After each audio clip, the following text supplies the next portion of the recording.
Chapter 1834. After separating from Noah, the four girls, Claire, Lindsley, Fianna, and Alice, defeated the two elven users of the Dragon Emperor Knights and the three elven users of the Saint Knights. On the last day of the competition, Noah and Lotus dealt with the two elves of the Dragon Emperor Knights and the elves of the Saint Spirit Knights. In addition, the leader of the Dragon Emperor Knights, Leola, was defeated by Noah, and the leader of the Saint Knights, Luminalise, was defeated by Lotus. The teams from the Dragon Duchy of Doragonia and the Holy Korea Kingdom were all eliminated. In addition to the Dragon Emperor Knights of the Dragon Duchy of Doragonia and the Saint Knights of the Holy Korea Kingdom, there was also the Purgatory Apostles of the Alphys Empire. However, in the Purgatory Apostles, Lotus, Lubia, Moya, Lily, and Sarah's magic stones all fell into Noah's hands directly or indirectly. They were all eliminated. In other words, Noah, Claire, Lindsley, Fianna, and Alice pocketed all the magic stones of the elven users of the other three teams in the finals. A total of 20 magic stones all fell into the hands of Noah's group almost miraculously. Moreover, it was under the condition that no one was injured.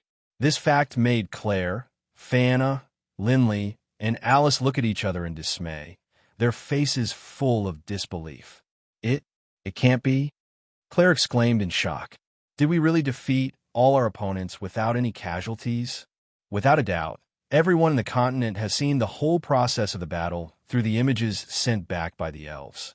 You defeating all the elven users of the other three teams without any injuries has become a legend. Leisha turned her gaze and looked at Noah. Especially the battle between Lord Noah and Lord Lien Asubal, as well as the battle between Lord Red Lotus of the Purgatory Apostle. Although the battlefield was covered in flames at that time, and the enslaved spirits couldn't get too close, the images transmitted back were a little blurry, but everyone saw the intensity of the sword dance between the three lords. It was really very exciting. Leisha's words caused the girls to be shocked once again. You met Lena Subble? Lindley asked in an extremely uncertain voice. And you also obtained Lillian Ashubal's magic stone? Did you defeat the strongest sword dancer? I did defeat Lotus. Noah didn't hide and directly admitted. However, I didn't take the magic stone directly from Lotus. She gave it to me later. After Lord Noah defeated Lord Lotus, he didn't take the magic stone from Lord Lotus. Leisha seemed to be a little confused. On the day after the victor was decided, Lady Lien Asubal suddenly assisted Lord Noah in collecting magic stones. In the end, she even gave the magic stones directly to Lord Noah. Everyone was puzzled. We just came to an agreement. Noah shrugged. Is this against the rules? No, the rules didn't say that elven envoys of different teams couldn't team up.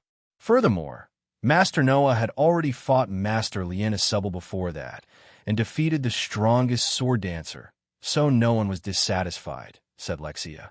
On the other hand, the fact that Lord Noah and Lord Lien Asubal used the same sword dance technique has been made known to the world. Coupled with the fact that they worked together during the competition, everyone has begun to speculate about the relationship between the two of them. Noah was speechless. Sure enough, no matter which world one was in, gossip was always something that people would talk about enthusiastically. The sword dance that Lord Noah and Lord Lotus used was called the ultimate sword dance, right? Leisha smiled. Because the sword dance of the two of you is simply too wonderful and stunning. Lord Noah is now like Lord Lien Asubal, admired by many elven envoys. Both of you are known as the elven envoys with the highest attainments in sword dance, and are now known as the black and white sword envoys. Ultimate sword users of black and white. Noah was stunned. Something like that actually happened?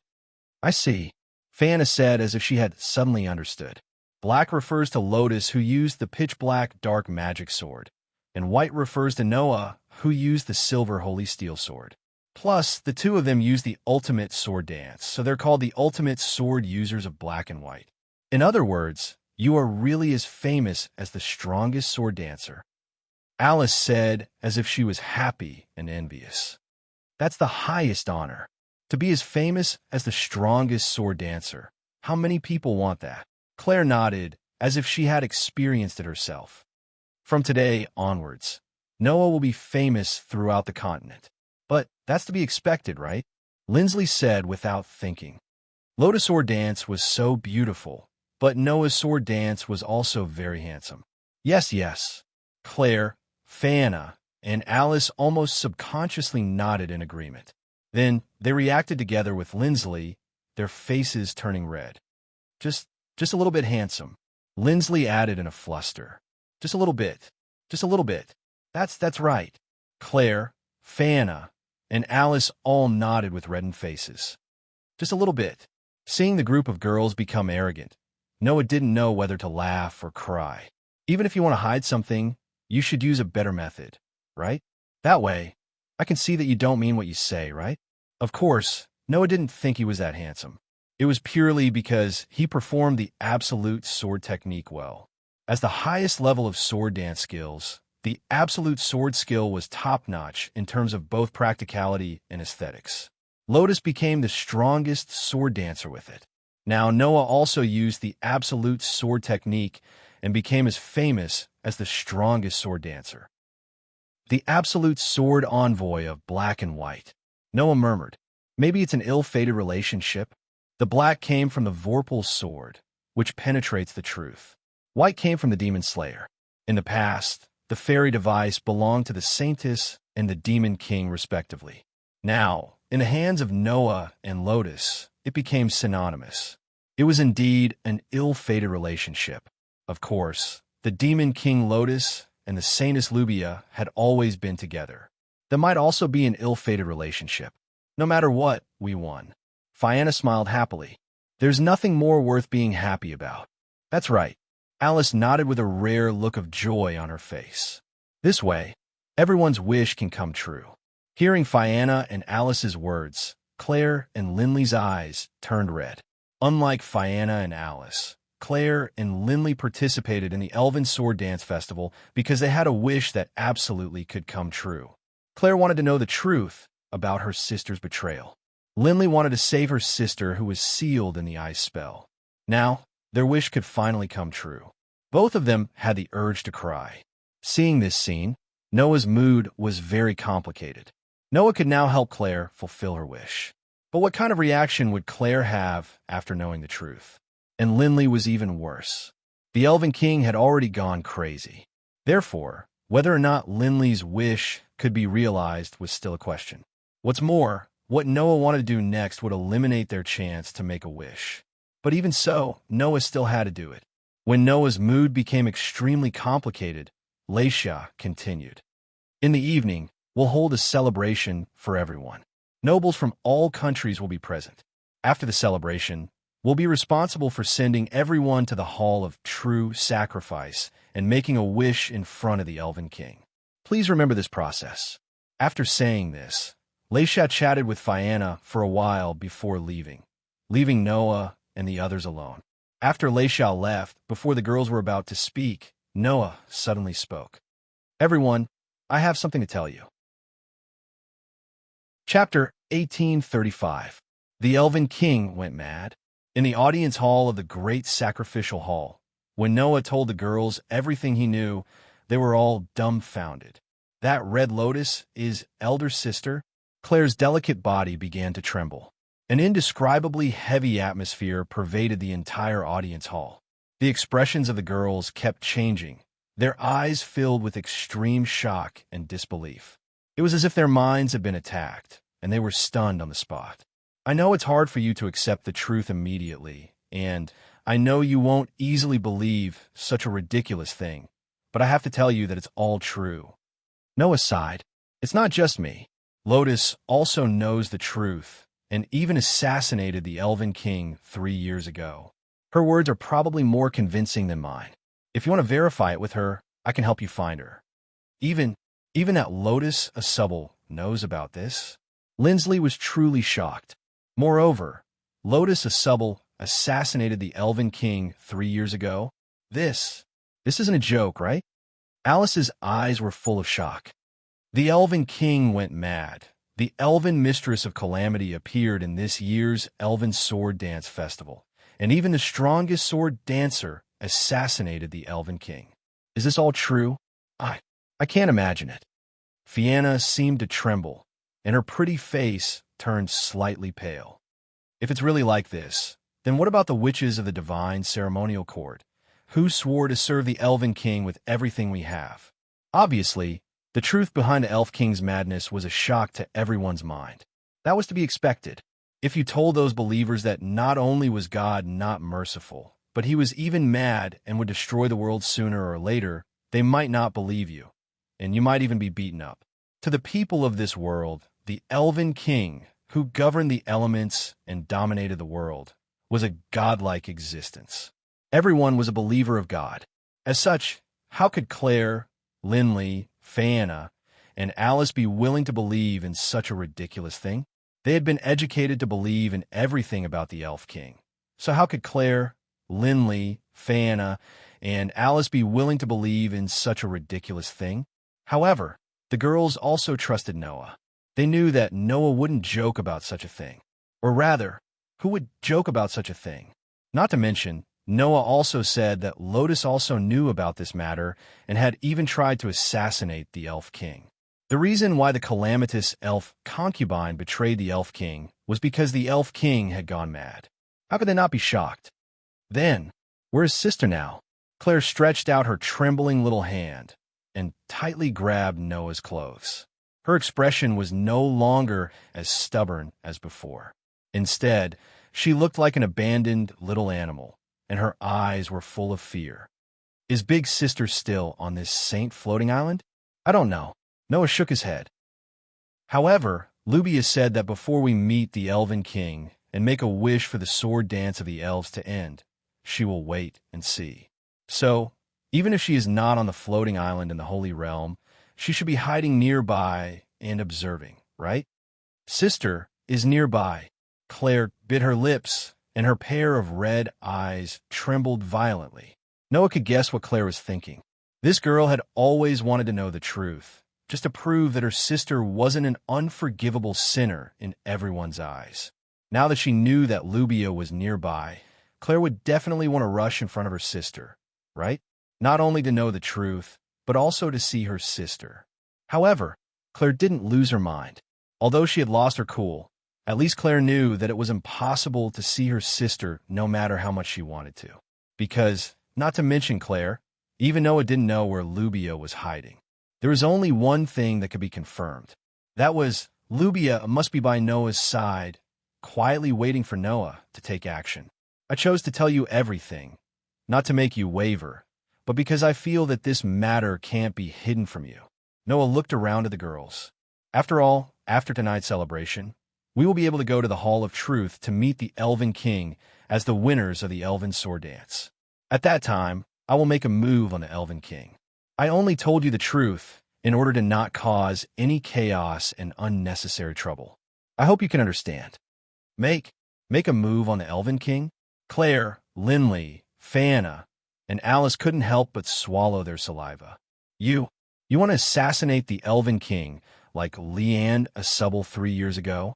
Fianna couldn't help but ask, can you do that kind of thing? Yes. Alice couldn't help but say, we are only students. No matter how outstanding we are still humans. How can we fight against the rulers of this world? You don't want to reconsider? Linley lost her calm and said shakily, that's too dangerous. It's not just dangerous.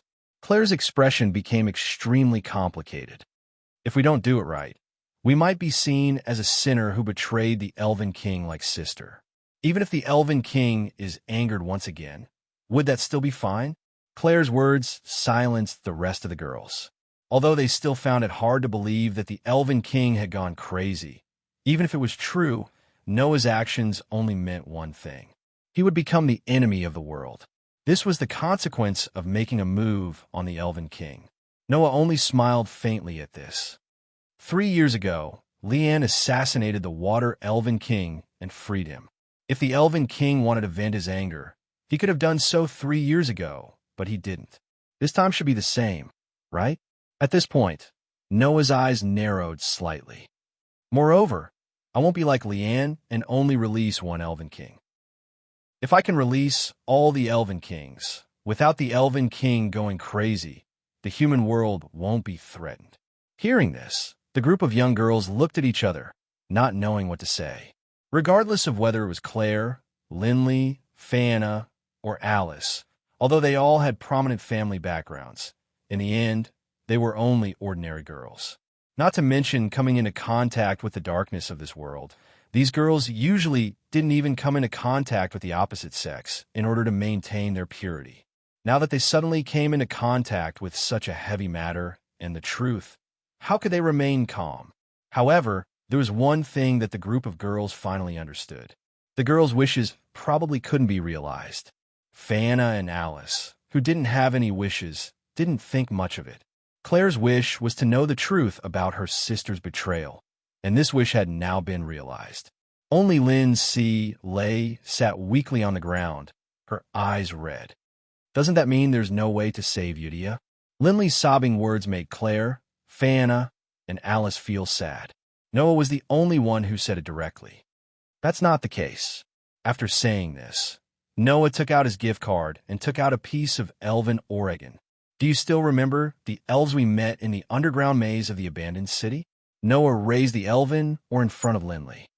That elven girl who lost her memories and power was actually the water elven king that Leanne released from the Hall of True Sacrifice 3 years ago, Isalia Shiva. Water Sprite King? Lynn's silly eye was shocked. Isalia Shiva? Claire, Fana, and Alice all sucked in a breath of cold air. If we can help the Water Elven King regain her power and memories, not only will it be helpful to me, it should also be helpful to your sister who was sealed in the ice spell by the Water Elven King. Noah looked at Fana. However, the Water Elven King's memories and power have been sealed. Fana, I want to ask you to help Isalia Shiva with the unsealing ceremony and undo the seal on her body. Me? Fana opened her mouth wide. Chapter 1836. As the winners of the Elven Sword Dance Festival, Noah, Claire, Lindsley, Friana, and Alice were all accommodated in the High Worship Hall, waiting for the celebration at night. After Lei Xiao excused herself, she had the witches of the divine ceremonial courtyard prepare rooms for Noah and the others. Thus, Noah and the others directly moved to the room assigned to Noah. However, at this moment, in the middle of this rather spacious room, there was a very complicated and mysterious magic array. Around the magic array, there were small altars. On each of the altars, there was a burning candle flame. And in the middle of the magic array, a young elven girl with water-like sky-blue, waist-length hair was lying on the ground with a tranquil expression. Seeing the young elven girl lying on the ground, Claire, Lindsley, Friana, and Alice looked at each other in dismay. Hey, Noah. Friana couldn't help but ask, is this child really the Water Elf Queen? How would I know? Noah said irresponsibly. Anyway, that's what Lotus said when she saw this child. The Elf Queen of Calamity also tried to kill her at the beginning. It wasn't easy for me to protect her. If you tell me that this child isn't the Water Elf Queen, then even I will complain, right? Although that was what she said, Noah was basically certain that this young elven girl was the Water Elf Queen. Not only because he had seen the Water Elf Queen in the Hall of Truth and Lotus had promised to release her, but also because this young elven girl had mentioned the otherworld darkness more than once when her memory was stimulated in the abandoned city. That terrified look was still fresh in Noah's mind. If this young elven girl wasn't the Water Elf Queen, even Noah wouldn't believe it. I know you don't believe it. Noah spread out his hands. In short, first use the unsealing ceremony to undo the seal on this child. When she recovers her memory, then the truth will be revealed. Or, is there a problem with the unsealing ceremony? There's no problem with the unsealing ceremony. But if you want to use the unsealing ceremony to undo the seal, you must know the real name of the unsealing target. Friana said, if the name is fake, then no matter what, you can't undo the seal? Obviously, Friana still didn't dare to believe it. In this regard, Noah didn't explain further and directly said, you can begin now. Okay, Friana nodded helplessly. Then let's begin. After saying that, Friana's expression became serious. That expression faintly revealed a noble temperament. However, that was the expression that a former fairy concubine candidate should have.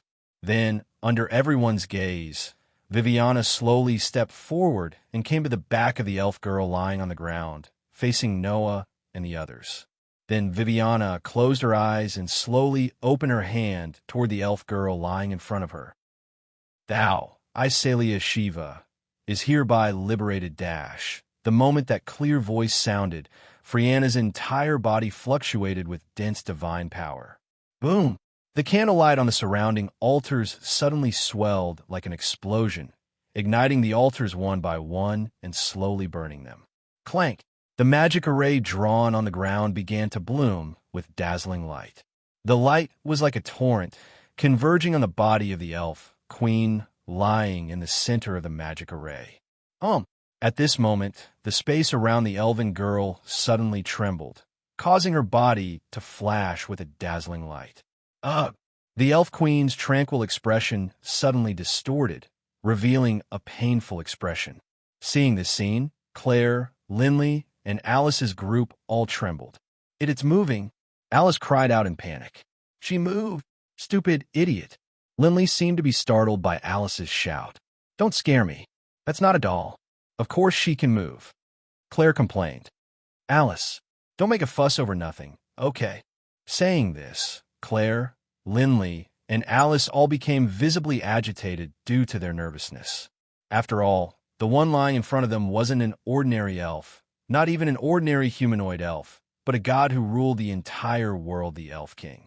If a god appeared in front of them, no one would be able to remain calm, right? At this moment, the group of girls fell into extreme nervousness due to their emotions. Only Noah, who was staring at the elven girl's pained expression, didn't miss the elven girl's soft, mosquito-like murmurs. Darkness! Darkness! The elf queen's delicate body trembled as she murmured in a dreamlike voice. Darkness is devouring me. Hearing these murmurs clearly, Noah's eyes rippled slightly. The excited Claire, Linley, and Alice seemed to have finally heard the elven girl's murmur. They all held their breaths. Darkness? Claire murmured. Could it be that otherworldly darkness that Noah mentioned that would drive the Elf King crazy? This means... Alice began to feel uneasy. Is this child really the Elf King? The Elf King. Linley looked at the child she had met by chance in the underground maze with a complicated expression. I didn't expect this child to be the Elf King. Fianna also seemed to be shaken, but she displayed the qualities of an excellent witch of the divine ceremonial court. After a while, she regained her composure and continued to pray and bless with her eyes closed.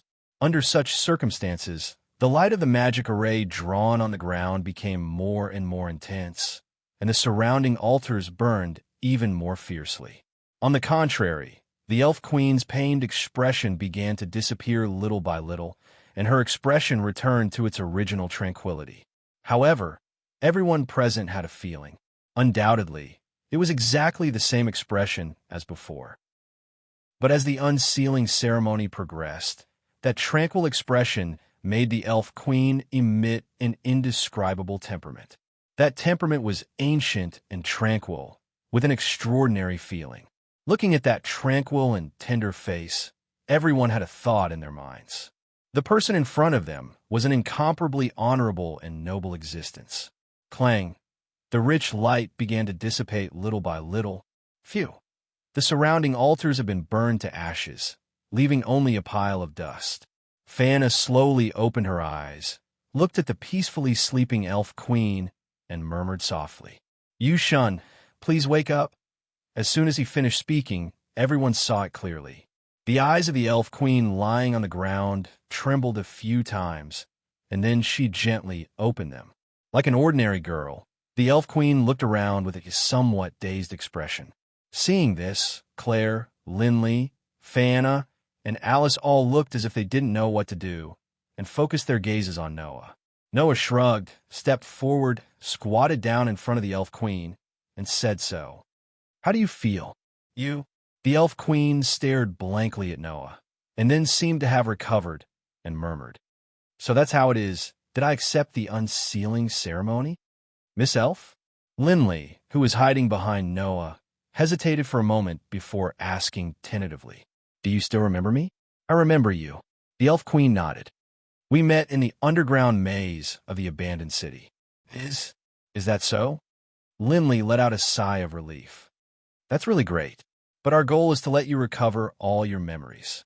Noah stared at the Elf Queen and asked, "So, have you recovered your memories?" "Don't worry." The Elf Queen slightly closed her eyes and said faintly, "It's already recovered." After saying this, the Elf Queen gradually got up and faced Noah's group. Her voice was like a clear drop of water falling into a jade plate, pleasing to the ear and lightly reverberating in all directions. "I am the Elf Queen of Water, Isalia Shiva." Chapter 1837. In the room, an indescribable silence pervaded the air. Claire, Linley, Frianna, and Alice were sitting around a table, but no one spoke. Their expressions showed that they wanted to say something, but didn't know what to say. They looked like they were in a dilemma. Noah was sitting opposite the group of girls. Beside Noah was the Elf Queen, whose real name was Isalia Shiva. Her real body was the water elemental that governed this world. She was also sitting upright. Her gaze swept across the group of girls. "Brave witches, thank you for helping me. Unfortunately, I can't give you my blessings right now. I can only ask for your understanding." Hearing Isalia's words, the group of girls waved their hands and shook their heads in fear. We didn't do anything," Claire said awkwardly. "It was Noah and Lindsley who helped Madame Isalia escape. It was Phaena who helped Madame unseal. Alice and I didn't help at all." Yes. Alice lowered her head in embarrassment. "Therefore, we don't have the qualifications to receive the Elf Queen's thanks and blessings." "Please don't say that." I also didn't help at all," Lindsley said dejectedly. "It was Noah who helped Miss Elf, Madame Isalia, come out of the underground maze. I only watched from the side. What I did was also insignificant," Phaena hurriedly said.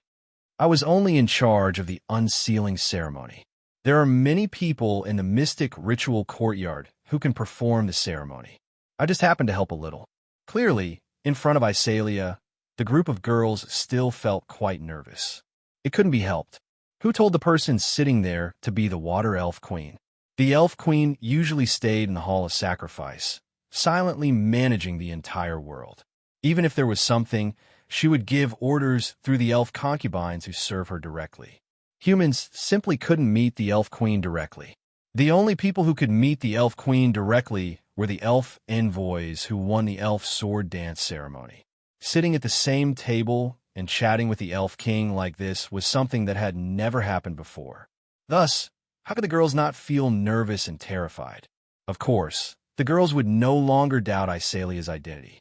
After all, the unsealing ceremony was a ritual magic that required the elf's true name to undo the seal.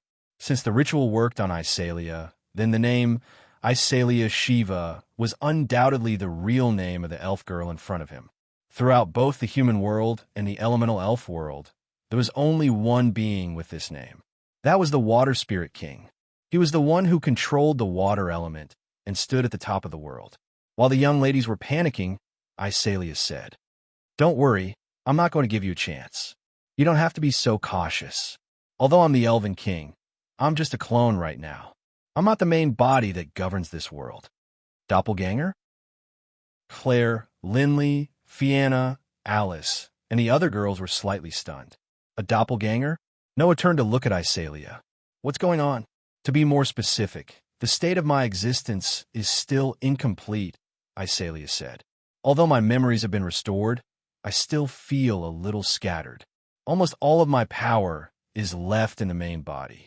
The power that this body can use is too weak." Is that so?" The four girls, Claire, Linley, Phaena, and Alice, seemed to be a little confused. However, Noah understood what was going on. Lotus once said that 3 years ago, in the Hall of Sacrifice, she only destroyed the crazed personality of the Water Spirit King and released the original personality of the Water Spirit King. In other words, Lotus's target had always been the Elf King's personality. The Water Spirit King's personality that was released by Lotus formed this doppelganger. It was separated from its power, and in a state of amnesia, it reincarnated in the underground maze of the abandoned city. Therefore, the Iselia in front of him was only a doppelganger. She only recovered her memories, and her power was left in the main body. The portion that could be used was relatively small. However, even so, Noah's sensing ability could still detect a deep divine power from Iselia's body. That divine power energy was probably not weaker than that of an ordinary highest elf. After all, she was the Elf King. Even if the remaining power was pitifully little, she was still much stronger than the average elf. As for her memories, Iselia also said that although she had recovered them, there were still scattered parts. Immediately, Noah asked, "Then do you still remember what happened before you reincarnated in the underground maze?" "I don't remember very clearly." Iselia frowned slightly and said in a very uncertain tone, "I only vaguely remember that 3 years ago, in the Hall of Sacrifice, someone rescued me from being imprisoned in the darkness and let me be free." This sentence made the group of girls hold their breaths. "Lady Iselia," Linley said with a trembling voice, "did the Elf Kings really go crazy?" Although it's not something to be proud of, unfortunately, it's the truth. Iselia was silent for a moment and then sighed. "It's not just me. The rest of the Elf Kings have been swallowed by the darkness and have completely fallen into a state of madness. At present, it seems that they have stopped their activities because of my liberation. Otherwise, not to mention the elemental elf world, even the human world would be affected by the crazy Elf Kings. Disasters would constantly emerge, and human residences would be destroyed one by one." How? How could it be? Alice was extremely incredulous. Even the Elf Kings can't do anything about the darkness? Fianna felt a little cold. Is it because of this that Sister betrayed the Elf Kings? Claire bit her lips tighter and tighter. For a moment, the atmosphere in the air became heavy. No one thought that Iselia was an alarmist. The Elf Kings brought great disasters to the human world. It had happened more than a few times in history. Storms, earthquakes, floods, volcanic eruptions. These great natural disasters in this world were almost all caused by something that offended the Elf Kings and caused the Elf Kings to be angry. Therefore, if the Elf Kings really went crazy and brought the disasters mentioned above to the human world one after another, the consequences, just thinking about it, made the girls shudder. If it's only a disaster level, then it's still okay. Iselia closed her eyes.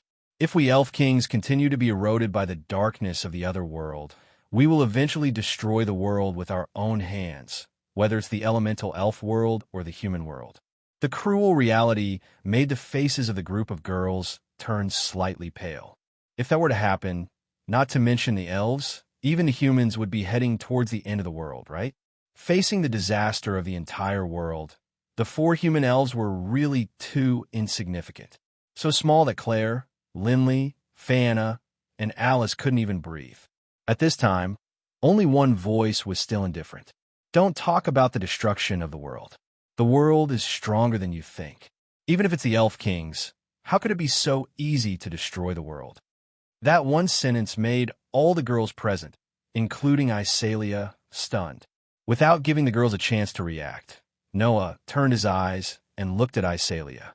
"After tonight's celebration, we will go to the Hall of True Sacrifice to make a wish. At that time, I will liberate the rest of the Elf Kings." The girls trembled. Even Iselia couldn't help but look at Noah and say so. "Can you do it?" "Don't worry." Noah curled his lips and smiled. "As long as the opponent isn't a human or doesn't have a deep relationship with humans, then no matter how powerful the Elf Kings are, there won't be any problems." No matter who heard Noah's words, they would think that he was arrogant. If the Elf Kings were so easy to deal with, then why would they govern the elements and support the existence of the world? However, it had to be said that Noah's words made everyone's hearts surge with courage. Iselia looked at Noah and nodded after a while. "At that time, I'll also go with you." Noah nodded. Chapter 1838. As a result, time began to pass slowly and gradually dusk arrived. Not long after, the celebration for the winners of the Elven Sword Dance Festival would begin. At that time, the various nobles from various countries in the human realm would gather at the banquet to bless the winners. That was the custom after every Elven Sword Dance Festival. Of course, although it was said to be a blessing, it was actually just a verbal blessing without any actual effect. However, at that time, the 5 elven concubines who directly served the 5 elven kings would also be present to provide the elven king and the winners of the Elven Sword Dance Festival with sacred music, praying for the elven king to continue protecting the humans and to bless the winners of the Elven Sword Dance Festival. Of course, the people who were busy with these matters didn't know. No matter how much they prayed for the elven king's protection, if this continued, the world would sooner or later be destroyed by the elven king's hands. As the saying goes, sometimes ignorance was a blessing. At least, the people didn't have to worry about the unwarranted end of the world. They could still happily prepare for the banquet and enjoy the last moment of the Elven Sword Dance Festival. As one of the winners, Noah only needed to wait for the banquet to begin before making his grand entrance. That would be enough.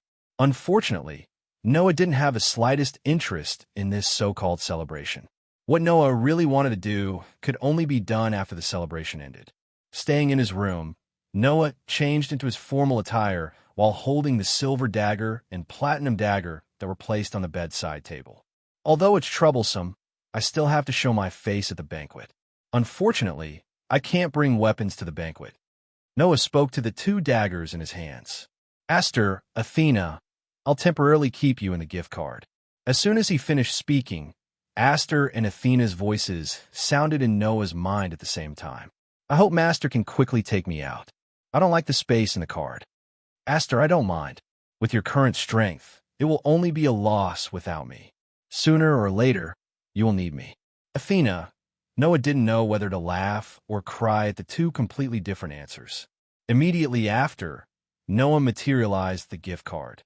After keeping the Demon Slayer and Heavenly Sword into the gift card, he canceled the materialization of the gift card. In the absence of the Gate of Babylon, the convenience of the gift card will be revealed. The function of the gift card was almost the same as the Gate of Babylon, which was a treasure trove. The difference was that the gift card could not be used like the Gate of Babylon, which could open the entrance of the treasury at any time and place, and use the weapons in the treasury as throwing props. However, the gift card was not inferior in terms of its function as a treasury. After all, the space in the gift card was also unlimited. Although it could only store gifts and daily necessities, it was much more convenient for storing items than carrying them around. As for the gift card itself, it could be instantiated or canceled at any time. The way to carry the gift card differed from person to person. Some people would choose to put the gift card in a safe place and summon it, and send it back at any time. Some people would choose to vaporize the gift card and merge it into the space. Even if it was somewhere else, it could still be materialized at any time. Noah's way of carrying the gift card was to merge it into his body. After all, Noah often needed to travel between different worlds. If he used the 2 methods mentioned above, he would not be able to summon and materialize it through the world barrier. Therefore, merging it into his body was undoubtedly a good method. After putting away the elven device and canceling the gift card and merging it into his body, Noah looked at the sky. It was dusk. The celebration would be held at night. There was still plenty of time. There's still some time. I'll go check on that silly girl. After saying this, Noah walked out of the room and headed in another direction.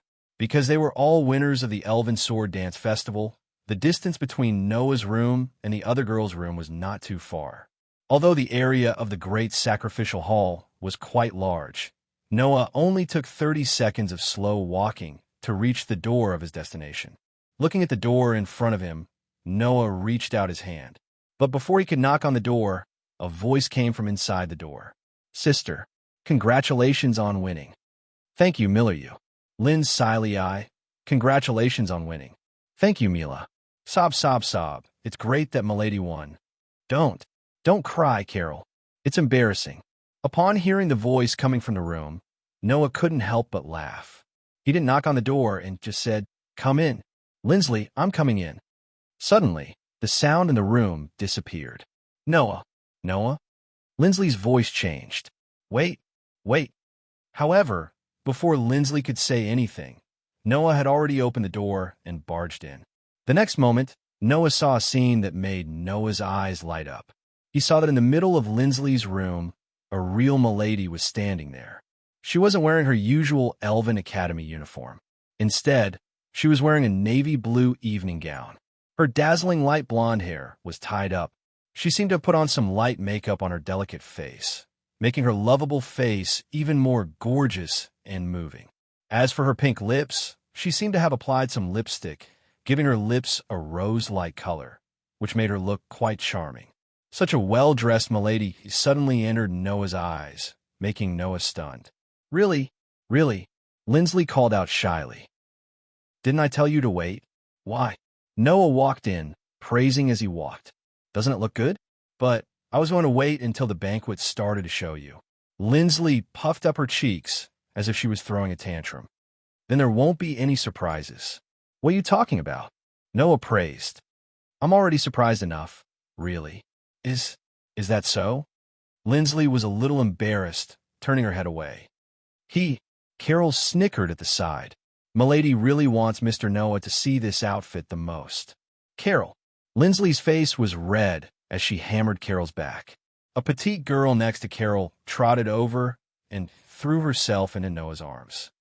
Brother Noah, her small head buried directly into Noah's abdomen, almost knocking Noah over.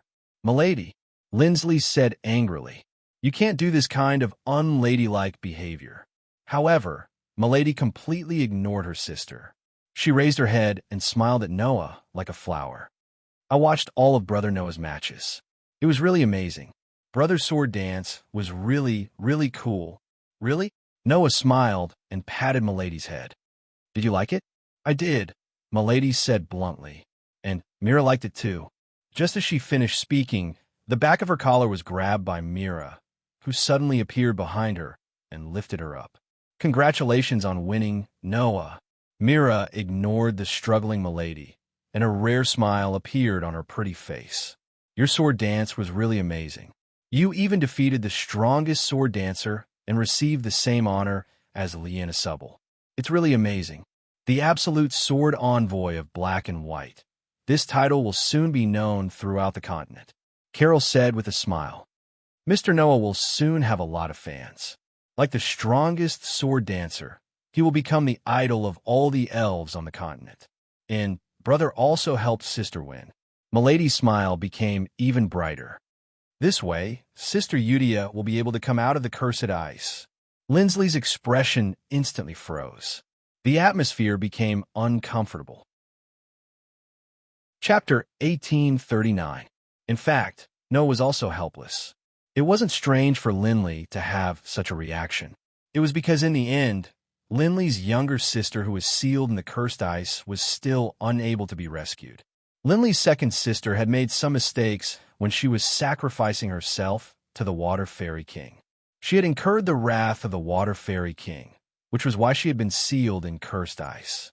Therefore, Noah originally thought that as long as the seal on Isalia's body was broken, as the instigator, Isalia, as the Water Sprite King, shouldn't mind helping Lindley to break the cursed ice on Yusha's body. However, Noah's plan was wrong. There were two things that went wrong. Firstly, Isalia was currently only a clone, and most of her power remained on the side of the main body, so she couldn't break the curse on Yusha. Secondly, the cursed ice on Yusha's body wasn't simple. My memories are still somewhat scattered, but if that witch G was really sealed in the cursed ice because she made some mistakes during the sacrifice, then it couldn't have been done by me. I wouldn't be angry over a simple sacrifice, so that was probably what I did when I was in a state of madness.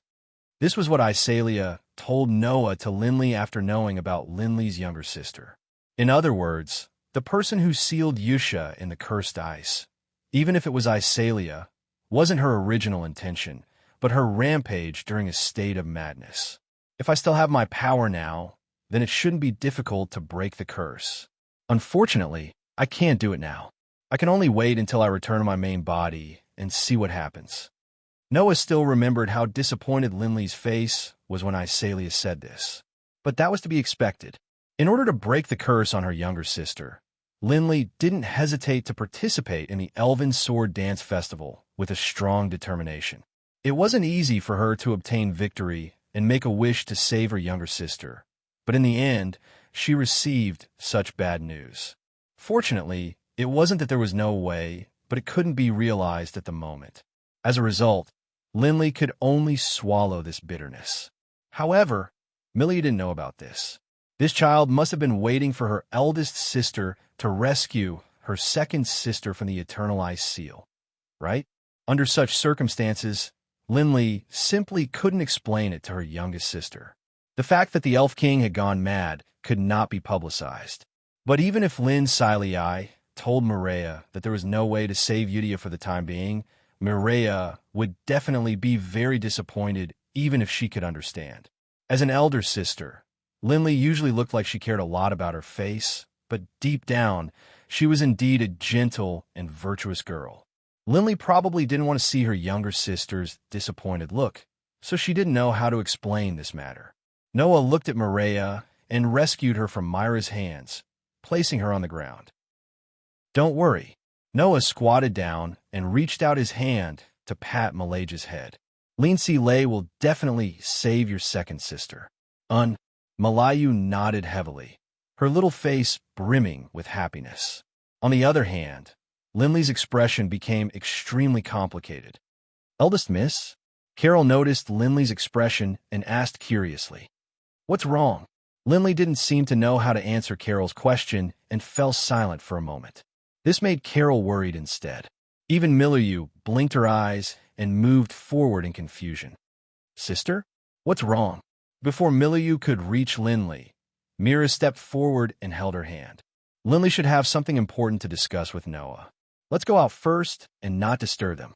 Mira seemed to have noticed something.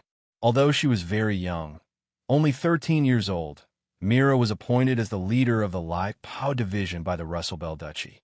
Her mind was much better than the average person of her age.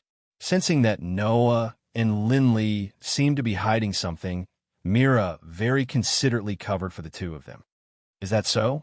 Millie didn't seem to suspect anything and nodded repeatedly. "Then we'll go out first." "Yes." Carol took Milieu's other hand and winked mischievously at Noah. "We'll go out first and not disturb Mr. Noah and eldest Miss relationship. This trashy maid who even needs her master to take care of her meals and sleep misunderstood." Mira only glanced at Noah and nodded at Noah. Then Mira, Carol, and Milieu walked out of Linley's room while laughing and chatting. The entire room returned to silence. Noah and Linley could only watch the three girls leave. For a moment, they didn't say anything, causing the silent atmosphere to become somewhat uncomfortable. After a while, Linley spoke with a complicated expression. "I don't know how to tell Milieu about Eudia." "I know." Noah nodded without any surprise. "If it were me, seeing my sister so happy and looking forward to it, I wouldn't have the heart to disappoint her." What should I do?" Linley's eyes began to fill with tears. "Even Lady Isalia can't break the cursed ice. Then what can we do to save Eudia? Isalia just hasn't recovered her strength yet. It's not impossible to save your sister." Noah turned his head and looked at Linley. "When everything is over, your sister will naturally be rescued from the cursed ice." "Everything is over? How long do we have to wait?" Linley said with some sadness. "Even the Elven King can't deal with that otherworldly darkness. Even if Lady Isalia recovers her strength, can she resist the erosion of the otherworldly darkness and end everything? That's something I need to consider." Noah smiled indifferently. "You just need to quietly wait for the good news." "Wait." Linley was a little anxious. "But I've already waited." Before she could finish her sentence, Lynn Silei couldn't speak anymore. Because Noah suddenly stretched out a finger and covered Linley's rosy lips. While Linley was still in a daze, Noah looked directly at the girl in front of him. His eyes were like gemstones, and his dark pupils seemed to be able to suck people in, shining like the stars in the sky. Looking at Noah like this, Linley couldn't help but be a little absent-minded. Immediately, Noah opened his mouth. "Do you still remember what happened in the kitchen when we returned to the academy?" Noah's words made Linley come back to her senses, and her pretty face turned red. Not only did she feel embarrassed for looking at Noah's intoxicated past, but she also felt ashamed when she recalled what happened at that time. How could Linley forget what happened at that time? Because that was the only time in the life of this rich young miss being kissed by the opposite sex. That was Linley's first kiss. Moreover, the significance of kisses to elves and elven envoys was equally extraordinary. Kissing is the most sacred contract and ritual. Noah smiled slightly, and his finger gently rubbed Linley's seductive lips. At that time, I made a contract with you that I would definitely win the Elven Sword Dance Festival and save your sister. Now, the victory of the Elven Sword Dance Festival has been obtained, and the only thing left is to save your sister. Noah looked at Linley and said word by word, "At that time, I will abide by the contract. After tonight, I will let everything end, so leave your sister to me." Noah's words made Linley's gaze unable to leave Noah's face. Linley's pretty face was slightly red, and in the end, she only said this sentence. "Can I trust you?" Hearing this, Noah shrugged. "Why don't you let me swear the oath again?" After speaking, Noah held Linley's little hand and gently kissed the back of her hand. "Your sister will definitely be saved, trust me." Linley's cheeks became even redder. However, that delicate and pretty face was like a blooming flower, and a beautiful smile appeared on it. Chapter 1840. Night gradually arrived. With the arrival of the night, the nobles from the various countries of the continent began to appear one by one in the hall of the Great Sacrificial Hall. It was different from the previous competitions. At this moment, the hall of the Great Sacrificial Hall wasn't decorated to be as lively and solemn as a festival. Instead, it was decorated to be like a ball. On the ceiling, the chandelier, made of elven or emitted a gentle light.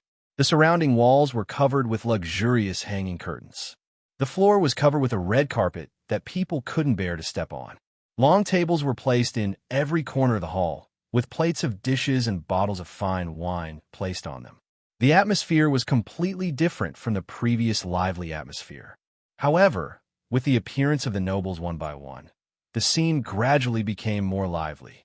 Everyone was happily discussing the Elven Sword Dance Festival.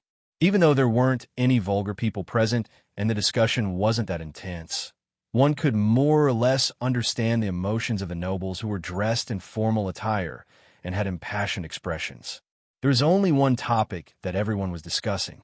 I didn't think that the Osea Empire would win this year's Elven Sword Dance Festival.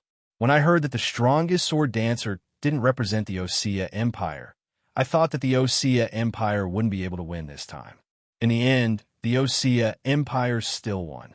Should I say, as expected of the strongest country on the continent that is on par with the Holy Taija Kingdom, including this year's Elven Sword Dance Festival. The Elven Sword Dance Festival had been held 4 times in the past 30 years. The first time was 24 years ago, and the winner was the 15-year-old Grey Vass. The second time was 15 years ago, and the winner was an elven envoy from the Holy Taija Kingdom. The third time was 3 years ago, and the winner was Lotus, who represented the Osea Empire. The fourth time was this year, and the winners were Noah, Claire, Linley, Fana, and Alice. In other words, including this year's Elven Sword Dance Festival, the Osea Empire had won 3 times in the past 30 years. However, that didn't mean that the Osea Empire was amazing. Well, good luck, Osea Empire. Exactly. No matter if it's the strongest sword dancer or that male elf, strictly speaking, they're not from the Odisia Empire.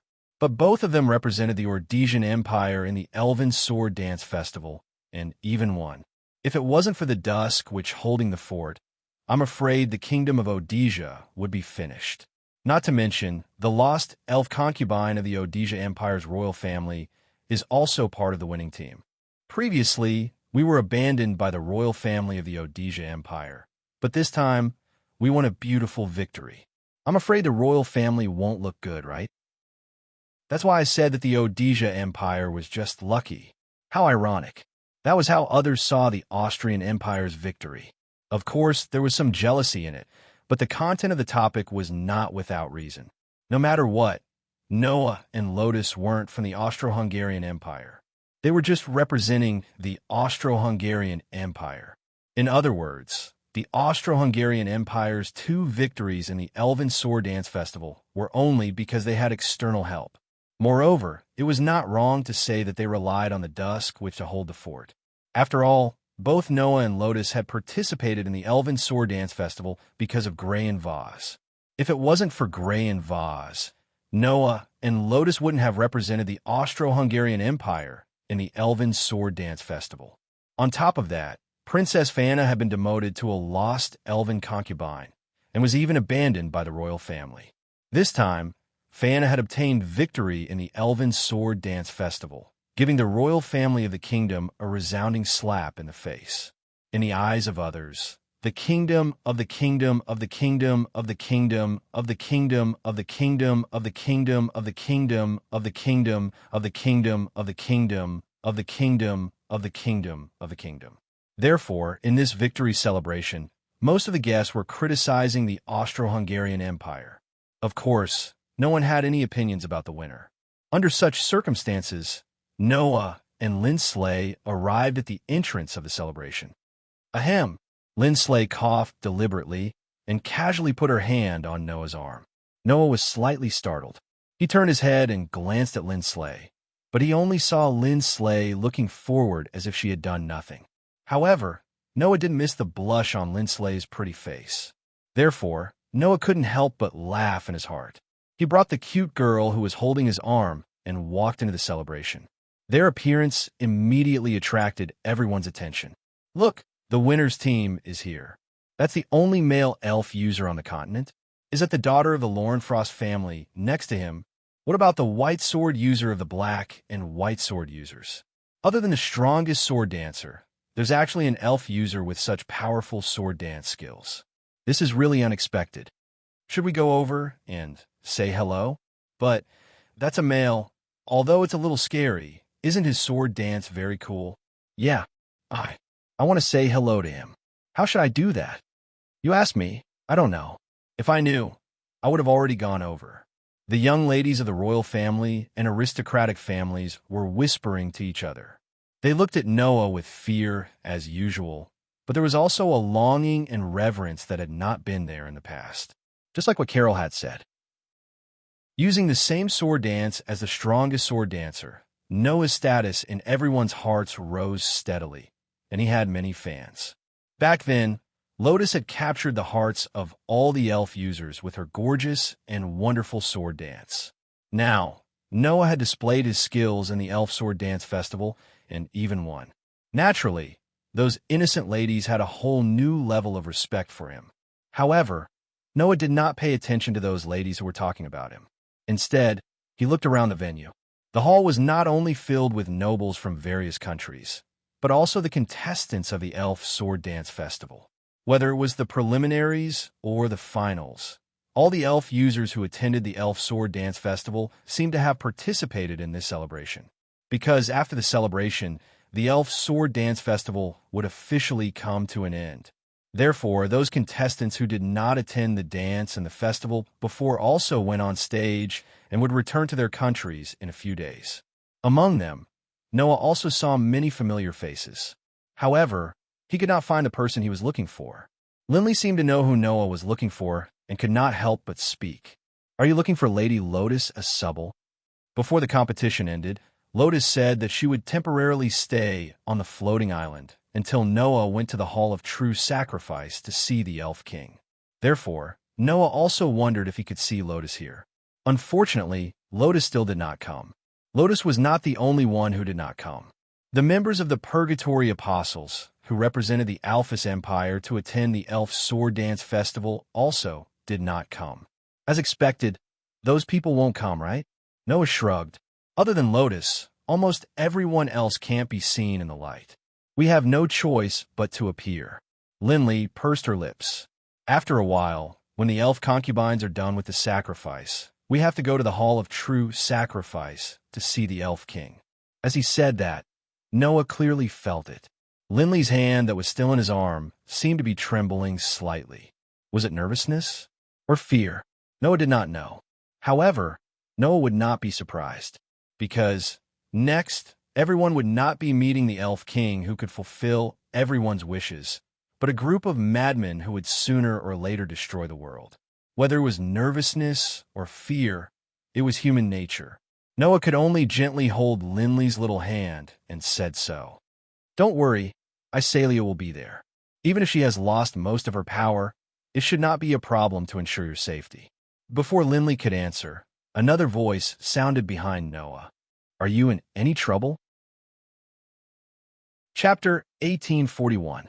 The sudden voice startled both Noah and Linley. They immediately turned around and looked behind them. In the next moment, both Linley and Noah were completely stunned. Behind Noah and Linley, a gorgeously dressed young lady was standing there. It was a beautiful young lady in a purple evening gown. The evening gown on the young lady was the type that exposed her slender shoulders and had some embellishments in the front. Her voluptuous upper body and beautiful figure were perfectly accentuated. Many of the male nobles in the hall couldn't help but turn their gazes over with some amazement in their eyes. However, Noah wasn't stunned because of the young lady's beauty. In Noah's impression, the young lady in front of him was radiant with a valiant and battle-hardened side.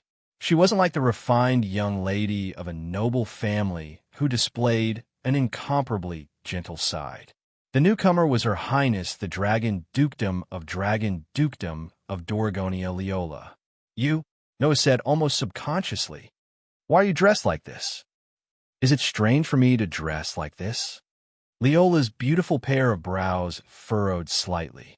"Since it's a ball, isn't it normal to wear an evening gown?" That's true."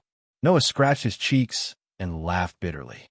"It's just that I didn't expect you to wear an evening gown. I thought you would hate to dress like this." For a knight and warrior like Leola, who followed her battle instincts, in Noah's opinion, even if she was allowed to wear an evening gown, she would definitely refuse to wear it with the reason of, "It's inconvenient to move around and won't do any good in battle. Forget it." Therefore, Leola's valiant appearance really surprised Noah. Meanwhile, Leola's brows furrowed deeper and deeper as she spoke expressionlessly. "I know that this dress doesn't suit me. It's normal for you to feel strange." "No, you're mistaken."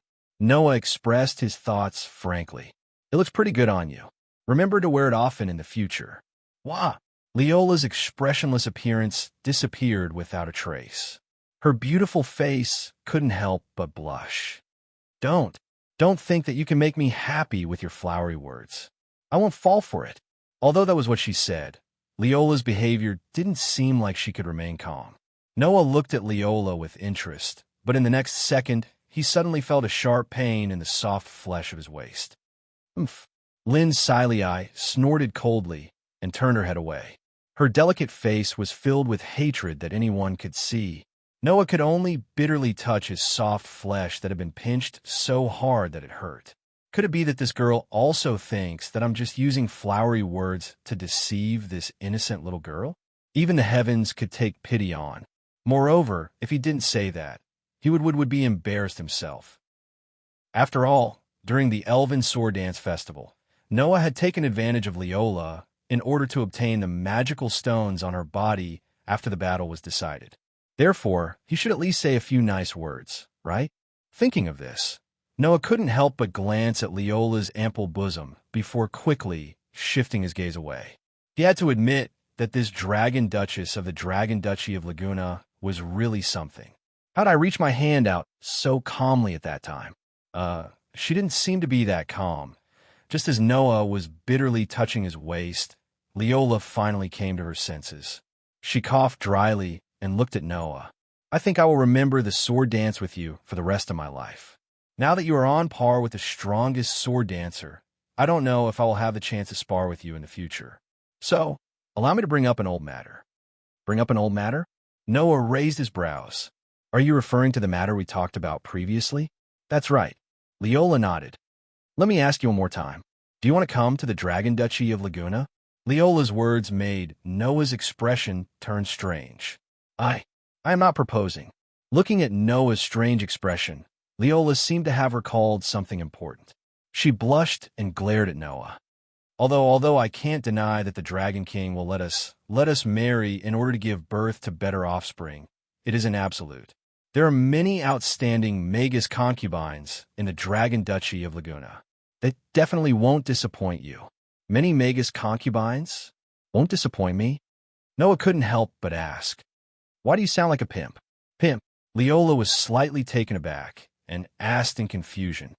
What's a pimp? Noah's mouth twitched and he sighed. No, it's nothing. I feel like you've said something rude.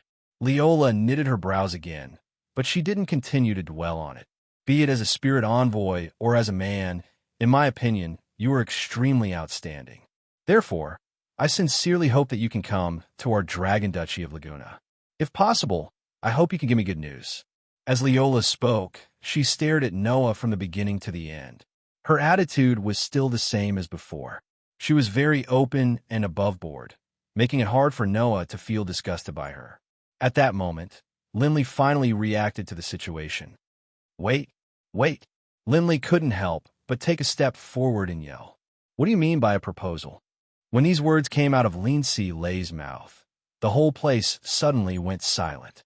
The nobles who were conversing in the surroundings stared at her in bewilderment. After a few moments of silence, they burst into an uproar. Proposal? Is there a proposal over there? Someone is proposing to sword emissary by Jew of the Black and White Sword emissaries. Could it be that young lady? Isn't that the Princess of Dragon Duchy of Laguna?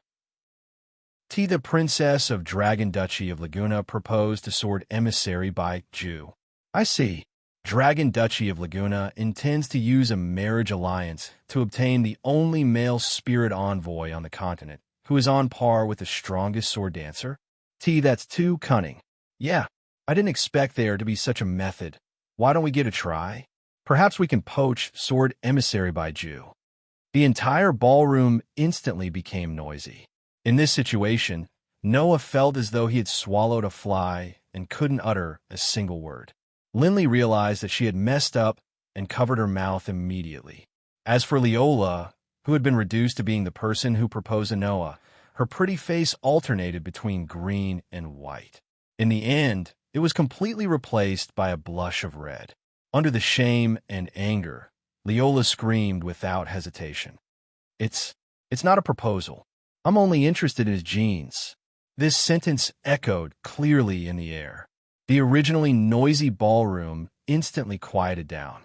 That was because everyone was dumbfounded. Even Lindley was stunned. She turned her head stiffly and looked at Noah. Jeans, you guys actually have such a relationship? Noah covered his face as if he couldn't bear to look at it. He was completely speechless. Leola seemed to have realized what she had said. With a bang, her pretty face turned red as if it had exploded. In the next second, tears welled up in the corner of Leola's eyes. I'll be back.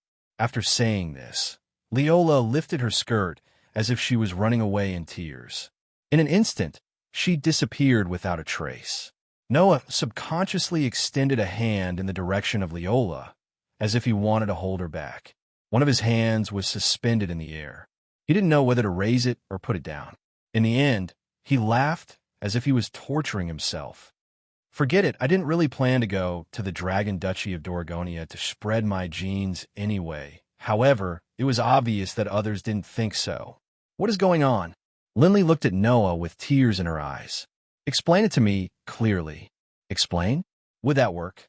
Looking at the strange looks and expressions of the people around him, Noah looked up at the sky and sighed.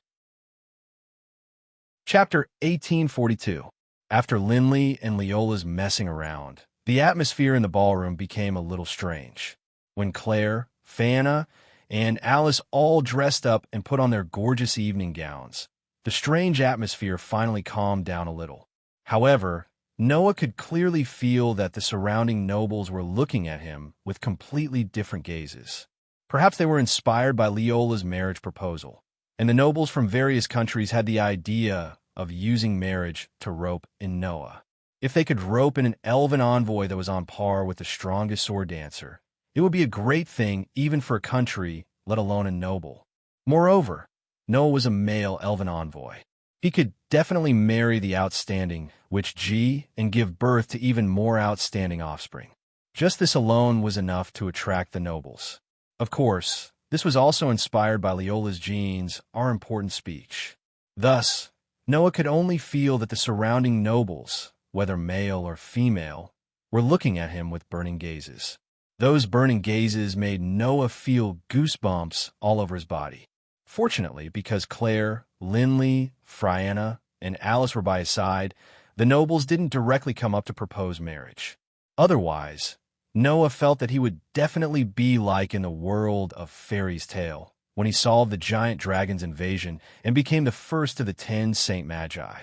Wouldn't he welcome an even more spectacular marriage proposal? Just like that, time slowly passed by. Not long after, in the depths of the great sacrificial hall, a fire began to appear around an altar that was enshrined with tributes to the Elven King.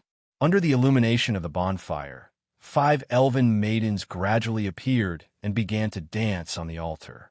It was a solemn and elegant dance, and at the same time, it was also the highest level of the ritual. The 5 fairy concubines, who served the 5 fairy kings of fire, water, wind, earth, and saint respectively, were like goddesses. Their steps were light and graceful as they danced rhythmically. Surprisingly, Leisha was also present. However, compared to the easygoing demeanor she had displayed in front of Noah and the rest, Leisha, who was dancing on the altar, exuded a noble and elegant aura. Her expression was also rather pure. She was like a completely different person. There was not a single person in the hall who was unaffected by the solemn and beautiful dance. All of them focused their gazes on the altar as if they were intoxicated by it. Noah, Claire, Linley, Fanna, and Alice also gathered together, watching the sacrifice ceremony of the 5 elven concubines. As expected of a real fairy, Fanna praised, "His mastery of the sacred music of rituals is indeed not something I can compare to." "Is that so?" Claire said. "I don't think Fianna will lose to the fairy maiden when it comes to Kagura. After all, if your Highness' contract didn't have any problems, your Highness would have succeeded Lady Rubia's position 4 years ago, and not Lady Leisha." Alice said regretfully, "Although this is a bit rude to Lady Leisha, your Highness didn't become the fairy maiden. It's really regrettable." "I don't think it's that regrettable," Fanna said magnanimously. "At least, in these 4 years, I've seen through many people's true colors. Moreover, if I had become the fairy maiden, then we wouldn't have been able to team up like this and win the elven sword dance ritual together." "Well, that's true." Linley combed her light golden hair that reached her waist. "If it weren't for Fianna's sacred music of rituals, we wouldn't have been able to win so many times and defeat so many opponents. Moreover, if Fanna became the fairy maiden, perhaps it wouldn't be a good thing." Claire's voice became low. "No matter what, the Elven King is already." The group of girls suddenly fell silent. Looking at the group of young ladies, Noah sighed inwardly and said, "Don't worry. Sure enough, you still can't accept the fact that the Elven King has gone mad?" The girls still remained silent. Under such circumstances, Noah spoke indifferently. "It's all right. It would be strange if you accepted such a big thing so easily." Saying so, Noah turned his gaze to the group of girls. "Moreover, you should be nervous about the audience after the sacrificial ceremony, right?" Claire, Linley, Fanna, and Alice were immediately speechless. After the fairy maiden's sacrificial ceremony, Noah's group would be led to the deepest part of the great sacrificial hall, where they would take a bath and change out of their attire. Then, the group would go to the great sacrificial hall and make a wish in front of the Elven King. Looking at the time, it would be less than 3 hours before they would have an audience with the Elven King. In other words, after 3 hours, the group of girls would personally witness the future of the world in the great sacrificial hall. Noah had said that at that time, he would make a move against the Elven Kings. If he succeeded, the Elven Kings would be released, and the world would be temporarily free from the threat. If he failed, the outcome would be eternal damnation. At that time, not only Noah, but perhaps the group of girls would also be implicated and lose their lives on the spot. Of course, with Iselia here, the group of girls would at least be able to survive. On the other hand, the group of young ladies wasn't afraid of death. It was just that when they thought about how the future of the human world and the elf world would be determined by the success of Noah's operation, the nervousness in their hearts couldn't be any greater. It would be a lie to say that I'm not nervous. Alice was the first to break the silence and looked at Noah. But I don't think what you're doing is wrong, so we'll support you. No matter what, we're teammates. Lindley smiled sweetly. In the academy, we obtained the qualifications to participate in the Elven Sword Dance Festival together. In the Elven Sword Dance Festival, we won together. If you plan to save the world, then we have no reason to stand by and do nothing. Although we can't be sure if we can help, we're all winners of the Elven Sword Dance Festival. If we don't meet the Elven King, the Divine Ceremonial Courtyard will definitely be the first to make things difficult for us. They'll think that we're being disrespectful, right? Viviana said sarcastically. It's a pity that they still don't know that the person they're serving is no longer normal. If possible, I also hope to be able to witness it to the end. Claire's tone became resolute. 4 years ago, when Sister barged into the great sacrificial hall, I want to personally confirm with my own eyes what exactly you saw. After saying that, the group of girls looked at each other, and shortly after, they all looked at Noah and said in unison, "So we'll go with you." Hearing that, Noah's eyes flickered and he suddenly felt enlightened. Although these teammates of his were all pampered and noble young ladies, they weren't as weak as he had imagined. Because her sister betrayed the Elven King, Claire had been deprived of everything by her side. For 4 years, she had been troubled and looked at differently by others. She had already honed a strong heart. Lindley looked like a pampered young lady. But not only was she gentle and virtuous, but she had also experienced the incident of her close relative being frozen by the mad Elven King. She also had a part of her perseverance. Like Claire, Viviana had been neglected by the royal family after being reduced to a lost elven concubine. She was looked at strangely by others, and her body and mind had been tempered. As for Alice, she didn't seem to have anything special about her, but she was also born in a family of warriors. Her respected sister had once been led astray, and it wasn't that she hadn't encountered adversity. Although these girls were incomparably pure in body and mind, it didn't mean that they would escape from suffering. In this regard, Noah could only smile. "Then, let's go together." Claire, Lindley, Viviana, and Alice immediately smiled and nodded heavily. At this moment, on the altar, the elven concubine's voice resounded. "The sacrificial ceremony has ended. The winners, please come with us to take a bath and prepare to have an audience with the Elven King." The most crucial moment had finally arrived. Chapter 1843. This was an extremely grand, yet somewhat dim hall. Pieces of elven oars hung on the walls of the hall, emitting a faint light. In the deepest part of the hall, there was a door. The door wasn't grand, but it was quite ancient and gave off a feeling of a long history. Noah stepped into the hall with powerful footsteps. After looking around, Noah's gaze fell on the door in the deepest part of the hall. Next to Noah, Claire, Lindley, Fana, and Alice appeared one after another. Besides, just like Noah, the group of young ladies fixed their gazes on the ancient door almost immediately. Looking at the door that seemed to have been there since ancient times, Claire couldn't help but murmur, "Is that the door to the hall of true sacrifice?" At this moment, Noah and the others had changed their evening gowns into the uniforms of the Elven Academy. Meeting the Elven King was a matter of supreme honor. At least, it was definitely so for the people of this world. Originally, under such circumstances, Noah and the others wouldn't be overboard even if they wore extremely expensive and luxurious clothes. However, as the winners of the Elven Sword Dance Festival, the Elven envoys had to wear the competition's attire when meeting the Elven King.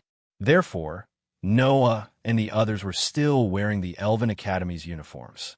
The pure white uniforms seemed to reflect light under the illumination of the elven oars in the hall, appearing extremely conspicuous. However, Noah and the others' gazes were fixed on the ancient door and didn't move away, because that was the door to the hall of true sacrifice where the Elven King resided. Just as Noah and the others were staring at the door, a series of orderly footsteps sounded from behind them, entering the ears of Noah and the others.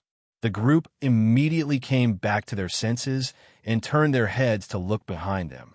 They saw 5 elven concubines wearing the highest ceremonial attire neatly lined up and walked in. That was not a phenomenon that had been rehearsed or deliberately produced.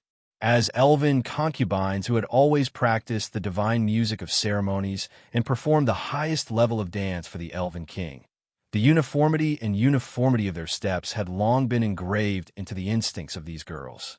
They could achieve such formality and pleasing to the eye without any deliberate effort. Naturally, Leisha was also present among the 5 elven maidens. In such a formal occasion, Rexia looked as solemn and holy as she did during the sacrificial ceremony. She exuded a noble and elegant temperament. Immediately after, the 5 fairy maidens bowed to Noah and his group, who were the winners. Then, as if she was the representative, Leisha took a step forward. Leisha's gaze slowly swept over Noah's group. She smiled and said, "Everyone, it's time to meet the Elf King. Have you all decided on your wishes?" Claire, Lindsley, Friana, and Alice did not answer. Instead, they all focused their gazes on Noah. All of a sudden, the gazes of the elven concubines all gathered on Noah, being stared at by 5 of the noblest fairy maidens in the continent. Even the king of a country would be nervous, right? However, Noah acted as if he did not feel anything and nodded calmly. "We've decided on our wishes." That's right. They had decided on their wishes. From the beginning, Noah and his group only had one wish. Unfortunately, it was a wish that could not be revealed to anyone, including Leisha, including the fairy maidens. Claire, Lindsley, Friana, and Alice's expressions were somewhat tense. The girls were probably worried that Leisha would ask Noah about the contents of his wishes. However, this worry was unnecessary. "Is that so?" Leisha nodded understandingly and then pointed to the door in the deepest part of the hall. "Then everyone, please go through that door." Noah and his group once again turned their gazes to the door in the deepest part of the hall. Behind that door is a special place that is separated from the normal space. The front part is a corridor that extends endlessly. Through that corridor, you will reach the Hall of True Sacrifice and meet the Elf King. Leisha explained, "Along the way, there will be forks in the corridor, but please do not step into them." In the past, several winners of the Fairy Sword Dance Festival stepped into the forks and lost their way. In the end, they disappeared in the cracks of the dimension and never appeared again. "Everyone, please be careful." The expressions of the group of girls became even more tense. They probably did not expect that just an audience would be life-threatening. Only Noah slightly narrowed his eyes and nodded coldly. "We understand." "That's good." Leisha seemed to feel relieved from the bottom of her heart. She smiled again and then bowed to Noah and his group. "Then, congratulations on getting your wish." Behind Leisha, the other 4 fairy concubines also bent down and bowed. Only then did Noah cast his gaze towards a group of girls and smiled slightly. "All right, let's go." Claire, Lindley, Fana, and Alice all nodded in agreement. At the next moment, under Noah's lead, the group of people walked toward the door in the deepest part of the hall with clear footsteps that echoed in the surroundings. "Katja!" Almost at the same time, the ancient door in the deepest part of the hall suddenly made a strange sound. Then it gradually opened. The scene that appeared in front of Noah and his group was the same as what Leisha had described. It was a corridor that extended endlessly. There were indeed forks in the corridor. There were no walls around him. Instead, he was surrounded by a colorful space that was constantly twisting. At first glance, it looked like a corridor that was suspended in the colorful sky. It was quite beautiful. However, behind this magnificence, there was a hidden danger to life. If it was only Claire, Lindley, Fana, and Alice, the 4 of them would definitely be nervous facing this corridor, right? However, Noah continued to walk in front as though he was not lost at all. His footsteps did not stop at all, and he continued to walk in the direction of the corridor. The back of the figure standing in front of the girls made them feel an uncontrollable courage. They all made up their minds and followed behind Noah. Thus, under the witness of the 5 fairy maidens, Noah and his group stepped into the infinite corridor. Rumble! With a rumble, the ancient doors suddenly closed. The entire hall once again returned to an indescribable silence. In the infinite corridor that seemed to have no end, Noah and his group did not know how long they had walked. Although there were forks in the road, and some of them even appeared suddenly under the gaze of Noah and his group, Noah and his group never deviated from the direction and kept moving forward. In such a different space, even the sound of footsteps was not allowed, so Noah and his group walked in silence. Along the way, no one spoke. Instead, with a determined expression, under Noah's lead, they kept moving forward. At a certain moment, Noah stopped. At the same time, Claire, Lindley, Fianna, and Alice all stopped as well. This was because a huge door had suddenly appeared in front of everyone. It was as if a huge door had suddenly appeared and stood there. Gotcha! At the same time, the heavy door opened by itself, and the scene behind the door was imprinted into the eyes of the group. What appeared there was a huge staircase. The staircase extended upward, as if reaching into the sky, and connected to a high platform. On the high platform, there were 5 jade thrones. On the thrones, balls of shining light seemed to be suspended there, emitting a dazzling, strong light. Looking at the balls of light sitting on the jade thrones, Claire, Lindley, Fianna, and Alice held their breaths. Noah's eyes also flickered, and, as if talking to himself, he whispered, "Is that the Fairy King?" Yes, that was the Fairy King. He governed the elements of the world. He stood at the top of the world. He controlled the hegemony of the world. Like a god, he was revered by all the lives in the human world and the elemental world. Chapter 1844. Clank. Dazzling light shone from the balls of light hovering above the jade thrones, illuminating the entire hall of true sacrifice. That light was like the most dazzling color in the world, reverberating nonstop. How many people would believe such a dazzling light? In that dazzling light, there was endless darkness and endless madness hidden within. In the next second, a grand and solemn voice resounded in the entire hall of true sacrifice. Your sword dance is truly spectacular. We can grant your wish through a miracle to repay your sword dance. What request do you have for us? That voice seemed to be able to shake the space. The voice carried unparalleled godly might and reverberated in the huge hall of true sacrifice. The moment this voice sounded, Claire, Lindley, Fianna, and Alice all trembled. It was as if an instinct from the deepest part of their bodies was glowing, making the girls all want to kneel down. In the past, the winners of the Elven Sword Dance Festival had to immediately kneel and declare their wish to the Elven King. Then, that wish would be fulfilled under the execution of Miracle's system. However, just as Claire, Lindley, Fianna, and Alice were about to kneel, Noah lifted his foot and walked forward without any reason. Noah, Noah? The girls' hearts all trembled. Because Noah didn't kneel and walked forward as if ignoring the Elven King's voice, it was an absolute blasphemy. And the Elven King seemed to think so too. The entire space of the Hall of Sacrifice suddenly trembled. An extremely terrifying pressure filled the air, spreading in all directions.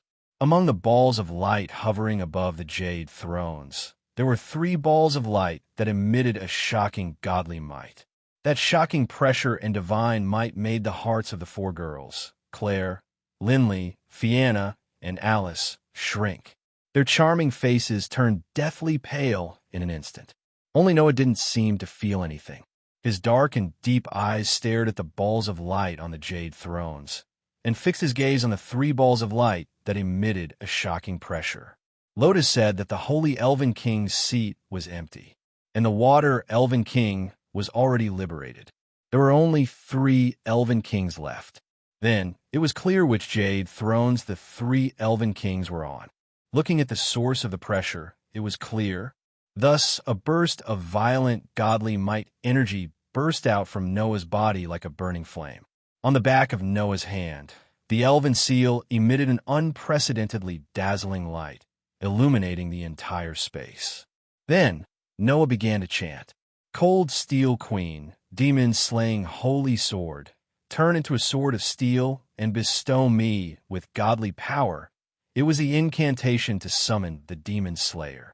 Divine starlight, lightning of salvation, wisdom of the goddess, indestructible steel, sword appear in my hand. That was the incantation to summon the heavenly sword of salvation. Under the solemn and sacred incantation, a silver flash and a strong platinum light burst out from the elven seal on the back of Noah's hand, turning into a shiny silver holy sword and a dazzling platinum divine sword. Noah held them tightly in his hand. Shocking godly might energy poured into the holy sword and divine sword, making the silver light and platinum light look like two small suns, emitting extremely dazzling light. It was also at this moment that the pressure permeating the space suddenly stagnated. Bang! On the jade thrones, among the three balls of light emitting a shocking pressure, a burst of muffled explosions that made the space tremble. Then a strange phenomenon occurred. An incomparably terrifying flame, a hair-raising hurricane, an extremely violent impact. They surged out from the three light clusters that sat on the jade throne. In an instant, they shook the entire space and swept out. Then, an extremely orderly voice rang out from the space. Die. As soon as the voice fell, terrifying flames, hair-raising hurricanes, an extremely violent impact surged down from the three jade thrones. Wherever the flames passed, the atmosphere was evaporated. Wherever the hurricanes passed, an ear-piercing sound echoed.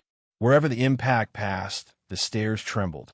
The highest level of power of the three attributes of fire, wind, and earth turned into a torturous torment that took away a person's life. Like a monstrous wave of flames, hurricanes, and impact, it surged down from above. That power was definitely not something that a human could resist. Once touched, just like the heartless voice that echoed in the space a second ago, there was only one outcome: death. Unfortunately, when faced with the shocking waves of fire, wind, and impact that were like monstrous waves, Noah's footsteps continued to move forward without stopping for a single moment. Only a voice slowly sounded from Noah's body. "Avesta, activate." Dazzling starlight gradually emerged from Noah's body.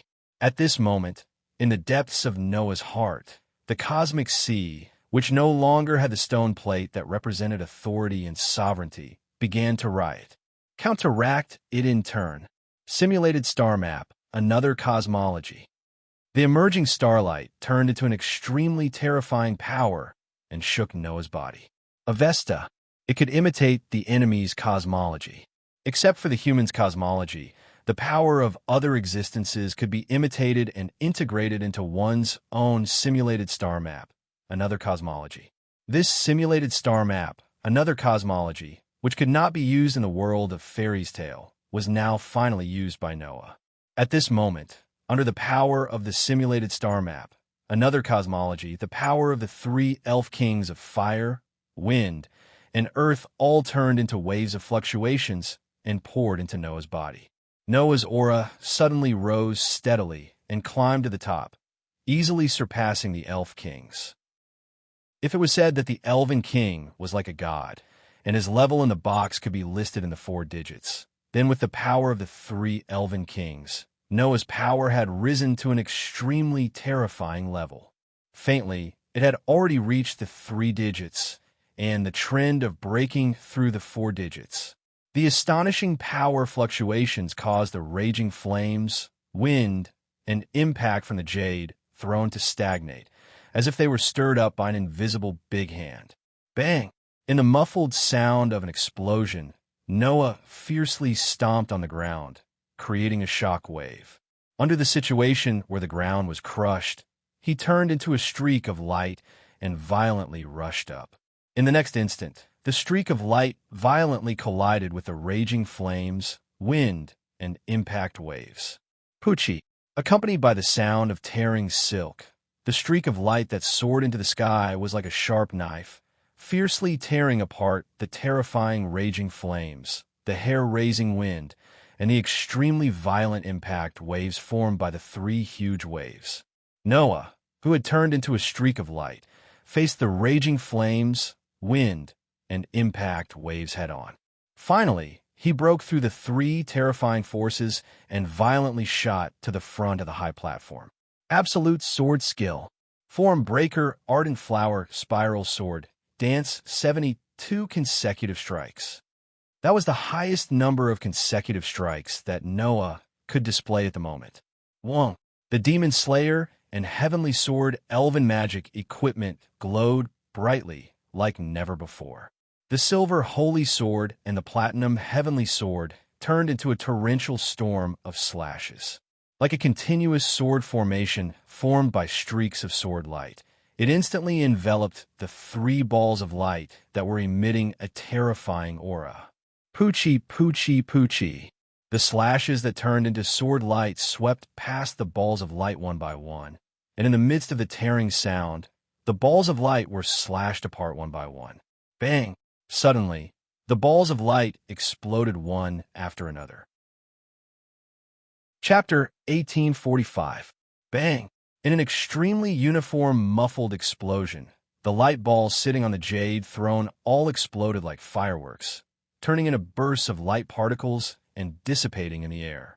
Under the combo storm of Demon Slayer and Heavenly Sword of Salvation, even the Elf Kings were cut open alive. As the light balls exploded one by one, they disappeared one after another. Noah could clearly feel that his combo all hit the target, and each hit the Elf Kings hidden under the light balls. In other words, Noah had successfully liberated the remaining Fire Elf Kings, Wind Elf Kings, and Earth Elf Kings. Almost at the same time, the powerful force surging in Noah's body began to dissipate little by little. The power from the three Elf Kings all dissipated one by one because the target of their imitation disappeared. The starlight surging on the surface of Noah's body dimmed little by little. In the depths of Noah's heart, the cosmic sea that represented another cosmology also calmed down little by little, restoring its original vastness and tranquility. This phenomenon told Noah the Elf Kings were indeed all liberated. At that moment, Noah tapped the ground with the tip of his foot and retreated rapidly like a phantom. In an instant, he swept down the long flight of stairs and returned to the side of the group of girls. Only then did Claire, Lindsley, Fayana, and Alice react. Success, success. Lindsley couldn't help but cheer. The Elf Kings are all liberated. Claire, Lindsley, and Alice also looked surprised and couldn't help but run toward Noah. Although it was extremely unbelievable that Noah actually defeated the joint attack of the three Elf Kings in an instant, at this moment, the joy of the result temporarily overshadowed the shock, causing the girls to cheer. However, Noah felt that something was wrong. Thus, Noah yelled at the group of girls without even turning his head. "Don't come over." Claire, Lindsley, Fayana, and Alice suddenly stopped in their tracks, and the joy on their faces also froze. Noah raised his eyes and stared at the 5 empty jade thrones above. His dark and deep eyes gradually condensed. An indescribable heavy atmosphere began to spread in the air. The entire space returned to a state of silence, giving people an extremely oppressive feeling. Then, in Noah's heart, Aster and Athena's voices sounded at the same time. "Master, be careful. Something is coming." The moment Aster and Athena's voices sounded, Noah's pupils also suddenly shrank. The next moment, the jade thrones in the deepest part of the Hall of Sacrifice suddenly trembled. Accompanied by trembling sounds that sounded like mournful wails, existences that did not belong to this world surged out from the jade thrones. Seeing this scene, Noah's eyes condensed again. Claire, Lindsley, Fayana, and Alice looked at the things gushing out from the jade thrones. They all trembled, and their expressions changed drastically. What gushed out from the jade thrones was dense darkness. It didn't refer to the pure darkness, but it was like a turbid current that could engulf people. It emitted an ominous, evil, decaying, and terrifying aura. The darkness was like pitch-black magma, turning into turbid currents that continuously gushed out from the jade thrones, forming a wave that flowed down the stairs. That scene was like a pitch-black mudslide rushing down, making one's hair stand on end.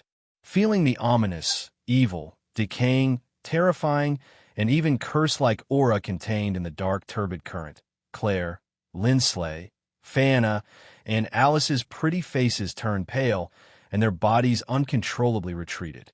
What is that? Fana couldn't help but let out a sorrowful cry. What a terrifying feeling. Lindsley's voice also changed. Is that the otherworldly darkness? Alice clenched her trembling teeth. Sister, did you see something like this back then? Claire's whole body trembled. Even Noah couldn't help but click his tongue when he saw the dense darkness gushing out from the jade thrones like black mud. It's like the evils of this world. Noah had seen the same scene a long time ago. In the world of the Type Moon, during the Holy Grail War, all the evils of this world gushed out from the contaminated Holy Grail. It was exactly the same as the scene in front of him. However, all the evils of this world were just pure curses. If one was swallowed up, as long as one was a human, there was only one outcome: death. However, the otherworldly darkness in front of him wouldn't curse people to death. Instead, it would cause elves to go crazy. Even the Elven King couldn't avoid it. He bitterly resisted, but in the end, he was swallowed up and completely lost to madness. However, unfortunately, this kind of power is useless against me. The otherworldly darkness was undoubtedly a kind of power. Since that was the case, that thing was destined to be useless against Noah. Without mentioning anything else, with Avesta's another cosmology, as long as Noah imitated the cosmology of the otherworldly darkness and used it as a mirror, he would be able to counteract that power. Since Noah didn't do anything and rushed into the otherworldly darkness, nothing would happen, because Noah's physique was immune to all negative powers. The otherworldly darkness happened to be among them. At that moment, Noah raised his head and stared at the jade thrones surging with dense darkness. Is that the door? The otherworldly darkness came from neither the human world nor the elemental elves' world. In that case, to come to the elemental elves' world from the otherworldly darkness, there must be a door that can be passed through. Just like how coming to the elemental elves' world from the human world required a door, the darkness from the otherworldly darkness also required a door. Now it seemed that the door of the otherworldly darkness was opened by those jade thrones, swallowing the Elven King and making him go crazy. If the door was always open, even if the Elven Kings were liberated, they would still be swallowed by the otherworldly darkness in the future and fall into a state of madness, thus destroying the human world and the Elven world. It was precisely because of this that Lubia was desperate and went to extremes, hoping to eliminate the Elven Kings from the root and eliminate the threat to the world. Frankly speaking, Noah also felt that it was not enough to just liberate the Elven Kings. If the otherworldly darkness was not eliminated from the root, it would still be a threat to the world. However, it was also impossible to eliminate the otherworldly darkness, because no one knew how much darkness from the otherworldly darkness was left, and there was no guarantee that it would not continue to multiply and endlessly threaten the human world and the elemental elves' world.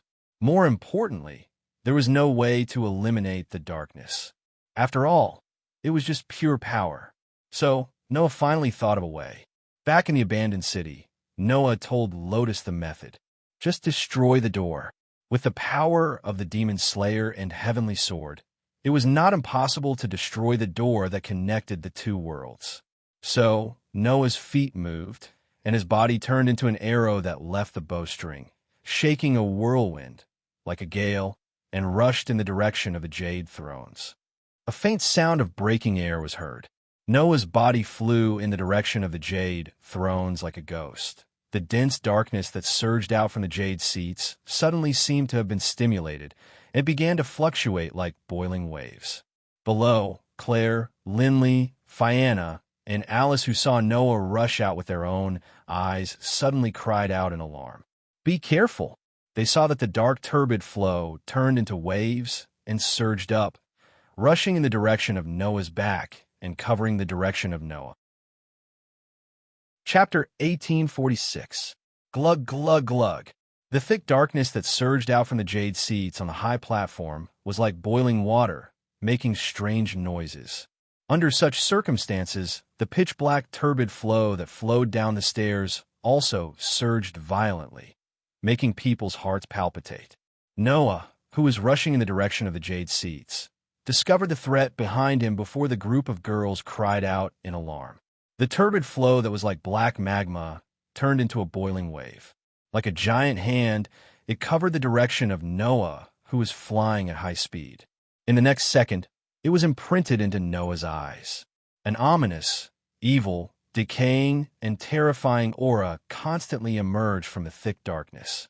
The intensity of the aura was so strong that even Claire, Lindley, Fana, and Alice could clearly feel it, not to mention Noah, who had superb senses.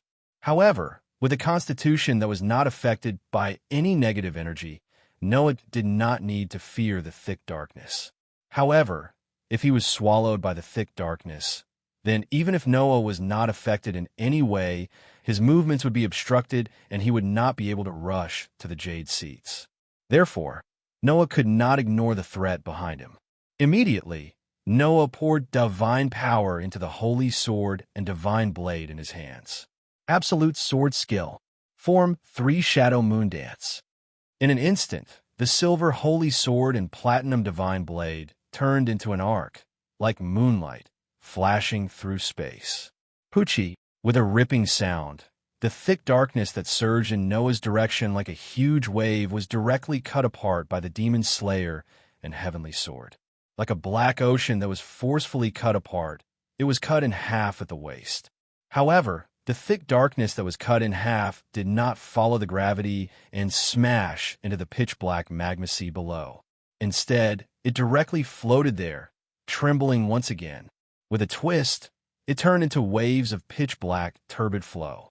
The turbid flow was like a huge shadow, mixed with ominous and evil fluctuations. It was like a black net that enveloped Noah's direction. Immediately, Noah's location was covered by a shadow. The thick darkness also fell from the sky, one by one fiercely covering Noah below. Absolute sword skill. Form 3 Shadow Moon Dance. Noah used the same trick again. His whole body that was suspended in the air started to spin like a top. The demon slayer and heavenly sword turned into sharp sword light, violently slashing apart. Poochie, poochie, poochie.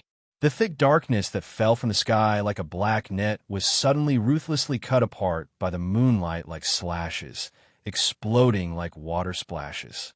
However, the thick darkness was still not destroyed. This time, the splash-like darkness squirmed and turned into black lumps, shooting towards Noah like bullets. Noah, who had just cut apart the thick darkness, had no way to dodge. Bang, bang, bang, bang, bang. Amidst a series of muffled sounds, Noah was sent flying backward as if he had been hit by a heavy rock. The friction between him and the air caused a sharp, piercing sound to resound. Noah, Claire, Lindsley, Fana, and Alice all cried out in alarm. "No, we can't watch anymore." Lindsley bit her lip and shouted loudly. "We have to help him." "That's right." Alice agreed with Lindsley without hesitation. "Noah is fighting for the world, for everyone.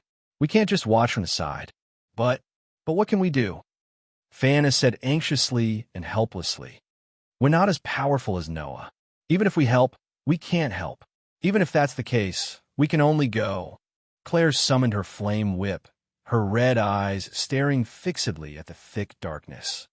"Noah is fighting. Even my sister wants to fight the otherworld darkness. I can't just watch." Lindsley and Alice both nodded repeatedly. Fana clenched her teeth and nodded immediately. "Okay, I'll give you my blessing." Claire, Lindsley, and Alice looked at each other and smiled. They all took out their elven equipment. However, just as the group of young ladies was about to rush forward, Noah's voice sounded again. "Don't come over."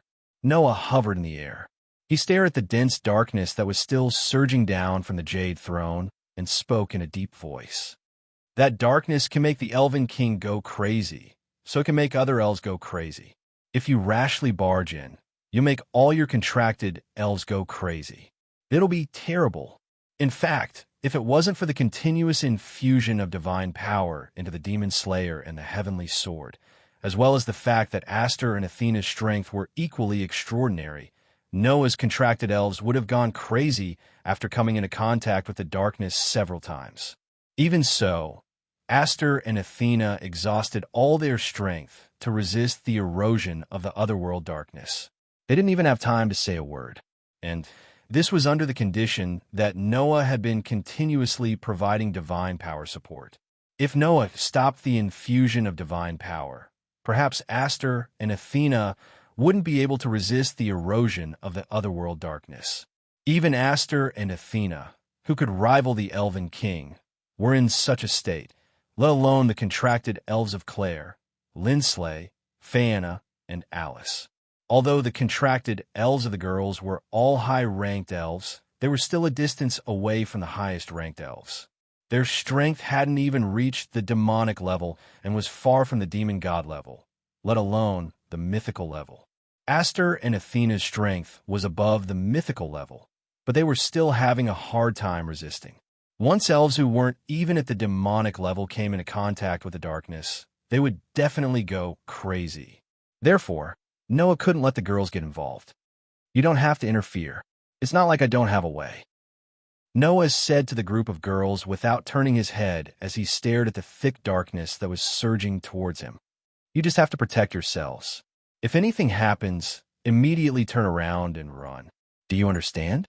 Claire, Lindsley, Phaena, and Alice's high spirits suddenly disappeared as if a bucket of cold water had been poured over them. However, Noah's words were reasonable and couldn't be refuted. At that moment, the girls could only grit their teeth and stand on the spot, their faces filled with unwillingness. Hovering in the air, Noah took a deep breath as he looked at the endless surge of otherworld darkness that was about to flow out of the stairs and touch the hall where the girls were. "Aster, Athena, let's decide the victor in one breath." Aster and Athena didn't say anything. However, the Demon Slayer and Heavenly Sword in Noah's hands blossomed with dazzling radiance, illuminating the entire hall of sacrifice. Feeling the divine power flowing from the Demon Slayer and Heavenly Sword, Noah's lips curled up. Immediately, Noah's figure shot up like a meteor, rushing toward the jade seats on the high platform. Wong. The dense darkness, which was like black lava, immediately began to rage. Just like before, it surged and set off waves after waves of black waves that surged towards Noah, who was flying over in an imposing manner. Looking at the thick darkness surging toward him like a monstrous wave, Noah didn't reduce his speed, but instead flew higher and higher. Avesta, activate. Counteracted in turn, simulating another cosmology. Dazzling starlight burst out from Noah's body, mixed with silver and platinum flashes, shining brightly.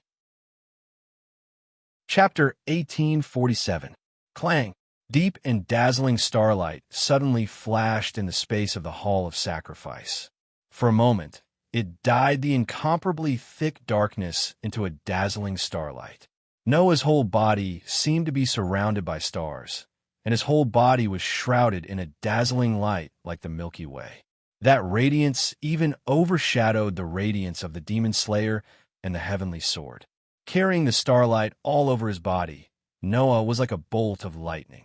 He did not dodge or evade. Instead, he directly charged toward the dense tide of darkness that was surging toward him. Wong! When Noah, who soared into the sky like a meteor, rushed straight into the thick darkness that surged over, the sea of darkness that flowed down the stairs like pitch-black magma suddenly trembled. Immediately, Claire, Lindley, Phaena, and Alice all saw it. Following Noah's rush, the thick darkness that forced Noah to retreat suddenly seemed to disappear and completely dissipated. Wong wong wong wong. In the trembling sound, the thick darkness that came into contact with Noah's starlight was dispelled one by one. At this moment, The another cosmology called Avesta didn't superimpose the thick darkness power on Noah's body. Instead, it turned into a mirror and completely canceled out the otherworldly darkness that came into contact with Noah. Under the power of the another cosmology of Avesta, Noah seemed to have entered a no man's land. He rushed all the way and forcibly separated the surging waves of darkness.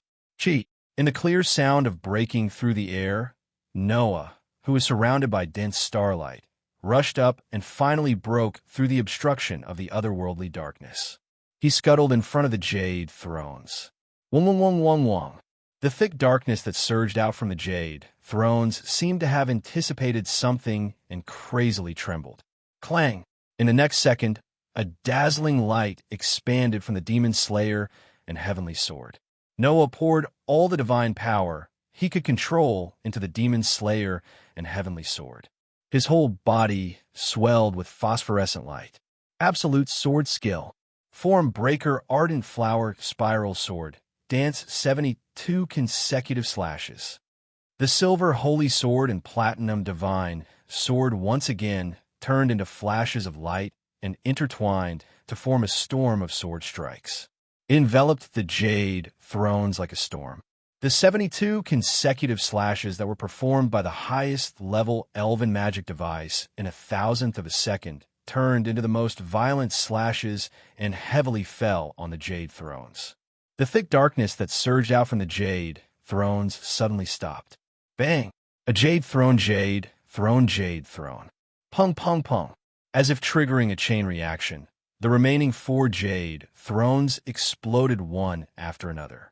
Buzz, buzz, buzz, buzz, buzz, buzz. The thick darkness that had just stopped suddenly seemed to have completely fallen into a frenzy and trembled violently. Claire, Lindley, Frianna, and Alice cried out in surprise again. This was because the violent, thick darkness surged into the air and turned into an extremely huge black arm. It set off a violent gust of wind. With an ominous, evil, decaying, and terrifying aura, it opened its palm in Noah's direction and fiercely grabbed him. Whoosh! The huge black arm even stirred up the turbulence in the atmosphere and turned the gust of wind into a storm. The space around the arm was crazily swirling. The momentum was extremely great. If he was hit by that attack, even if it was Noah, if he didn't activate another cosmology, he wouldn't have a good ending. However, at this moment, Noah didn't seem to notice the huge black arm behind him at all. He stared straight ahead. At this moment, Noah saw it. On the jade thrones where the elf kings originally sat, a vortex like a black hole was slowly rotating, emitting a terrifying aura. The thick darkness from the alien world all surged out from this black hole-like vortex. In other words, the black hole in front of him was the door that connected the alien world and the elemental elf world. Therefore, without any hesitation, Noah suddenly raised the heavenly sword of salvation and gathered a huge amount of divine power under his feet. Ultimate sword skill. Initial form, purple lightning. The divine power gathered under Noah's feet was released and turned into a powerful thrust. It made Noah's body rush out like a gust of wind. The lightning-like thrust directly cut through the space, leaving a faint trace in the air. Immediately, the heavenly sword of salvation, which was shining with a dazzling platinum light, was like a thunderbolt, ruthlessly piercing into the black hole-like vortex. Poochie, a tearing sound, as if it had pierced through a human body, resounded. Wong! The thick darkness that surged out from the black hole-like vortex suddenly trembled. Disappear from me, Noah shouted in a low voice. Light of salvation, full release.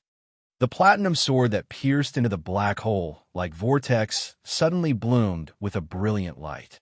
The light was like a tide, surging out and covering the black hole-like vortex, covering Noah's body, and at the same time, also covering the huge black hand that suddenly stretched out from behind Noah. In the end, the platinum light even covered the entire Hall of Sacrifice, bathing the Hall of Sacrifice in the light of the sword. The group of girls let out sorrowful cries one after another, and then they were also covered by the platinum light. The Hall of Sacrifice was located in the crevice of the dimension. It was a different space between the human world and the elemental world. If someone was in this different space, they would definitely discover it. In the Hall of Sacrifice, which was suspended in the air, flashes of light began to leak out.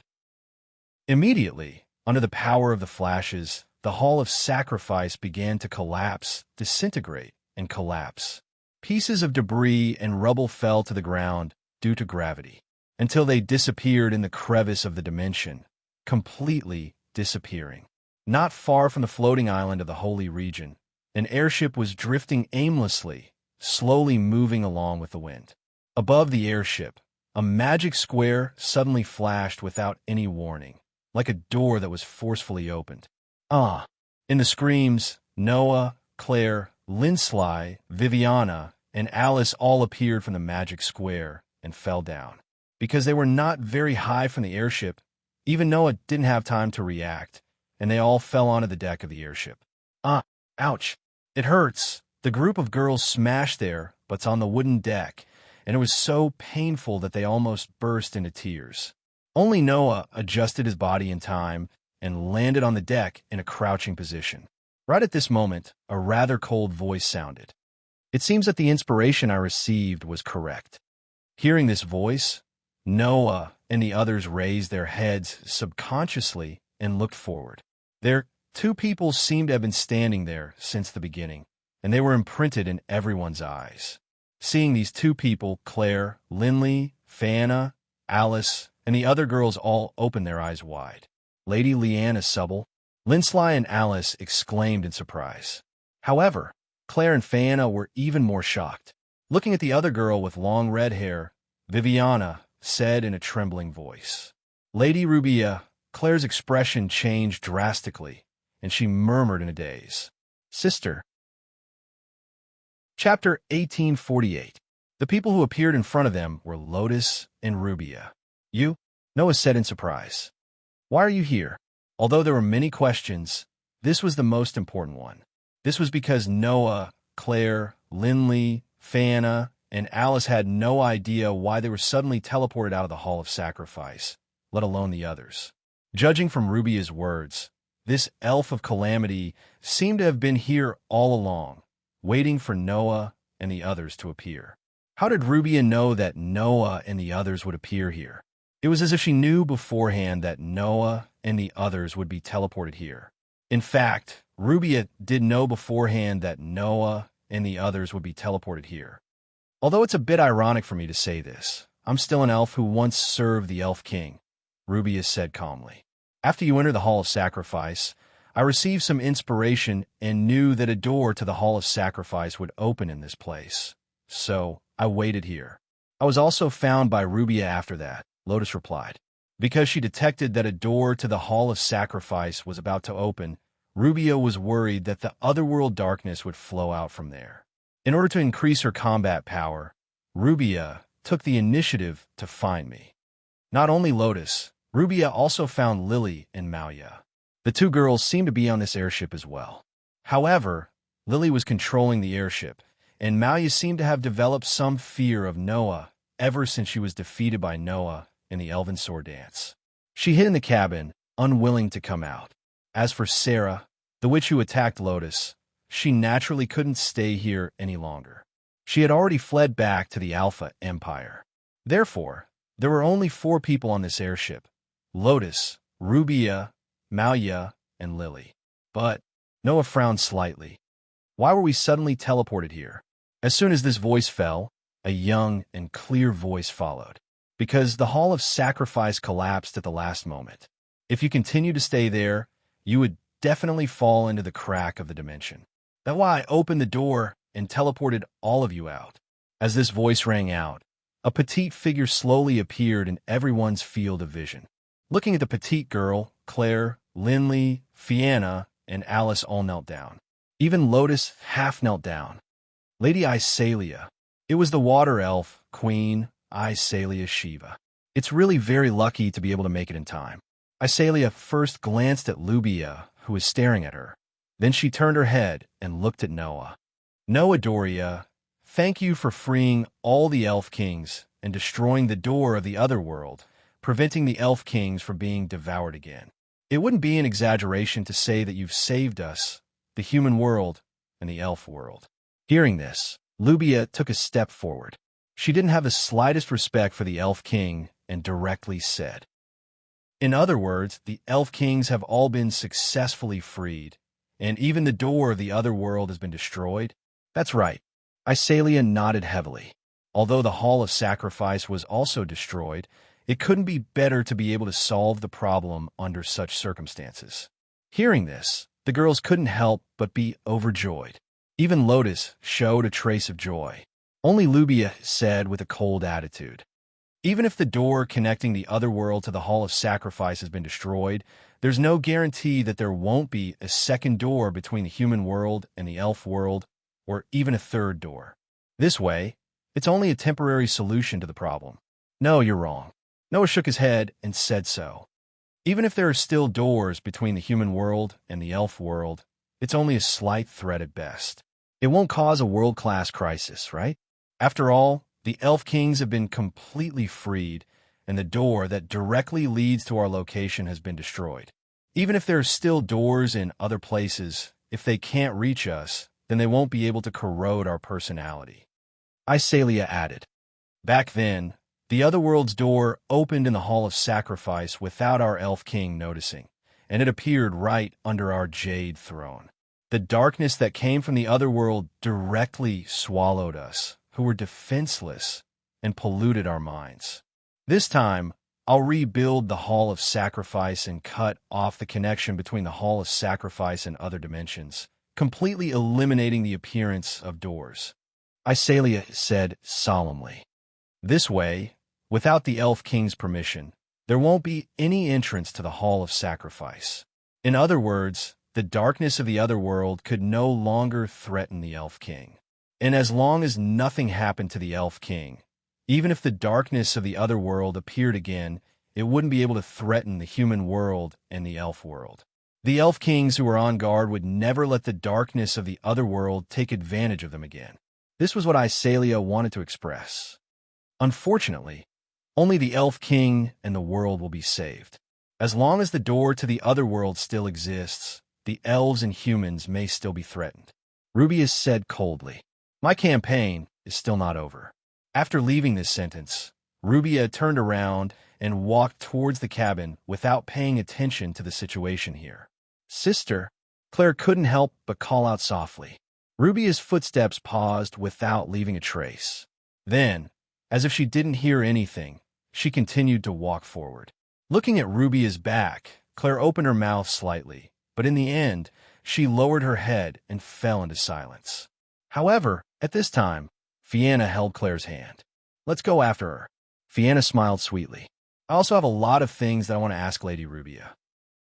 After all, just like how Fianna and Leisha had a good relationship before Rubia's betrayal, Fianna also had a good relationship with Rubia. Presumably, this disappointed elf concubine had a lot to say to Rubia, right? Hearing Fianna's words, Claire plucked up her courage and nodded heavily. Then, Claire and Fianna both chased after Rubia and jogged over. Seeing this scene, everyone tacitly chose to stay where they were.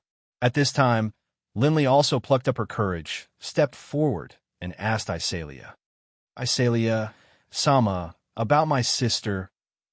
"Don't worry, I didn't forget about this matter." Isalia looked at Lindley. "Now that the threat of the darkness of the other world no longer exists, we Elf Kings are also liberated.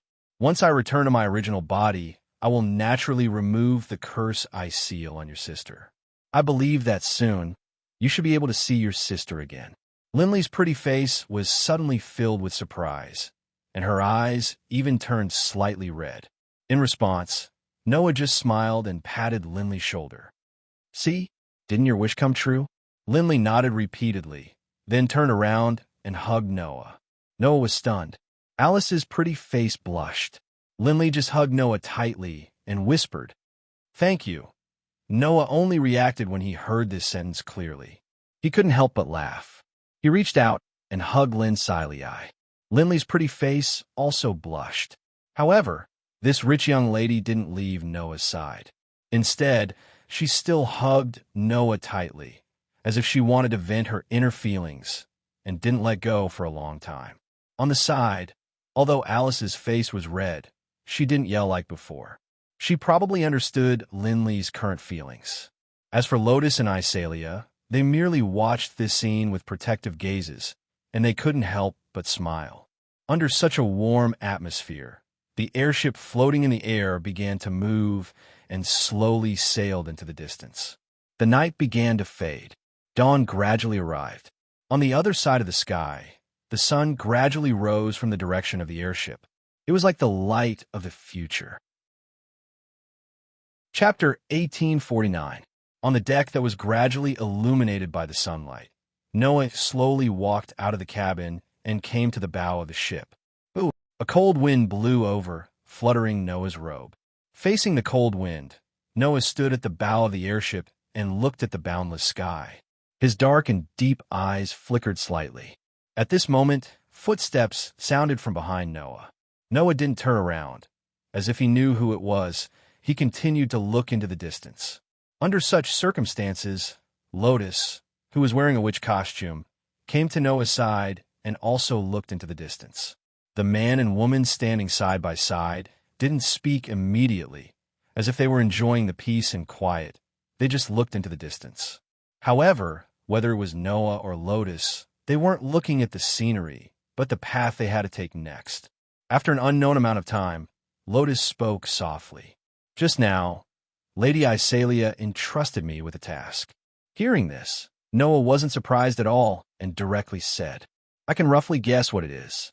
After all, it's not something difficult to guess. Lotus pursed her lips. Lady Iselia wants me to search for the lost Elf Kings.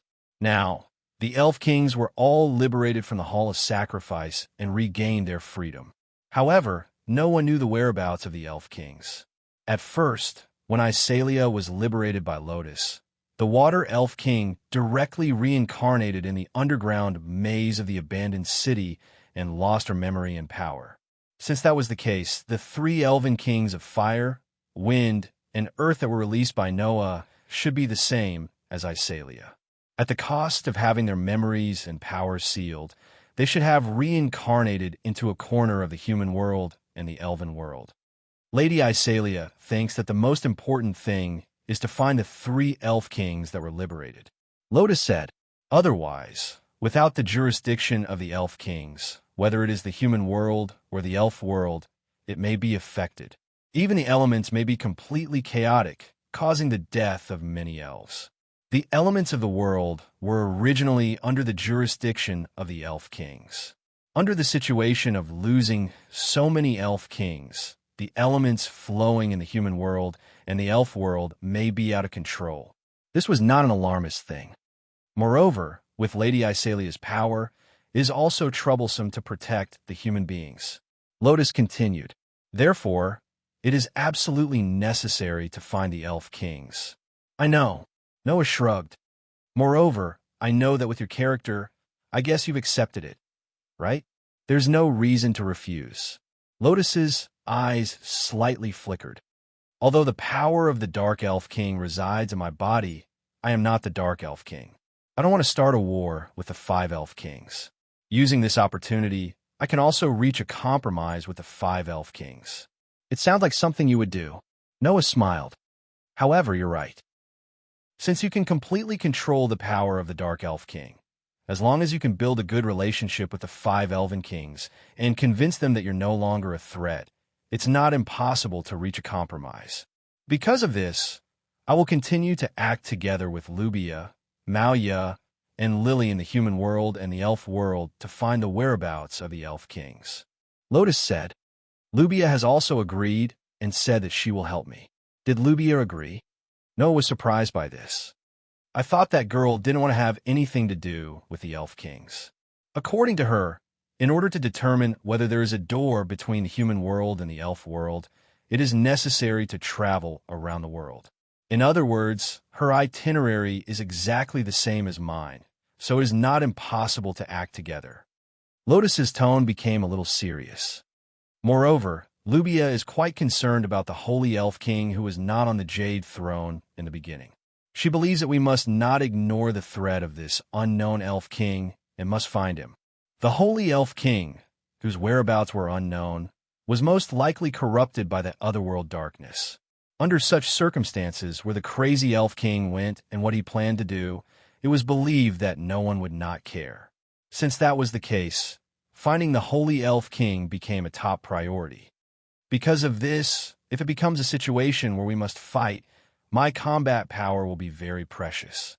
Since that is the case, it is not a bad thing to act together with me from the beginning. This should be Lubia's idea. Lotus glanced at Noah. Originally, Lubia seemed to want to invite you, but she probably guessed that you would refuse, so she gave up. I have done what I can do. Noah curled his lips and smiled. I'll leave the rest up to you. At first, when Noah came to this world, he only wanted to end things with Lotus and clean up the mess caused by the world fragment. However, it suddenly involved the otherworld darkness. Of course, Noah would not leave the people of this world in the lurch. Therefore, Noah won the Elven Sword Dance Festival and went to the Hall of True Sacrifice to free the Elf King, destroy the door of the otherworld, and eliminate the existence that was a threat to this world. In addition, the matter with Lotus had been resolved. Noah believed that even if he was not involved in the following matters, it would not matter. Even if the door still existed between the human realm and the elven realm, it was no longer a threat to the Elf King. Although the Holy Elf King's situation and whereabouts were still a mystery, with Lotus and Lubia and the other Elf Kings as backup, it should be more than enough to deal with the Holy Elf King. Although nothing was absolute, Noah had already done what he could. After all, this world was not Noah's territory. It was impossible for Noah to protect the world forever. So, it was enough for him to do this. The following matters will be solved by the natives of this world. Both Lotus and Lubia had the ability to do so. Therefore, Noah had nothing to worry about. Isalia should have seen that I was planning to leave, so she did not ask me to find the Elf Kings, right? Noah sighed. Whether it's Isalia or Lubia, you can't underestimate them. I feel the same. Lotus could not help but smile, and then she was silent for a while. Are you really planning to leave? Do you think I'm lying? Noah said helplessly. I also have my own things to do. Really? Lotus was silent for a while. Then she reached out and pressed her hand on her heart. Is it related to the thing in my heart? Something like that. Noah nodded. Just like you have the power of the Dark Elf King and have your own mission, I also have things to do. Before that, I can't have any regrets. That's true. Lotus sighed. Then, don't you plan to say goodbye to your companions? In the past few days, those girls have suffered enough. Now that the problems have been solved and Claire and Linley's wishes have been fulfilled, if I tell them now that I plan to leave, won't they turn the world upside down? Noah spread out his hands. Let them continue to be happy. In other words, you plan to leave without saying goodbye. Lotus could not help but ask, isn't that good? Can't you just help me pass on the message? Noah said irresponsibly. Help me tell those girls that I'm leaving temporarily. If fate wills it, we'll meet again. Also, tell Linley not to forget to arrange Myra's affairs and help me take care of her. Noah suddenly smiled. Tell Linley that when I come back, if I find out that Mira is not doing well, I'll make her but bleed. After saying this, Noah laughed, and under Lotus's stunned gaze, he jumped out of the airship. Only then did Lotus react. She hurriedly stepped forward and watched Noah's figure gradually disappear into the sea of clouds. For a long time, she did not speak. After a while, Lotus said helplessly and amusedly, "What an incredible person. Perhaps there will be all kinds of big and small problems in the future. However, there will always be someone who can solve these problems. Without Noah, the world is still spinning." Chapter 1850. Clang. In the pure white world, the feathers emitted a gentle light, as usual, and they swam back and forth in the space like little birds. They looked like leaves drifting in the ocean, and they gave off a peaceful feeling. However, if it was someone who often saw the condition of these feathers, they would definitely notice it. As compared to before, the feathers that were floating in the pure white world were no longer as free as before. This was because the feathers only hovered at a low altitude, and they definitely wouldn't float higher. It was as if there was something extremely frightening above them, causing these feathers to carry a trace of fear, completely not daring to fly higher. However, that was to be expected. In this pure white world, high up in the sky, a fluorescent yet crystal-like curtain shrouded the area, separating the pure white world into two halves. Below was a place where feathers could float freely. Above them, however, was a hair-raising scene. There, red shadows that resembled the Grim Reaper were swimming back and forth like ghosts. There were so many of them that they were as densely packed as locusts, giving one goosebumps. Under such a situation, the feathers that represented the worlds below the crystal barrier dared not approach the sky at all. They could only hover at a low altitude like frightened little animals. Apart from that, there was another scene at a low altitude in the pure white world. An outline with 10 patterns connected to it, and a sun was imprinted in the center. There were 24 engravings on the sun, and it was a stone plate that was suspended in midair. Around the stone plate, there were strange and incomprehensible words that were rotating slowly. On both sides of the stone plate, there were two petite young ladies with their eyes closed. It was as if they were controlling a sparkling and translucent crystal, causing it to release bursts of white mist that fused into the stone plate bit by bit. Buzz, the sparkling and translucent crystal floated in front of the stone plate. As it spun, it released bursts of white mist that fused into the strange stone plate. The white mist first enveloped the strange stone plate, then slowly seeped into the stone plate as if it was pouring into it. As the white mist fused into the stone plate changed bit by bit. In terms of appearance, it was the change in color. The stone plate that was originally as dazzling as gold slowly turned into a pure white color under the fusion of the white mist. Although it wasn't as dazzling as before, it gave people a feeling of restraint. As for the strange and incomprehensible words that were revolving around the stone plate, they were also turning white bit by bit, as if they were gradually fusing with the surrounding pure white world, making it difficult for people to notice. However, this also proved that under the control of Gaia and Alea, Noah's power was indeed transforming bit by bit. Noah, who had returned to the world, looked at this scene. He then looked at the crystal barrier that was blocking the red shadows and couldn't help but sigh. It's still not good, although there had been some progress compared to the beginning. In terms of Noah's authority and sovereignty, the pure white color only occupied less than a quarter of the area. Even the strange and incomprehensible words around the stone plate only had a quarter of it turned white, while the rest was still the original color. Seeing this, how could Noah not understand? His power, sovereignty, and ability had only reached a quarter of the upgrade. He estimated that when the stone plate and words turned white, Noah's power, sovereignty, and ability could be considered to have been successfully upgraded. At that time, Noah would have the power to rival the world level and become the strongest existence. Are there still more than 3/4? Noah's murmur made Gaia and Alea's eyelids tremble, and they immediately opened their eyes. Seeing this scene, Noah's spirit was shaken as he quickly went forward. "You're awake." Hearing this, Gaia and Alea were slightly startled as they looked at each other. Following which, not mentioning Alea, Gaia burst out laughing.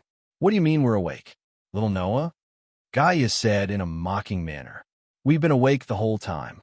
Don't tell me you thought we were asleep." Noah awkwardly scratched his face. "No, it's just that you've been doing your homework all this time. I thought you wouldn't open your eyes before completing the mission. We were just concentrating," Alea said expressionlessly. "Although it's not difficult to help you upgrade your power, it's very difficult to control the center of the space between worlds to release the imaginative power. It requires all of your focus. After all, we're only the will of the planet and the will of humans. We can't represent the world itself," Gaia sighed. "So, when we were chosen by the world as your guide, we were the ones who were extremely surprised. Moreover, we're only relying on the imaginative power to temporarily stay in the space between worlds. Originally, with our power and existence, we definitely wouldn't be able to enter here," Alea continued Gaia's words. To be able to control the center of the space between worlds like this is an extremely honorable thing for us. Is that so? Noah bitterly smiled. Then you've been concentrating on your homework. Don't you plan to rest? We have restraining powers. There's no such thing as fatigue, Gaia said, not knowing whether to laugh or cry. Little Noah, you don't have to worry about us. Yes, Alea nodded. You should take advantage of the time when your power is still being upgraded to do what you want to do. From Gaia and Alea's words and sentences, Noah could hear a kind of doting and thinking for him. Perhaps, to be able to help Noah before the final battle, for these two restraining powers would be a very happy thing. In the world of the Shape Moon, as the will of the planet and humans, Gaia and Alea had always considered the problem of maintaining their own existence and the survival of the planet and humans. However, ever since they were chosen to be Noah's guides, Gaia and Alea were destined to not be limited to a small planet and race. Just like how Noah's power was being upgraded, Gaia and Alea were also being upgraded. However, what these two restraining powers were upgrading wasn't their power but their horizons and knowledge, or even their existence itself. Gaia and Alea should be very happy about this change, right? As for Noah, Gaia and Alea were treating him like family. Compared to when he was just the will of the planet and humans, their feelings were much richer. Therefore, Noah held a grateful attitude and nodded. I know. I will try my best not to leave behind any regrets. That's good. Gaia and Alea's expressions relaxed a little. All right. Gaia seemed to have suddenly thought of something. She flipped her hand, and a piece of jade appeared in her small palm. She tossed it to Noah. This is for you. Noah was startled at first and subconsciously received the jade. Then, he reacted and spoke in surprise. What's this?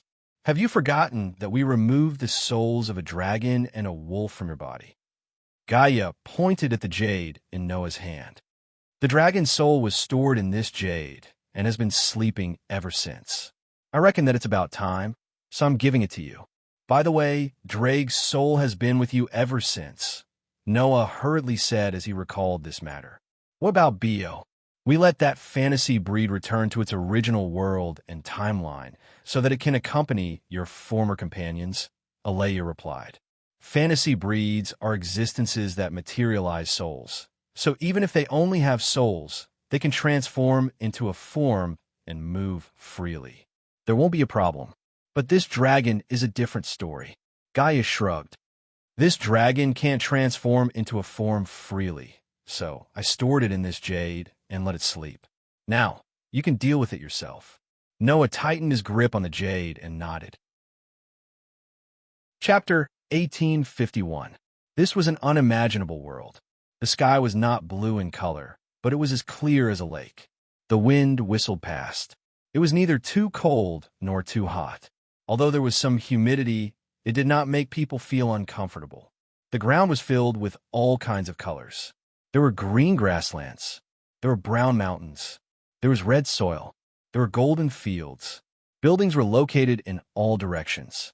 Among them, there were skyscrapers that resembled modern human society, but there were also castles and halls that resembled those of the Middle Ages. Mixed together, it did not make people feel chaotic. Instead, there was an indescribable sense of beauty. The most unbelievable thing was that there was no ocean in this boundless world. On Earth, the ocean took up almost 70% of the area. If this world was as vast as Earth, but there was no ocean, then one could imagine how vast the land here was. All these phenomena added together showed how unbelievable this world was. And this was indeed not the human world. This was the underworld. It was occupied by demons and fallen angels. There were powerful individuals everywhere in the underworld.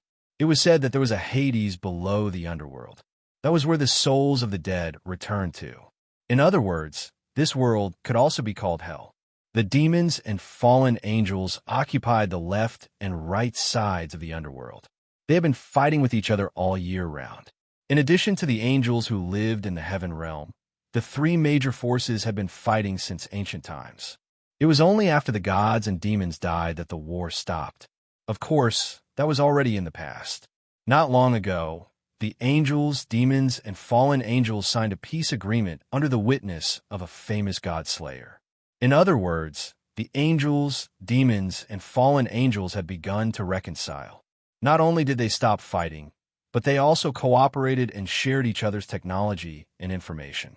Under such circumstances, it was conceivable that the three major forces, which had been exhausted by the existence of war, would enter a period of rapid development. However, this was still not enough. After all, we have lost the gods and demons. As a mythological system, we are on the verge of collapse. People from other mythological systems are likely to target us. Therefore, it is necessary to negotiate with other forces. In the Demon King's territory of the underworld demons, in a vast conference room in a magnificent building, a Sashal held a glass of red wine in his hand as he sat on the sofa. He spoke in a tone that sounded both casual and solemn. At present, we have contacted Norse mythology first. Next, we need to find an opportunity to sit down and talk with Greek mythology, Indian mythology, Egyptian mythology, and Celtic mythology. It is troublesome just thinking about it. Although he looked very frivolous, this middle-aged man with a bad feeling was the governor of the fallen angels. He had the highest level of fallen angels with 12 wings. In terms of status, a Sashal was equivalent to the emperor of the fallen angels. In terms of strength, a Sashal was not the least bit weaker than the Demon King. Therefore, no matter how frivolous the words coming out of Athashel's mouth sounded, they couldn't just ignore them. At least, Sarsex, who was present, nodded.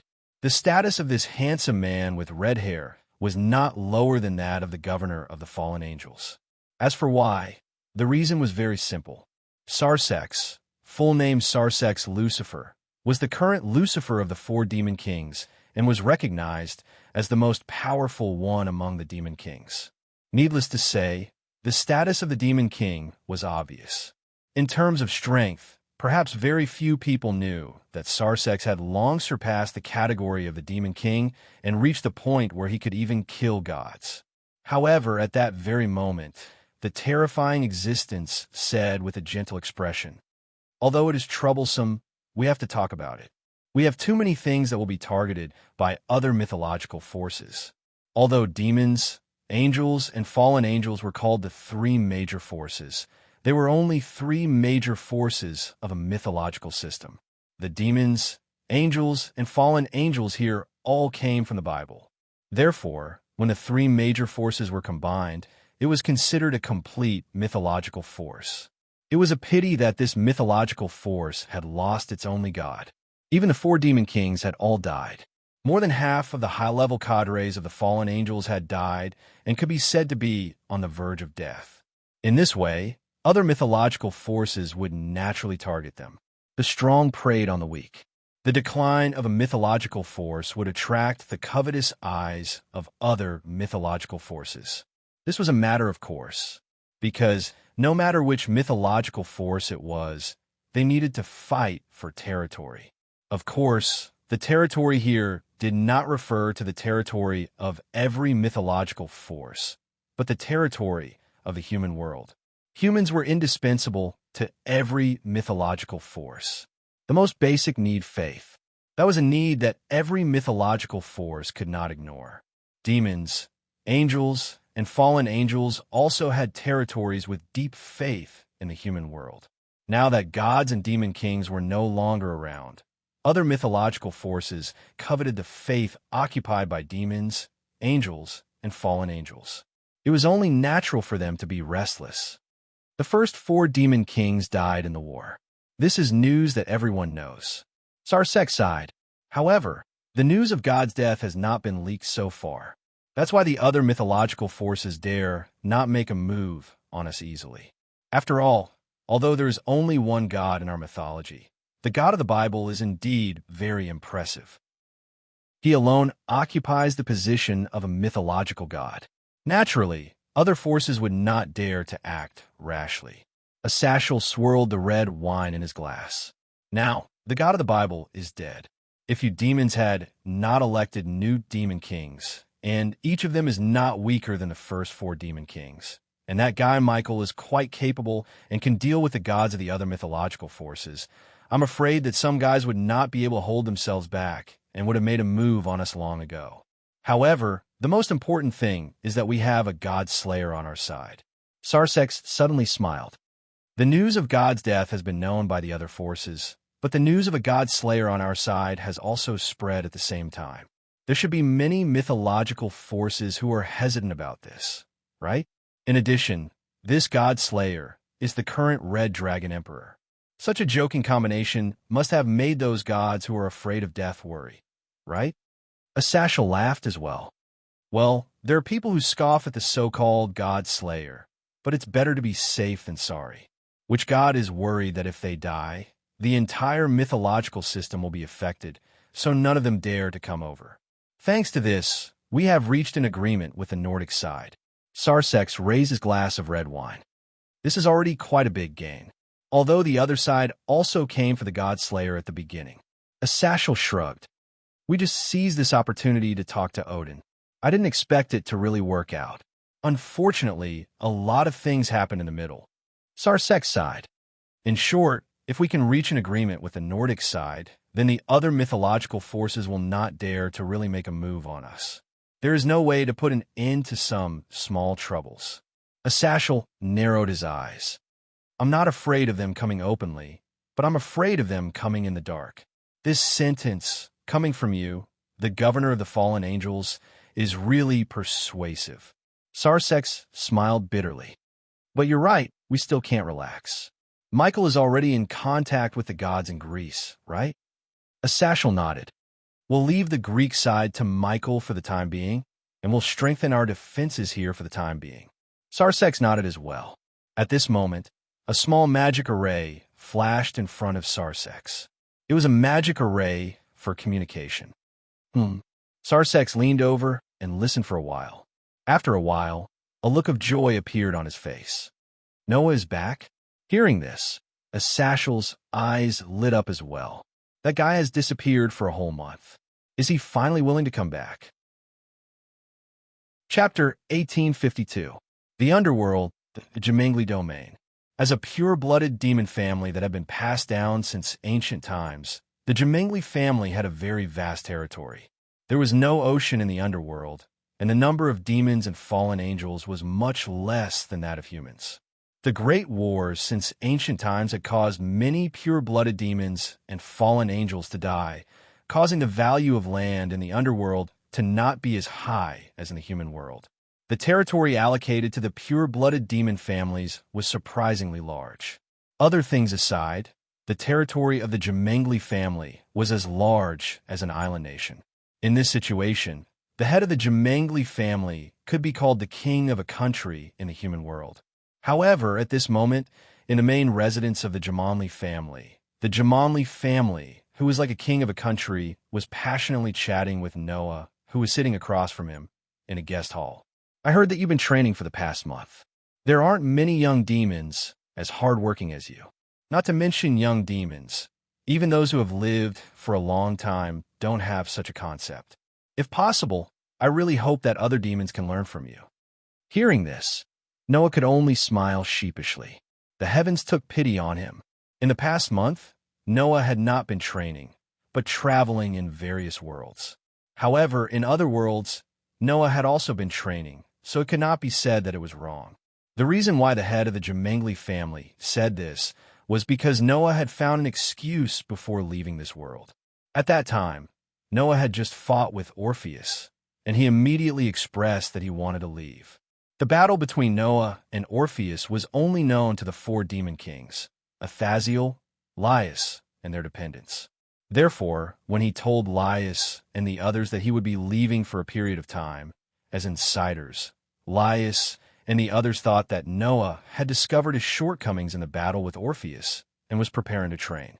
At that time, Noah did not explain in particular, so everyone thought that Noah really intended to train for a period of time. Although Jemangli didn't know about the battle between Noah and Orpheus, he knew that Noah was preparing to cultivate in the netherworld for a period of time, which was why he said that. Sazax has been talking to me about you all this time. He said that the reason why the other mythological system factions haven't done anything to us after learning that the gods here are no longer around is largely because of you, Jemengli said with a sigh. It's such a blessing for my Elias to be your fiancé. So, in this world, Noah and Elias were engaged. Although Noah and Elias did not deny the engagement to prevent their family members from marrying into other pure-blood demon families on their own accord, it was more of an act than anything else. Still, the Gimli family seemed to be looking forward to the engagement. Noah felt that if this continued, the fake would become real. He felt that it was about time, so he spoke to Jemengli. Well, actually, Elias and I, just as Noah was about to confess everything, the door to the living room opened. Oh, Azashel looked at Noah with a wicked smile on his face. You're really back, Father. Sazak first greeted Jemengli before turning his gaze to Noah with a smile. You're finally back. If you hadn't come back, Elias might have sent someone to look for you. I've just returned too. Noah spread his hands, his attitude towards Sazak and Azashel became casual. Elias should have returned to the human world, right? After all, the summer vacation ended after you left. She still has to go to school, so she naturally has to go back to school. Sazak chattered as he approached. Speaking of which, you're still a teacher in Elias' school. The summer vacation is over. Don't you have to report? I'm just a little infirmary teacher. I don't have any actual classes to attend, so it's fine. Noah pursed his lips. Of course, I've also asked Elias to help me apply for leave. It's fine. Being a teacher is so leisurely. I want to try being a teacher too. Azashel sat opposite Noah and complained. While you're so leisurely, we've been so busy. Is that so? Noah immediately asked. Did anything special happen during this time? Something big did happen, Sazak said as he sat down as well. It has something to do with you too. How about you listen in? It has something to do with me too. Noah raised his eyebrows slightly. Seeing that Noah, Sazak, and Azashel were about to talk about something important, Jemengli stood up. In that case, I won't disturb you from talking about business. Please make yourselves at home. With that, Jemengli immediately retreated. Then, Sazak and Azashel explained to Noah an important thing that had happened in the past month. During Noah's temporary absence for a month, different things did happen, big and small.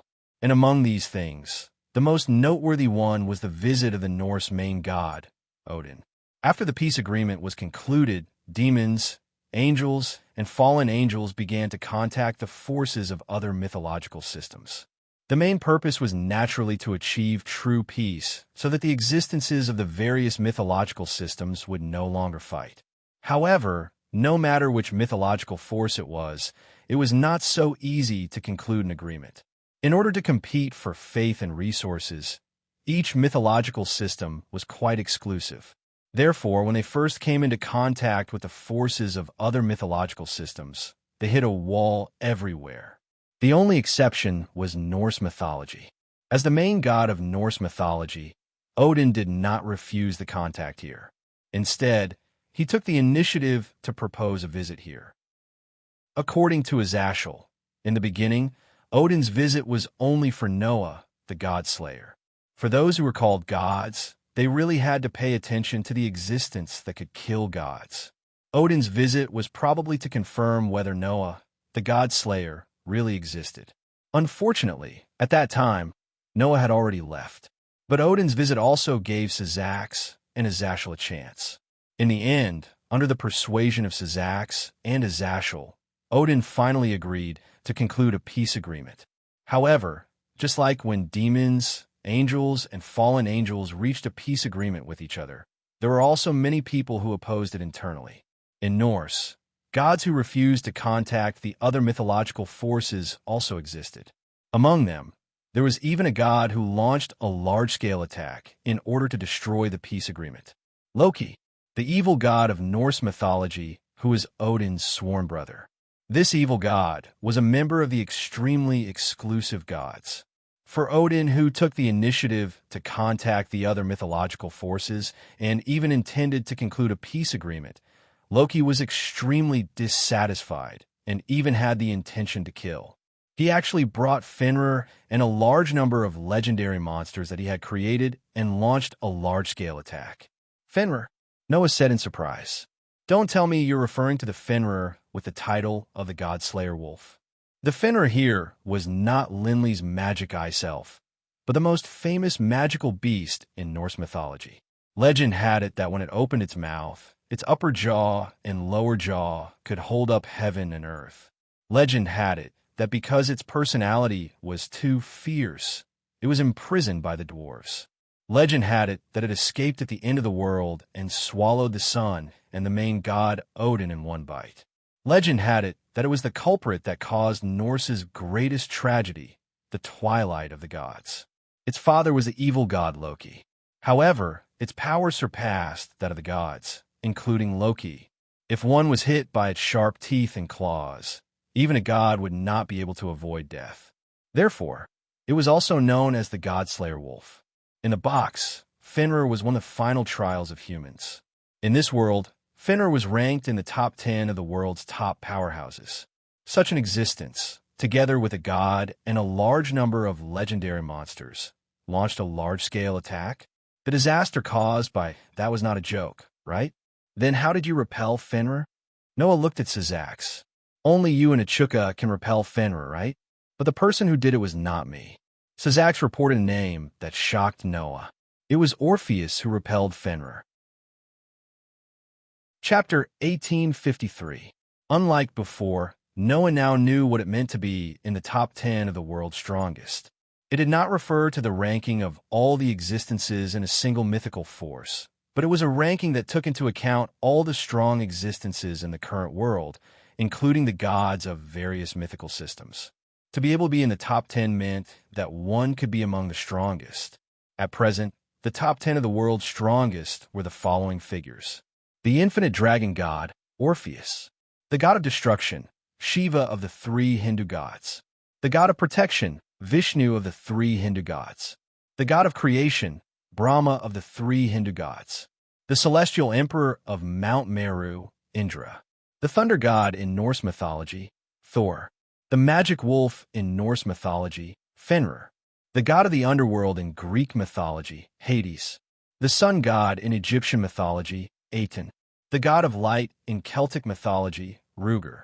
The top 10 were the 10 strongest existences in all the mythical forces. In this ranking, except for Orpheus, who was recognized as the strongest and ranked first, the rest were not ranked first. The difference in strength was not big enough to clearly distinguish the ranking. Because of this, in addition to the top 10 existences, there were some existences who had the ability to squeeze into this ranking. For example, before being sealed, the two heavenly dragons were at this level. Another example was that as a surpasser, Syzax and Achuka also had the ability to enter, and Fenrir was among them. Therefore, in Noah's opinion, if Loki had really brought Fenrir, the only ones who could fight Fenrir were Syzax and Achuka. However, Noah never thought that it would be Orpheus who made the move. I'm afraid that no one thought that Orpheus would suddenly appear and make a move. Asashel seemed to recall the scene at that time and could not help but be speechless. That's also Wally's fault, right? Wally? Noah frowned. Wally also appeared.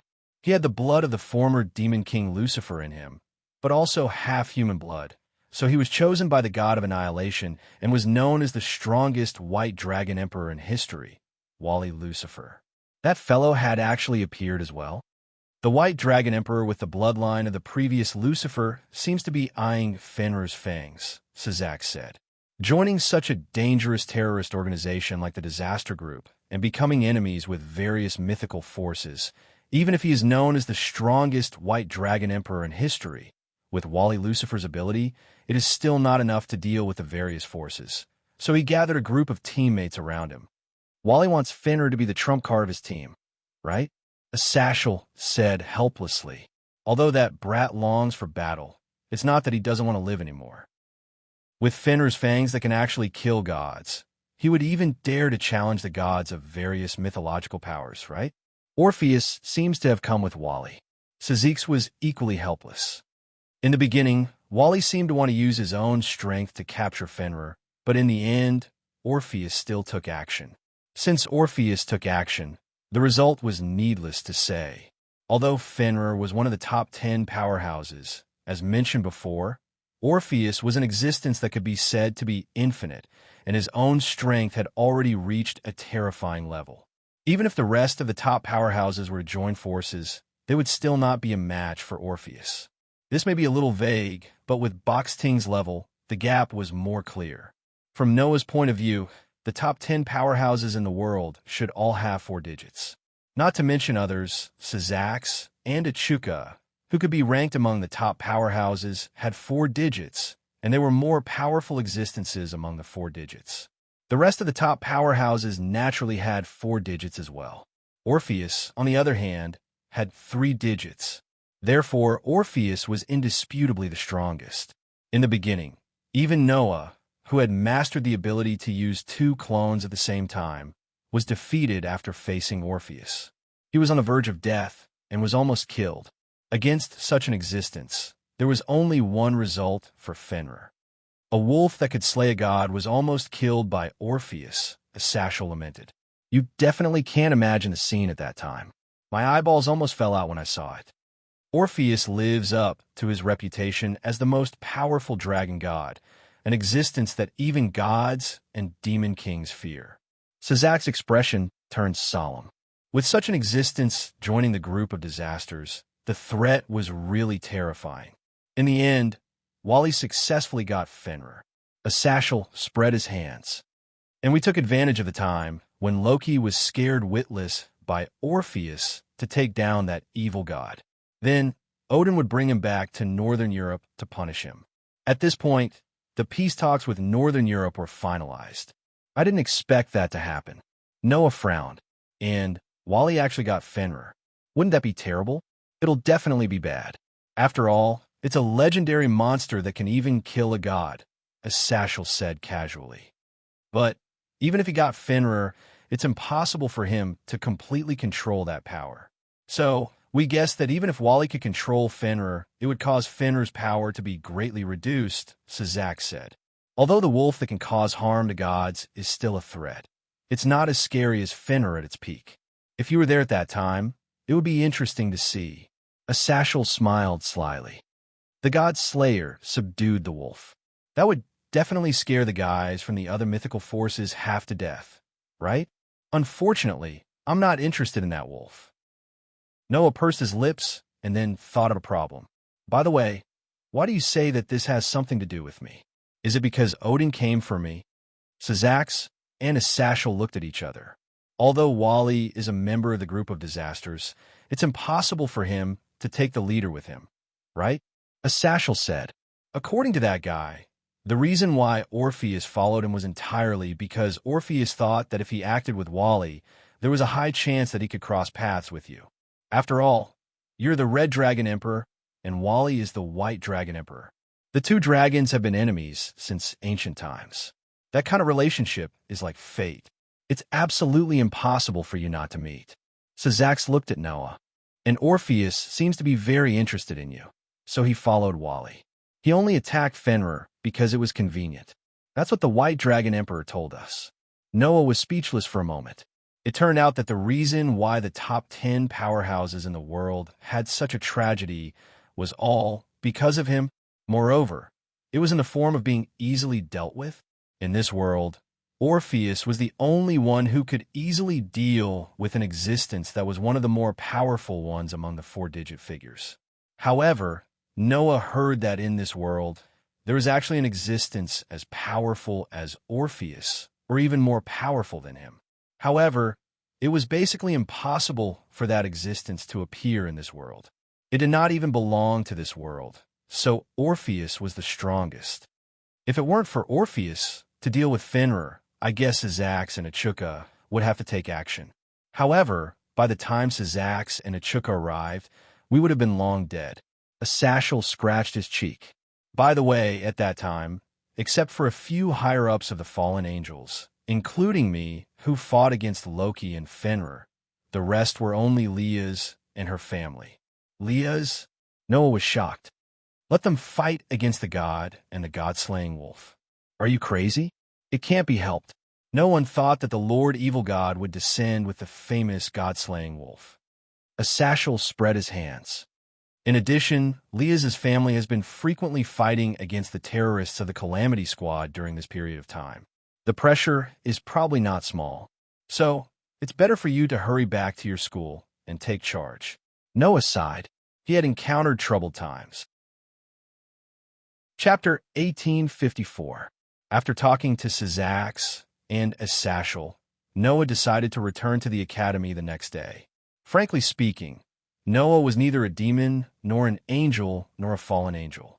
At the same time, he was not a member of any other mythical faction. There was no reason for him to act on behalf of any faction. However, just because he did not belong to any faction did not mean that Noah could not be close to people from other factions. Leah's, Sangna, and the two girls' families were all Noah's students. Sizax and Achuka, on the other hand, were somewhat indebted to Noah. Back then, if Sizax and Achuka had not sacrificed a month to accompany Noah in his special training in the alternate dimension, Noah would not have been able to take the solid step of using more than 2 clones at the same time. As the saying goes, the beginning of everything is the hardest. If Sizax and Achuka had not helped Noah with his special training, Noah would not have been able to take the solid step of using more than 2 clones at the same time. Then he would not have been able to achieve the results of using 3, 4, or even 5 clones at the same time. Moreover, for Noah's special training, Asashel had also done his best to arrange things for Noah. He contacted Sizax and Achuka, prepared the alternate dimension, and even took on the roles of the 2 demon kings. Noah would not have been able to carry out the special training as well. With all these factors added together, Noah's side was very obvious even though he did not join any faction. It was not impossible to stay out of it, but it was up to Noah whether he was willing to do so.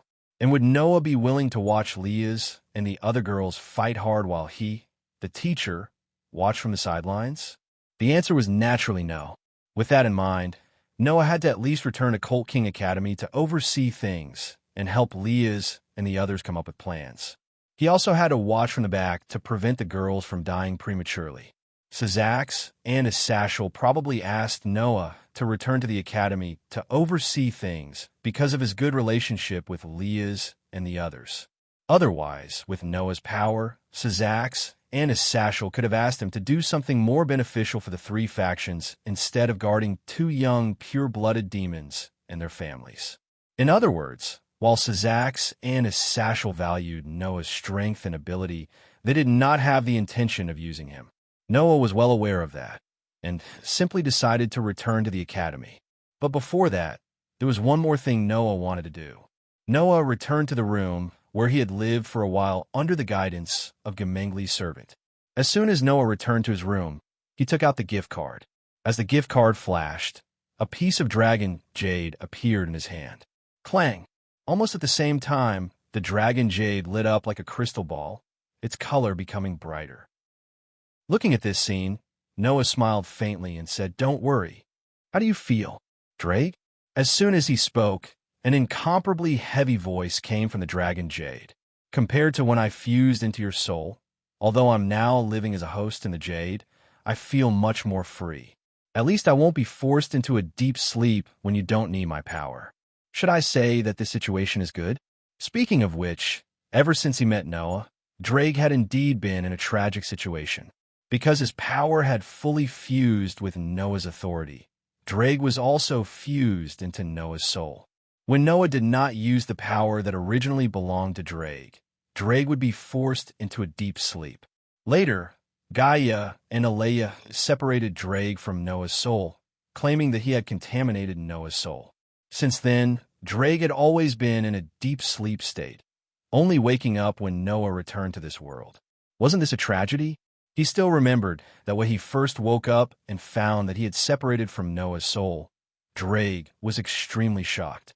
After all, without using the power that originally belonged to Drake, Drake would not wake up. Naturally, he would not know why he was separated from Noah's soul. Drake did not even know that Noah was special, let alone that Noah did not belong to this world. Simply put, It was the feeling of why did the whole world change when I woke up. Noah was too embarrassed to tell Drake that because Gaia and Aleia thought that his existence was polluting his soul, the two restraints separated him from Noah's soul. If he told Drake this, Noah felt that Drake would definitely cry. Thus, Noah simply lied, saying that there was a problem with his authority that caused this situation to happen. In the end, Drake really did not feel the existence of the authority that originally belonged to him in Noah's body, so he believed this reason. But this way, if I meet that white guy again, he will definitely make fun of me, right? Drake said self-deprecatingly, as his old enemy, I am now only a soul body, not even a divine artifact. My battle with Arubian will probably end here, right? Saying this, Drake's words had a trace of relief, but also a trace of unwillingness. Noah had heard Drake say this before. After so many years of fighting each other, the two heavenly dragons had already forgotten why they were fighting so fiercely in the first place. Therefore, there was no enmity or grudge between the two heavenly dragons. They were just like old enemies. Now that this relationship was announced to end, Drake felt relieved, but he also felt that he had lost in the end. After all, no matter what, it was Drake who had a problem, right? Hearing the self-deprecation in Drake's words, Noah also felt a sense of guilt. He did not expect that Gaia and Aleia's actions would have such an impact on Drake. Now, Noah could only rack his brain to think of a way to make it up to Drake. However, at this time, Athena's voice sounded in Noah's heart. If you want to continue fighting, it is not impossible. Huh? Noah was stunned. Oh. Drake was surprised. I have never heard this voice before. It seems to be different from the wolf hiding in your soul. Whose voice is it? It seemed that Drake could hear Athena's voice. There is no need to mind my existence. I have only abandoned my past identity and position and obtained a rebirth as a subordinate, Athena said calmly. However, I can't just sit by and watch the warrior who wants to continue fighting. Furthermore, you're a dragon. In the past, I was also the existence that controlled the dragons. If I do that, it will be beneficial for the person who wishes to continue fighting. Crimson Dragon, you just have to tell me. Do you want to continue fighting? You were an existence that controlled dragons in the past. You're quite bold. Drake laughed. Although I do not know who you are, I will answer your question. I am the Crimson Dragon Emperor, the crystallization of power, Drake declared boldly. If I do not feel happy about fighting, then I am not a dragon. Well said. Athena's goddess of war seemed to have been ignited by Drake's bold words. Since that is the case, I will lend you a hand. But what do you want to do? Drake asked curiously. In my current state, it will be difficult for me to fight, right? It's simple. Just return to your original state, Athena said. In other words, return to the state of a divine artifact. Return to the state of a divine artifact. Drake was shocked. Return to the state of a divine artifact? Noah could not help but exclaim. Can you do that, Athena? Based on the current situation, it shouldn't be too difficult to do so, Athena said. My beloved, have you forgotten that you once obtained the method to create a divine artifact from the 12-winged fallen angel? After hearing Athena's words, Noah suddenly remembered. In order to make Noah a suppressive force for the three factions to form a peace treaty, Asashel had indeed given Noah the method to create a divine artifact. So, it is very simple, Athena said indifferently. Create a divine artifact. Chapter 1855, Chariot King Academy, The Human World. It was noon, and the students of Chariot King Academy were having their break time after class. Even if one were to look in from outside the academy gates, they could clearly see the students in Chariot King Academy's uniform gathered in groups of 2s and 3s. They were either eating lunch on benches or spreading cloth on the lawn as they chatted. It was a lively scene. Laughter and chatter could be heard from the academy. The midday sun shone warmly on each of the students. The scene of the students laughing under the sun made people feel warm from the bottom of their hearts, and they were strongly aware of the beauty of campus life. Still, the commoners did not know that the person behind this seemingly ordinary academy was not a human, but a demon. Of course, there were many demons in Chariot King Academy, but they all mingled with the commoners. It sounded unbelievable, but that was the truth. Just like how humans were divided into good and evil, demons were divided into good and evil as well. Fortunately, the demons living in Chariot King Academy were not of the unorthodox path. Of course, there were times when the students were enjoying school life, while the aberrant demons could only work in the dark, doing things that the commoners could not do or even know about. Under such circumstances, a group of young girls in their prime were strolling along a small path in the academy. It was a group of girls who were adorable in every aspect. Among the girls, there was a very stylish boy. In the middle of the girls, there was a leader with long red hair that reached her waist. It was none other than Leith and her kin. "I'm so tired." Elena shrugged her shoulders with a weak look on her face. "Today is going to be another tough battle." Yeah. Genova sighed as well.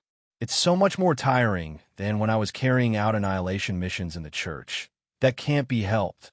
Junai had a rare look of bitterness as well. "We've been fighting all this time. We've reached the point where we have to fight terrorists every day, haven't we?" Labelle's voice was filled with hardship. "I really don't understand why those terrorists keep targeting this town.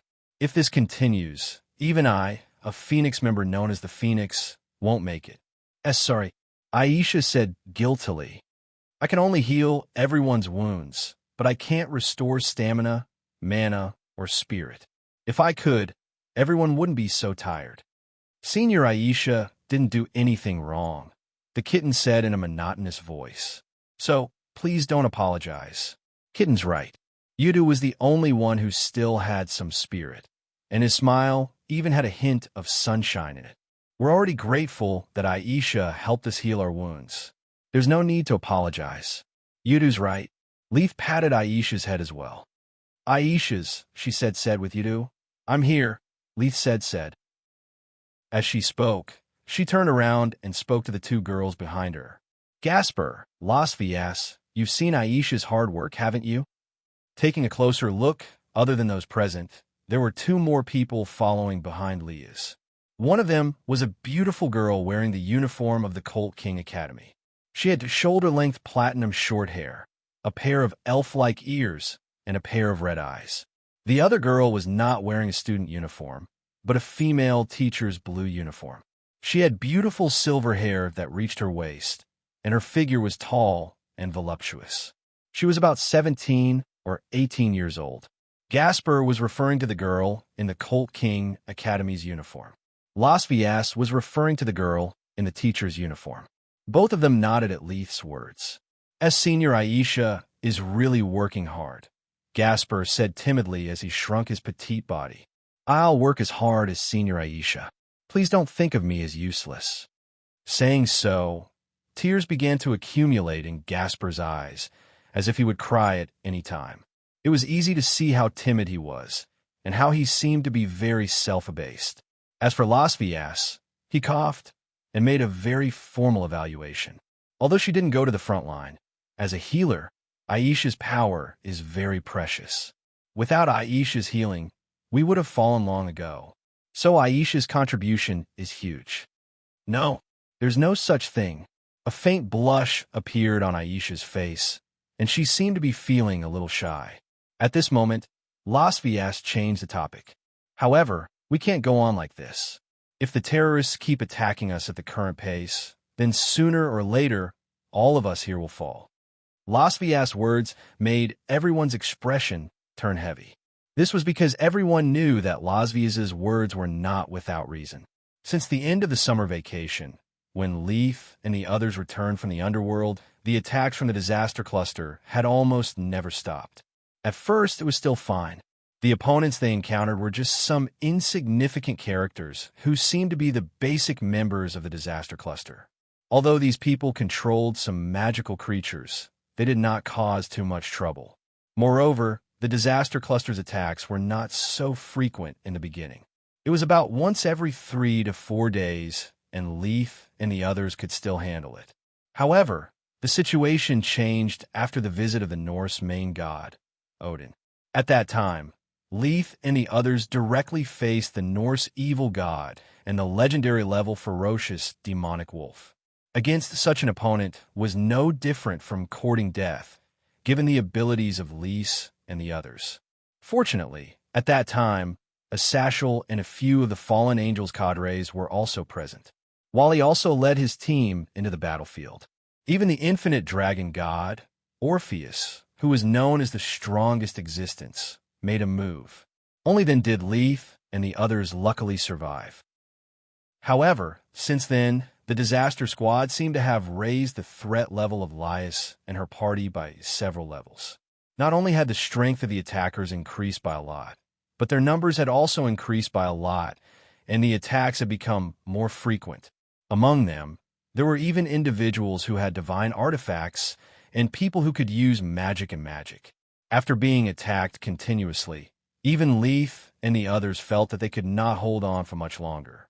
The fact that we survived the hands of a god, and even the top 10 demonic wolves in the world, seems to have made us dangerous in the eyes of the terrorists. LaBelle sighed. Undoubtedly, there was almost nothing we could do to help at that time. We were only responsible for annihilating the mass-produced monsters brought by Loki. The monsters created by a god, even if they were mass-produced, and each of them was much weaker than an existence like Fenrir, we could deal with them. That also raised our evaluation in the hearts of the terrorists. Junai shook his head. No, just being able to survive such a battlefield is enough to raise our evaluation a lot. In fact, not only among the terrorists, but also in the demon realm, the evaluation of Minister Leith has also risen a lot. Yuta smiled slightly.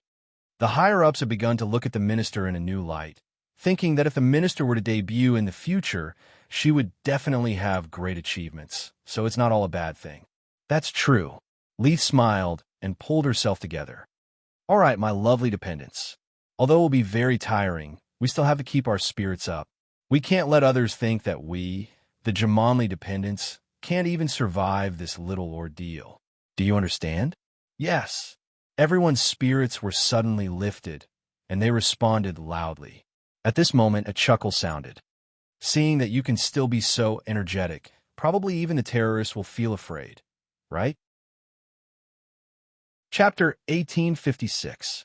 The sudden voice startled everyone in the group. Then, everyone saw it. At the front of the path, a young man wearing a black shirt, black pants, and a white coat, dressed like an ordinary person, was waving at them. Apart from Gasper and Lasvias, everyone else's eyes widened when they saw the young man, and their expressions changed. Teacher, Isha and Xiao Mao both cried out in surprise. Lord Noah, Laybell covered her mouth, and a look of joy appeared in her eyes. Lys, Junai, Irina, Genova, and Yudu were also surprised and delighted. Only Gasper and Los Vias looked at Noah in surprise. Then, the group of people ran in the direction of Noah. Teacher, Isha hugged Noah's arm happily. You're back. Teacher. Kitten's expression was as emotionless as usual, but her voice was a little louder than usual. Welcome back. You're finally back. Leia's led the rest of her kin to Noah's side. When did you come back? I've just returned to the Gemenglis' house yesterday and stayed there for a night. It was only this morning that I asked Syzax to activate the teleportation circle so that I could return to the Supernatural Research Department's office. Noah stroked Aisha and the kittens' heads before looking at Lys. It's been a month since I last saw you. Looks like you've had a harder time than I thought. As he said that, Noah noticed Gasper and Los Vias and asked curiously, and there are some unfamiliar faces? Let me introduce them to you, teacher. Lys smiled and turned to point at Gasper and Los Vias. Both of them are my kin, Yizichin said. Los Vias stepped forward as Lys's voice trailed off. Greetings, I'm Los Vias, Lys Gimli's rook. I've heard a lot about you, my lady. Los Vias is like Teacher Noah, a teacher at Foal King Academy. He just became my kin not long ago. Lys's lips curled up slightly, and Los Vias' true identity is the Norse Valkyrie. Valkyrie, Noah looked at Los Vias in surprise. The Valkyrie was a demigod in Norse mythology, also known as the Valkyrie. The Valkyrie in Norse mythology meant the glutton for corpses, which slowly evolved into the woman who chooses the dead in battle, and even the dream lover who appears in front of the hero's eyes. As the name suggested, the Valkyrie was a divine clan that had a close relationship with the dead and heroes. Some of them were the daughters of kings from the human realm, some were the children of Odin, and some were warriors who swore to serve the gods and were chosen by the gods to ascend to the heavens. Their main job was to lead the souls of the heroes who died on the battlefield to the Hall of Valor, so that the heroes could become heroic spirits and fight for the gods. Therefore, in Norse mythology, the Valkyrie was a very famous deity. Although she was only a demigod and her power was far inferior to those real deities, in terms of fame, the Valkyrie was even more famous than many deities in Norse mythology. Everyone often thought that the men chosen by the Valkyrie had the potential to become powerful warriors even if they were not heroes. In fact, in Norse mythology, many men who mated with the Valkyrie did indeed have extraordinary fame and combat strength. Some even became partners with heroic spirits and wrote many beautiful stories together. As the saying went, every hero had an excellent woman by his side. The Valkyrie, who had a close relationship with the heroes, was almost the perfect embodiment of this saying. Noah did not expect that someone from the race that enjoyed such a great reputation in Norse mythology would become a demon's kin. It really surprised him. Laufeyas was a bodyguard brought by the Norse main god, Odin, when he came to visit not long ago. However, after some twists and turns, Laufeyas became my kin. Leas put her hands on her waist. By the way, Laufeyas is proficient in all kinds of Norse magic. He is very proficient in both offensive and defensive magic, and with the buff of Rook, he would not be any weaker than a superior demon. It's just some research. Compared to Lord Noah, I still have a long way to go. Laufeyas quickly shook his head, but his eyes were full of curiosity when he looked at Noah. Before I left Lord Odin, I often heard Lord Odin mention that there was a very famous godslayer here. Even Lord Odin could not help but come to investigate, but he did not see her. Now that I have finally met her in person, it is an honor. It is also an honor to meet the famous Valkyrie of Norse. Noah shrugged. Miss Laufeyas is also a teacher at Colt King Academy. She is in the same position as I am in the workplace. There is no need to be so respectful. Is that so? Laufeyas tilted his head and nodded. If that is the case, I will just call you Master Noah. Please take care of me. Please take care of me. Noah smiled and then looked at Gasper. You're also Leah's kin, right? Gasper did not respond to Noah's greeting. Instead, he looked as if he was startled and hid behind Junai. Era. Junai smiled gently, as if he was talking to a naughty little brother. Don't be so rude, Gasper. Hurry up and say hello to the teacher. Yes. Gasper stuck his head out from behind Junai and spoke timidly. I'm Minister Lias's bishop. I'm looking forward to learning from you. Gasper is a hybrid between a vampire and a human. He also has a divine artifact. Lias introduced proudly. A divine artifact that can freeze the time of everything within its field of vision, forbidden Baylor view. Freeze time. Noah raised an eyebrow. There is such a divine artifact. The ability to control time was no ordinary ability. Among other things, Noah's phoenix form was a kind of authority that could reach Godspeed through time control. With the authority of Godspeed, Noah was almost invincible against opponents who did not have the mind's eye skill. Although the divine artifact of Gasper's kin was used to stop the time of target and not the ability to shorten the time to reach the target like Godspeed, it was still quite amazing. If it was not for the limitation of being able to stop the time of an object within sight, Gasper's divine artifact would probably become a divine artifact. In addition, Gasper was a vampire hybrid and could use vampire abilities. Even if he did not reach the level of having both a divine artifact and a demon king's bloodline like Wally, it was still terrifying enough. Such a person is just a bishop? Noah could not help but ask. If it's just a bishop, is there a way for him to be reincarnated into a demon? It was a chess piece that could reincarnate other individuals into a demon's kin that belonged solely to oneself, a demon chess piece. It was a chess piece that could determine its value based on the reincarnated target's various abilities, talents, and strength. Among all the chess pieces, the value of the bishop piece was the same as the value of the knight piece, which was only equivalent to 3 pawn pieces. Back then, even Isha and Irina had to use 4 pawns to successfully reincarnate. How could this mixed blood, who had the abilities of a vampire and such a powerful artifact, be able to successfully reincarnate with just 1 bishop? With Gasper's value, in Noah's opinion, let alone a bishop equivalent to 3 pawns, even a rook equivalent to 5 pawns wouldn't be able to successfully reincarnate, right? Unless it's a queen that's worth 9 pawn soldiers. Otherwise, there should be no way for Gasper to successfully reincarnate. What was going on? Chapter 1857.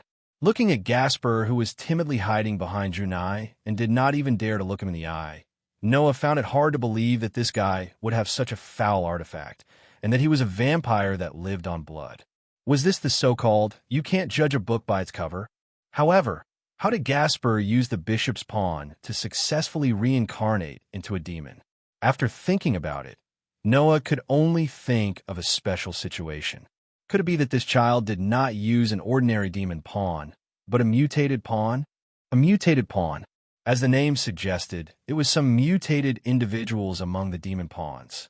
They were no different from ordinary demon pawns, but there was only one difference. That was, even if the reincarnation target was extremely valuable, this value could be ignored, and a target that required multiple pawns to be reincarnated could be solved with only 1. This kind of rare pawn was not uncommon. Among the superior demons who could have their own kin and pawns, the probability of them appearing was about 1 in 10. This Gasper was probably reincarnated using a mutated demon pawn, right? That's right, I have a mutated bishop pawn in my hand, and Gasper used that pawn to reincarnate. Leah's confirmed Noah's guess. Gasper is indeed very talented, but his only flaw is that he is very timid and dangerous. Dangerous? Noah blinked. How do you say that? Simply put, Gasper could not control his artifact. Junai helped Leah's explain. Gasper has a very powerful potential. Even if he does nothing, his strength is increasing every day, but he is completely unable to control it freely. Lord Sazax thinks that this is very dangerous, and the higher-ups of the demon's side also think that if Gasper is left alone, his ability will go berserk, so Gasper has been sealed in the room before. Yudu continued Junai's words. However, recently, the minister's evaluation has risen a lot, and the higher-ups think that the current minister may be able to control Gasper, so they let the minister unseal Gasper. In that case, Leah's did say before that she already had a bishop. Now it seemed that the bishop was Gasper, and the reason why he had not appeared all this time was because he did not control his power well and was sealed. Now, as Leah's grew and her rating rose, the title of bishop was finally unsealed. Thanks to everyone's help, Gasper can now more or less control his artifact. At least he can ensure that he will not unconsciously activate his ability in his daily life. Leah's Gasper's head. All that's left is to wait for Gasper to be able to activate his power and use his abilities on his own in battle. Yes. Gasper shrunk his neck, but he mustered up his courage. I'll work. The Gasper's people side suddenly sighed. The corner of Noah's lips curled up as he looked at Leah's and the other Jamanli's kin. In the demon world, as long as one was a superior demon, one could obtain a demon pawn, become a king, and obtain a family. Among these pawns, excluding the king, the remaining ones were a queen, 2 rooks, 2 bishops, 2 knights, and 8 pawns. And the Gasper's people gathered in front of Noah all had their own pawns. King, Leah's Gasper. Queen, Himejima Junai. Rook, Tashiro Bayon. Rook, Los Vias. Bishop Rebel Phoenix. Bishop Gasper. Knight, Genova. Knight, Kibayudo.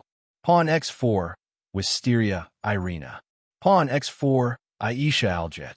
At this point, Leah's demon pawns were all used up, and all her family members were gathered.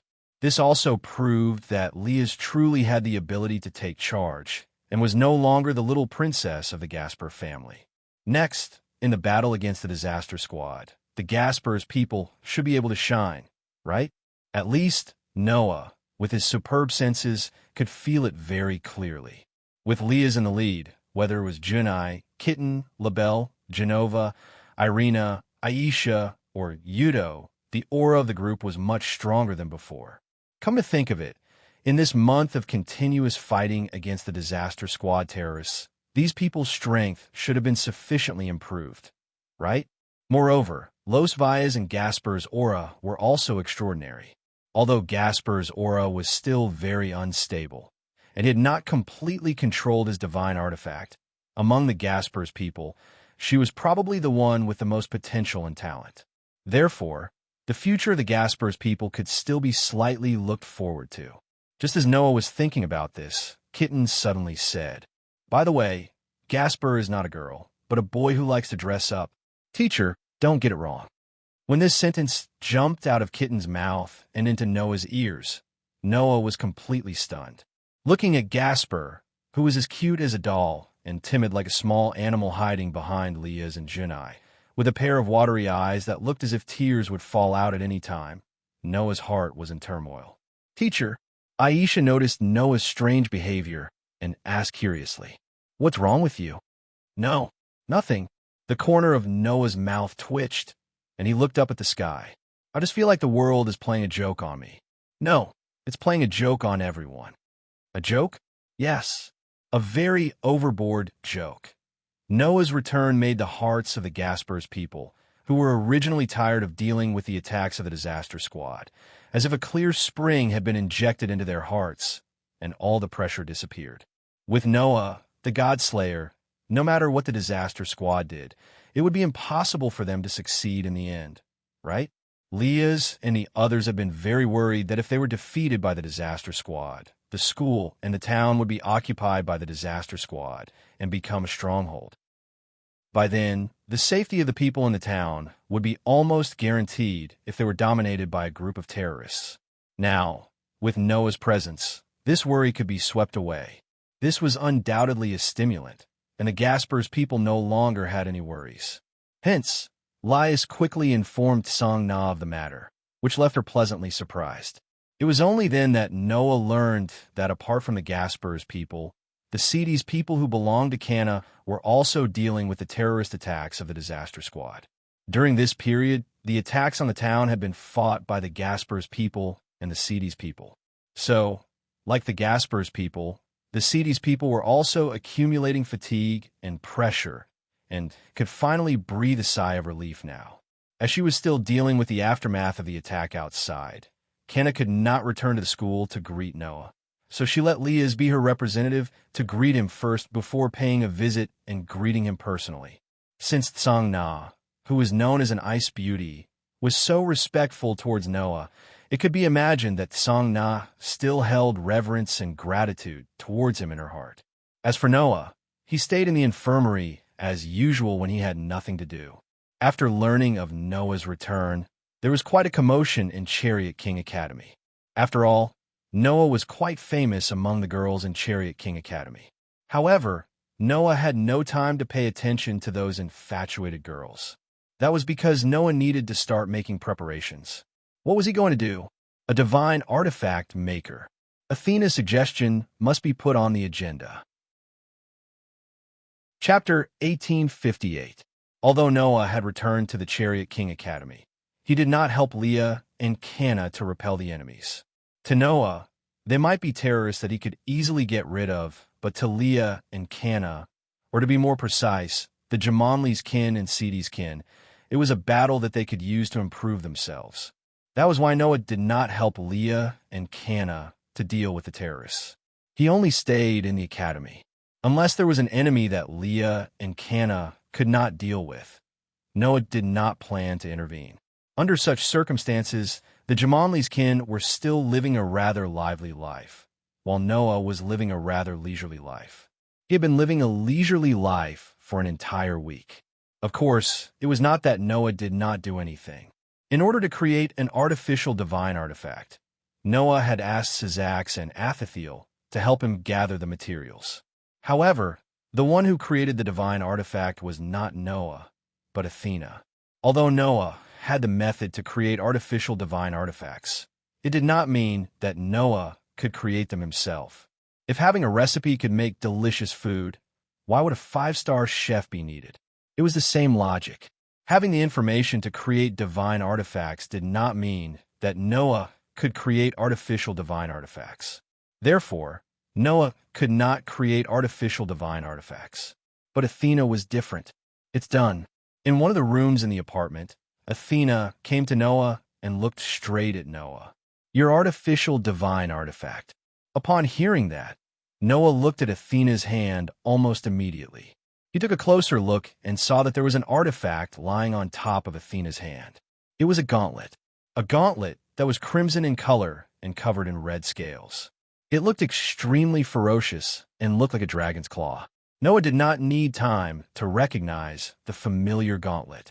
It was the Red Dragon Emperor's boosted gear. However, compared to the real Red Dragon Emperor's boosted gear, this ferocious crimson gauntlet was just an outer appearance, because there was no shining jade on the back of the gauntlet.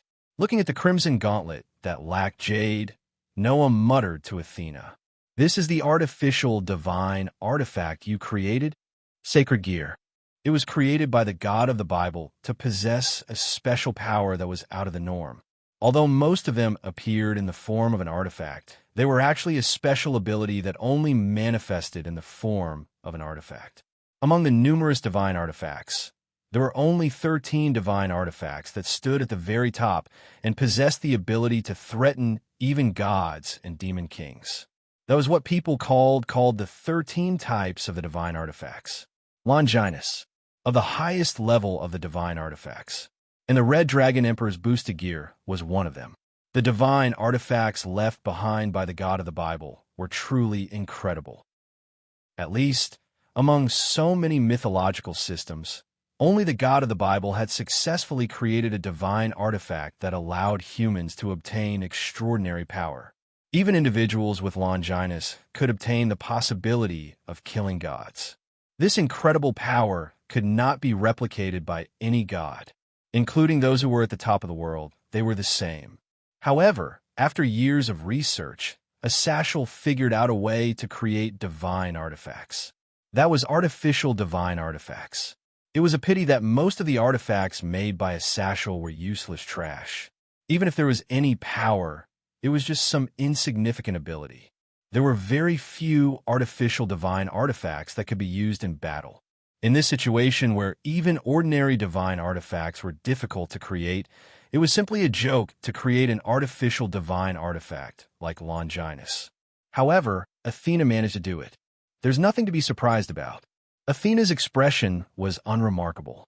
Although the divine artifacts in this world can only be created by the God of the Bible, in my original world, most of the divine artifacts used by the gods were created by the gods themselves. I'm not the god of invention, nor the god of creation, nor the god of forging, but I'm still the goddess of wisdom. Athena's pair of coquettish snake eyes reveal the unique pride and confidence of a god. Since there's already the method to create artificial divine artifacts here, and I'm an elf, I've transformed into an elf device similar to a divine artifact more than once. Combined with your experience and memory of using the weapon refinement method to create this gauntlet, it's still possible to recreate its form. Of course, this is just a form without any power. Athena looked at Noah.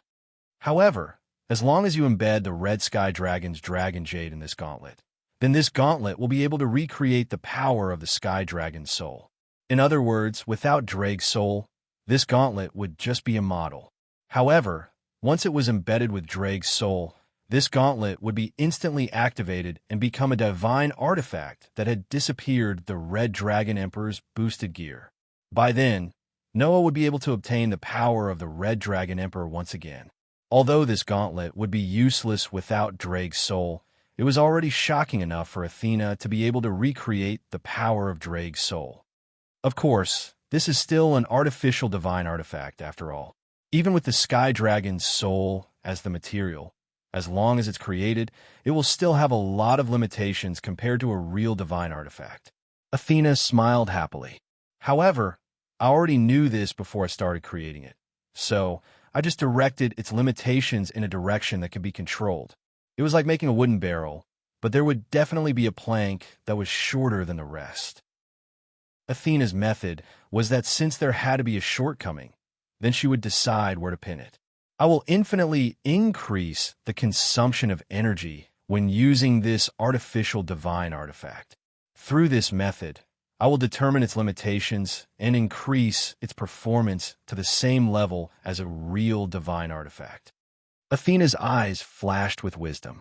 If someone else were to use this artificial divine artifact, even if that person was a god, they would only be able to use it once before collapsing and dying instantly.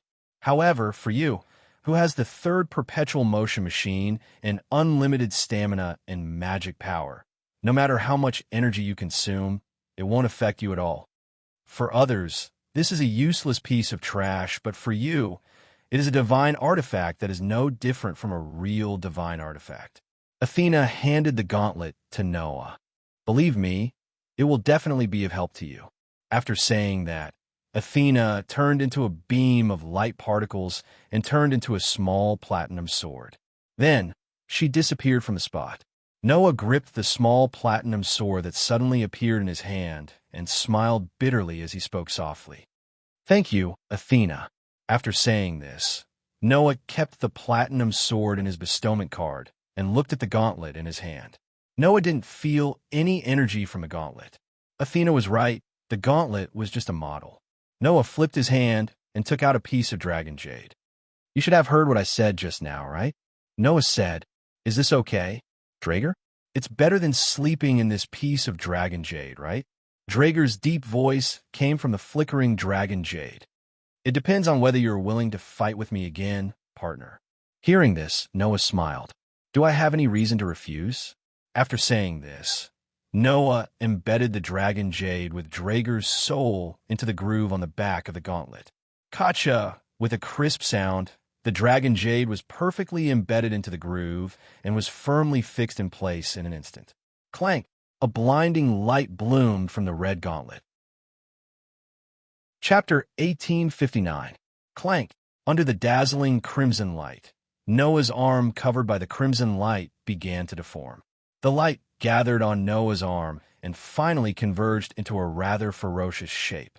When the red light dissipated, a ferocious crimson gauntlet appeared on Noah's arm.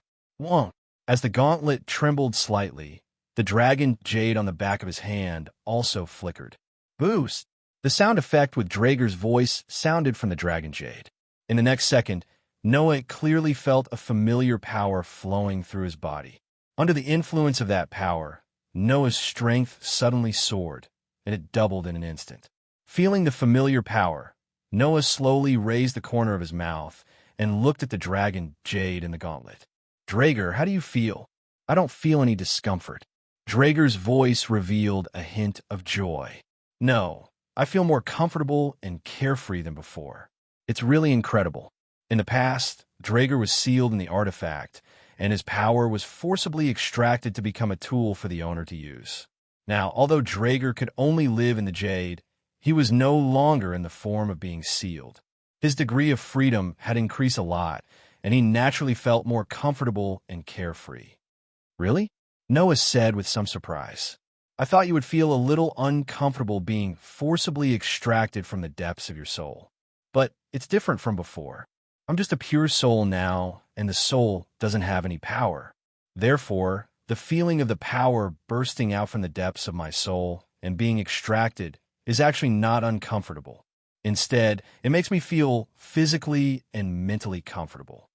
Drager seemed to be experiencing the current feeling. "Compared to before, it's really much more comfortable." "Is that so?" Noah nodded thoughtfully. "Then how is the function of the artifact compared to before?" "Because the memories engraved in the depths of my soul are extracted and turned into power, there isn't much difference in terms of ability and performance compared to before." Drager said, "No, because there are no messy restrictions. The power I can unleash is even stronger. The only problem is that the consumption is too shocking.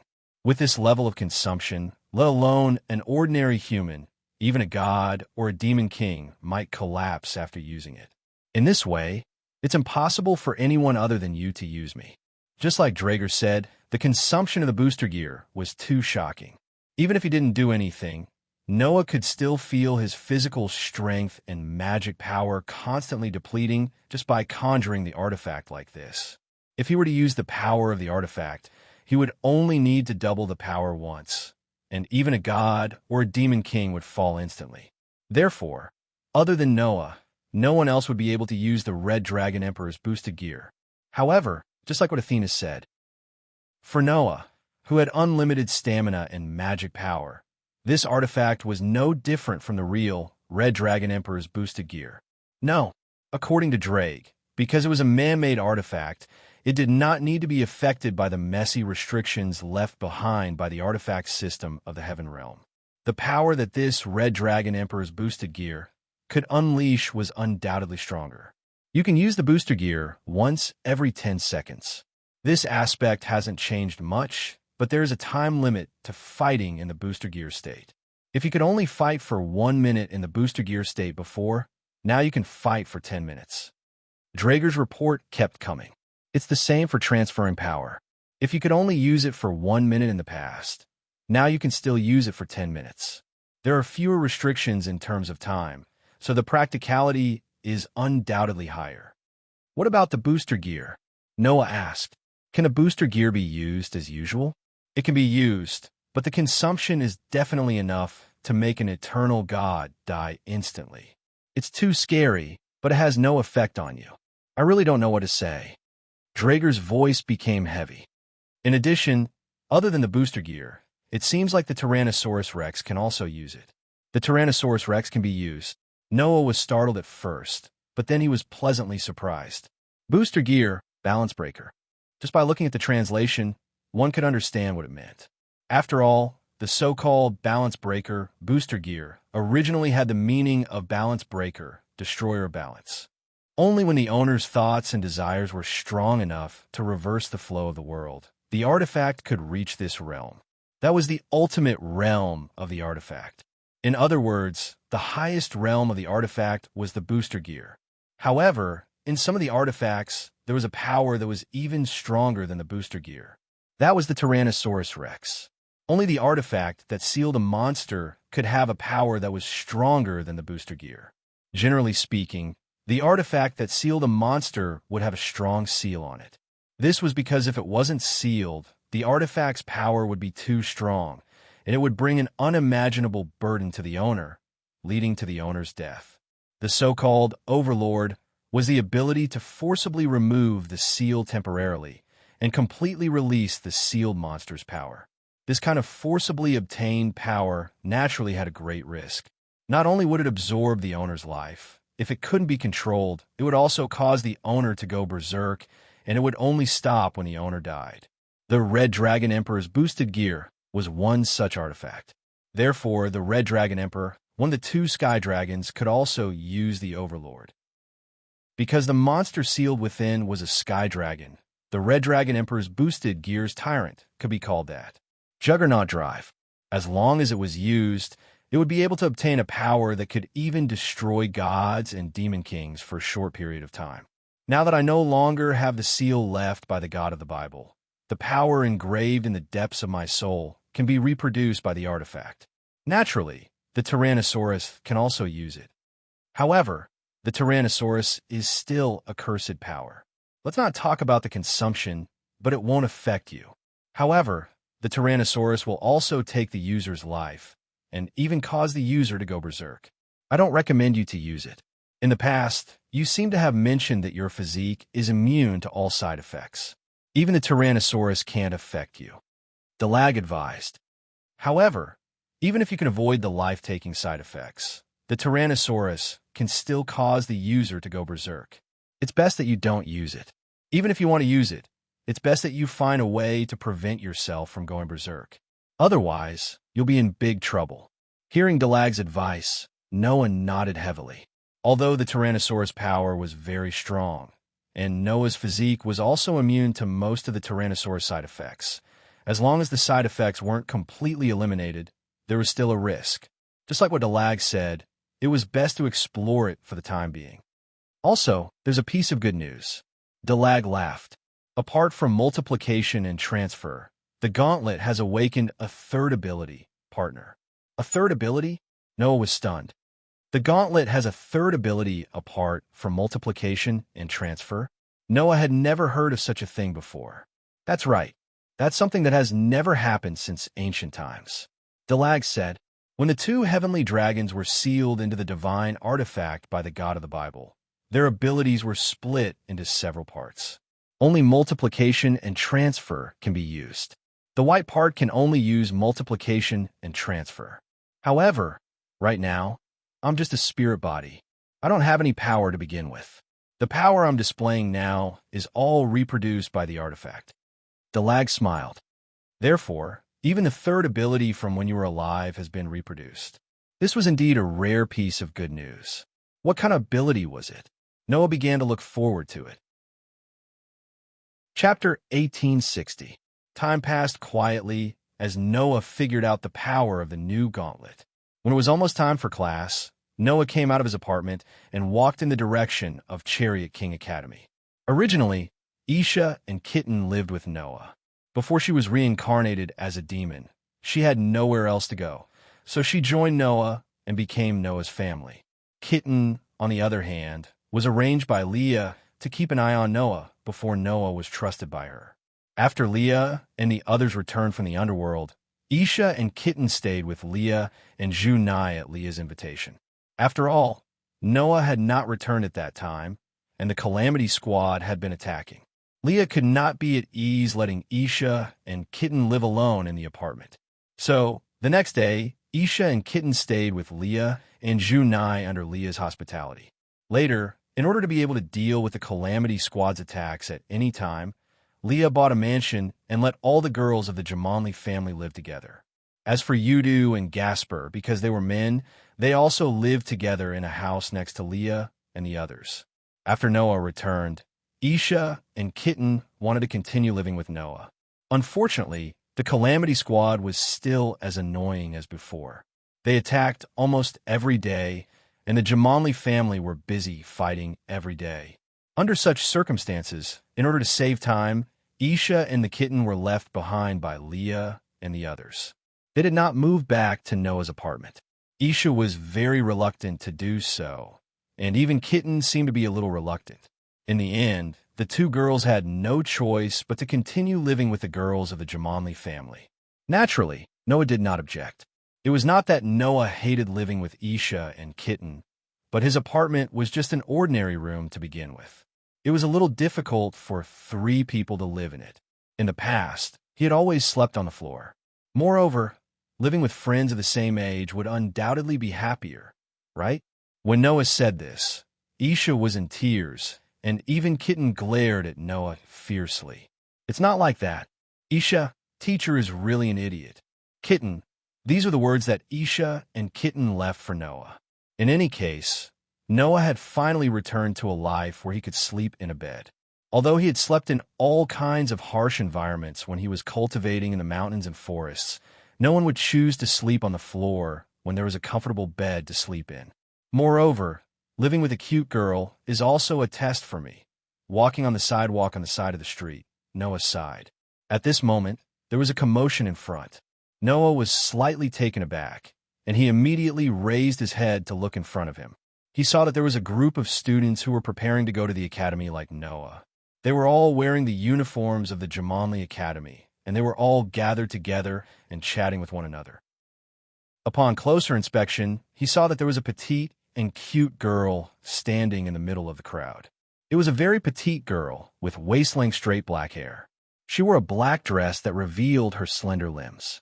She looked very cute and looked to be about 11 or 12 years old. What a cute girl. What's your name? Did you get lost from your mother? Did you lose your way? Where do you live? Can we take you back? Due to the girl's adorable appearance, the female students of the Jamanli Academy seemed to have developed feelings of affection for her, and they all gathered around her to talk to her. However, looking at the petite girl, Noah's eyes suddenly narrowed. At the same time, the petite girl in the crowd seemed to have noticed Noah, and she turned her head to look in Noah's direction. Immediately after, the young girl's eyes never left Noah's direction. She pointed at Noah, and like a quiet, moonlit night, she spat out words that were pleasing to the ear but did not contain the slightest trace of emotion. "I found you, Drager." The Drager the girl was referring to was Noah. There is only one person who used this name to call Noah, the number one powerhouse in the world, the infinite dragon god known as the strongest existence, Orpheus. Yes, the petite girl was Orpheus. As the leader of the disaster squad, and also known as the strongest existence, Orpheus appeared openly on the crowded street, surrounded by a group of extremely ordinary female students and treated like a little girl. Orpheus's action made all the girls in Full King Academy turn to look at Noah. Teacher Noah. It's really Teacher Noah. Ah, Teacher Noah. Teacher." The group of infatuated female students immediately screamed like fans who had seen their idol. That passionate look not only made the people around the street look at Noah strangely, but even Orpheus was stunned. He tilted his head and had a puzzled look on his face. Noah finally reacted. Looking at the confused Orpheus, he took a deep breath, suppressed the confusion and shock in his heart, and walked forward. Teacher is coming. He's coming." The female students of Chariot King Academy blushed. Noah was not in the mood to complain and said to the surrounding students, I'm sorry. This is a child I know. Just leave her to me. You can all go to school." "Yes, teacher." The group of students immediately nodded their heads. Then, they screamed excitedly as they left. It seemed like being able to talk to Noah made these infatuated female students very excited. After a while, the bustling streets returned to normal. Only Noah and Orpheus were left facing each other, looking at each other. After a while, Noah asked the question that he wanted to ask the most. "Why are you here?" "To look for you." Orpheus did not hide anything, and said in her usual emotionless tone, "I sense your aura, so I came to look for you." Although Orpheus did not say this out loud, Noah could feel it. Perhaps it was because of the completion of the Red Dragon Emperor's boosted gear that the dragon's aura leaked out slightly. Orpheus must have sensed that aura, so she came over, right? "Then, why are you looking for me?" Noah stared at Orpheus. "Do you want to take me away by force like last time?" "No." Orpheus shook her head. Orpheus shook his head. Although his tone was calm and monotonous, it gave off an unfathomable vibe. "I don't know why, but I don't have the urge to take you away now." That was of course. Previously, the reason why Orpheus wanted to take Noah away by force was because the world fragment was lodged in her body. The strong feeling of wanting to be taken back by Noah affected Orpheus' subconscious, causing Orpheus to be obsessed with Noah. That was why she did that. Now that the world fragment had been taken back by Noah, Orpheus naturally would not have that kind of impulse. "But I'm very curious about you." Orpheus stared straight at Noah and said, "Other than it, there's actually a dragon that can threaten me. I'm very curious about this." The "it" that Orpheus mentioned referred to the existence that was not in this world or even belonged to this world that was mentioned earlier. Other than that existence, there was no other individual stronger than Orpheus. And that existence was also a dragon. For Orpheus, only that dragon could be a match for her. She probably did not care about the rest. However, Noah destroyed Orpheus' idea. "There's nothing strange about it, right?" A voice suddenly sounded from his side. "If it were me, I would also be interested in the existence that is stronger than me. This is the so-called dragon, right?" Along with such a voice, a silver-haired man slowly walked out from an alley next to them.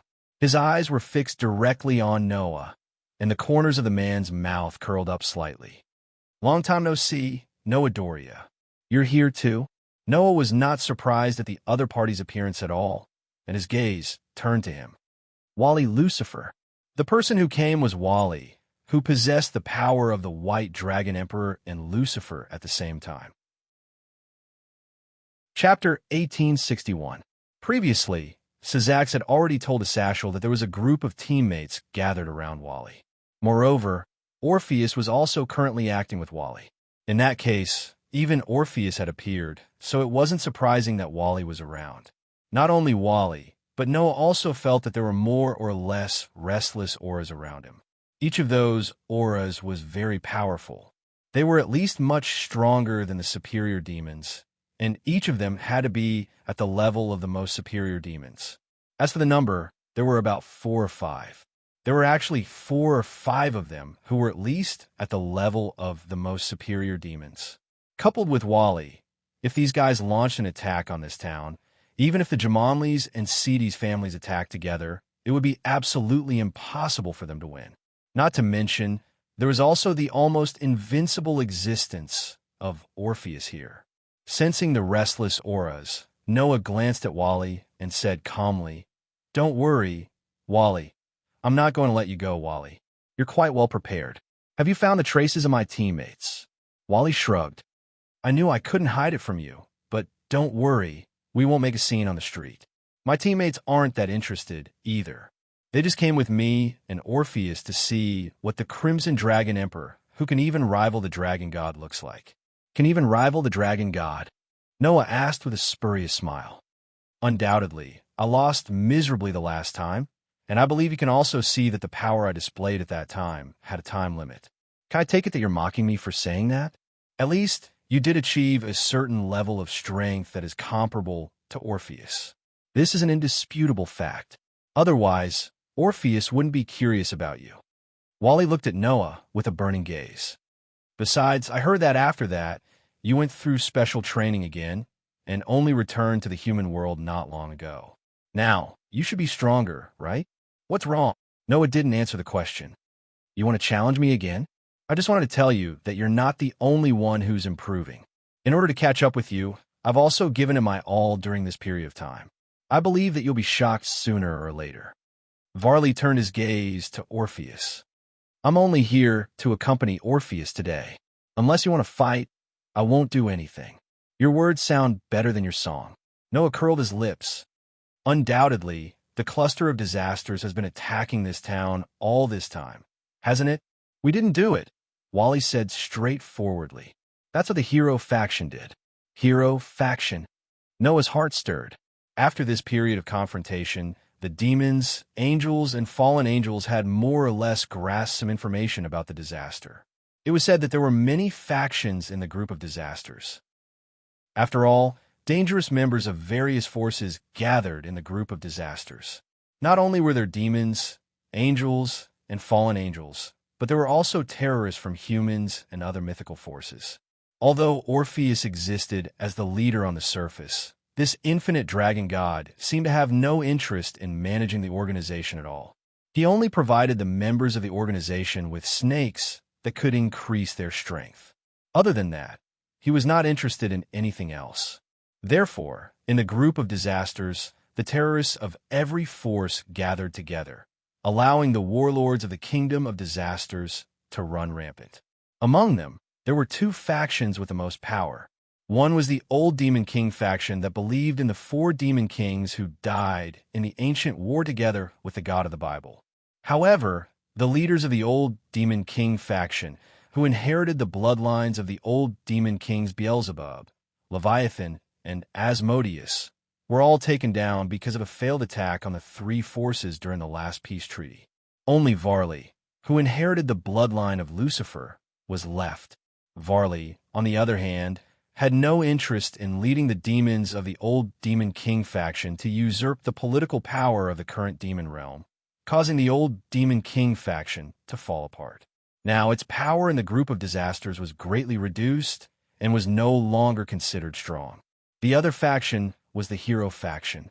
Just like the Old Demon King faction that gathered the demons who believed in the Old Demon King, the so-called hero faction referred to the faction that gathered the descendants of the former heroes and brave people. All the members gathered in this faction had the bloodline of humans, and almost every one of them had psionic abilities. Either they were humans with special physiques, or they were humans with special bloodlines, or they were humans who could use magic and magic, or they were humans who had divine artifacts. The internal members were all humans. The people of the hero faction have an unusual obsession with the identity of humans and are proud of their bloodline. There are 2 reasons why they attacked this town. Varley stretched out 2 fingers. One is to make the holder of the divine artifact reach the forbidden hand. Make the holder of the divine artifact reach the forbidden hand? Noah raised his eyebrows. They can reach the forbidden hand by attacking a town? This is the first time I've heard of such a thing. The forbidden hand was the ultimate mystery of the divine artifact. It could exert the power of the divine artifact to the limit, allowing the human's power to surpass the level of ordinary demons, angels, and fallen angels. Every divine artifact had its own forbidden hand, but to reach the forbidden hand, it was not so simple. If the holder of the divine artifact's heart and feelings did not reach a certain degree of drastic change, to the extent that even the flow of the world changed, then it was impossible to reach the forbidden hand. It was said that among all the holders of the divine artifact, less than 1% of them could reach the forbidden hand. In this way, how could the forbidden hand be achieved so easily? Naturally, the forbidden hand isn't something that can be achieved easily. That's why the hero faction used very extreme methods. As a member of the same organization, I won't reveal the specifics to you. However, Asashel should be almost done with his investigation. You can ask him yourself.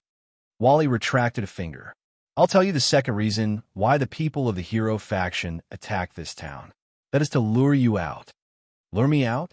Noah finally showed a surprised expression. The goal is me? That's right. Varley nodded.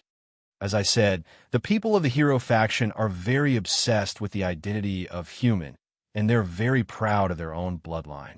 Because from ancient times to the present, those who can defeat the Demon King, demons, and magical beasts have always been heroes and brave, so only humans are gathered in their faction. With that said, Varley stared at Noah closely. Under such circumstances, if there is a human who can do such a shocking thing as killing a god, do you think that those guys will not be interested in you? Noah slowly narrowed his eyes. You should have a little self-awareness. The Lord God of the Northern mythology system can come for you. The dragon god Orpheus, who is known as the infinite dragon god, can come for you. I can come for you, so others will also come for you. You have long been in existence that no one can ignore, Varley said. I just want to tell you that the people of the hero faction have been eyeing you. If you don't pay attention, you may capsize in the gutter. Noah was silent. After a while, Noah asked, Why are you telling me these things?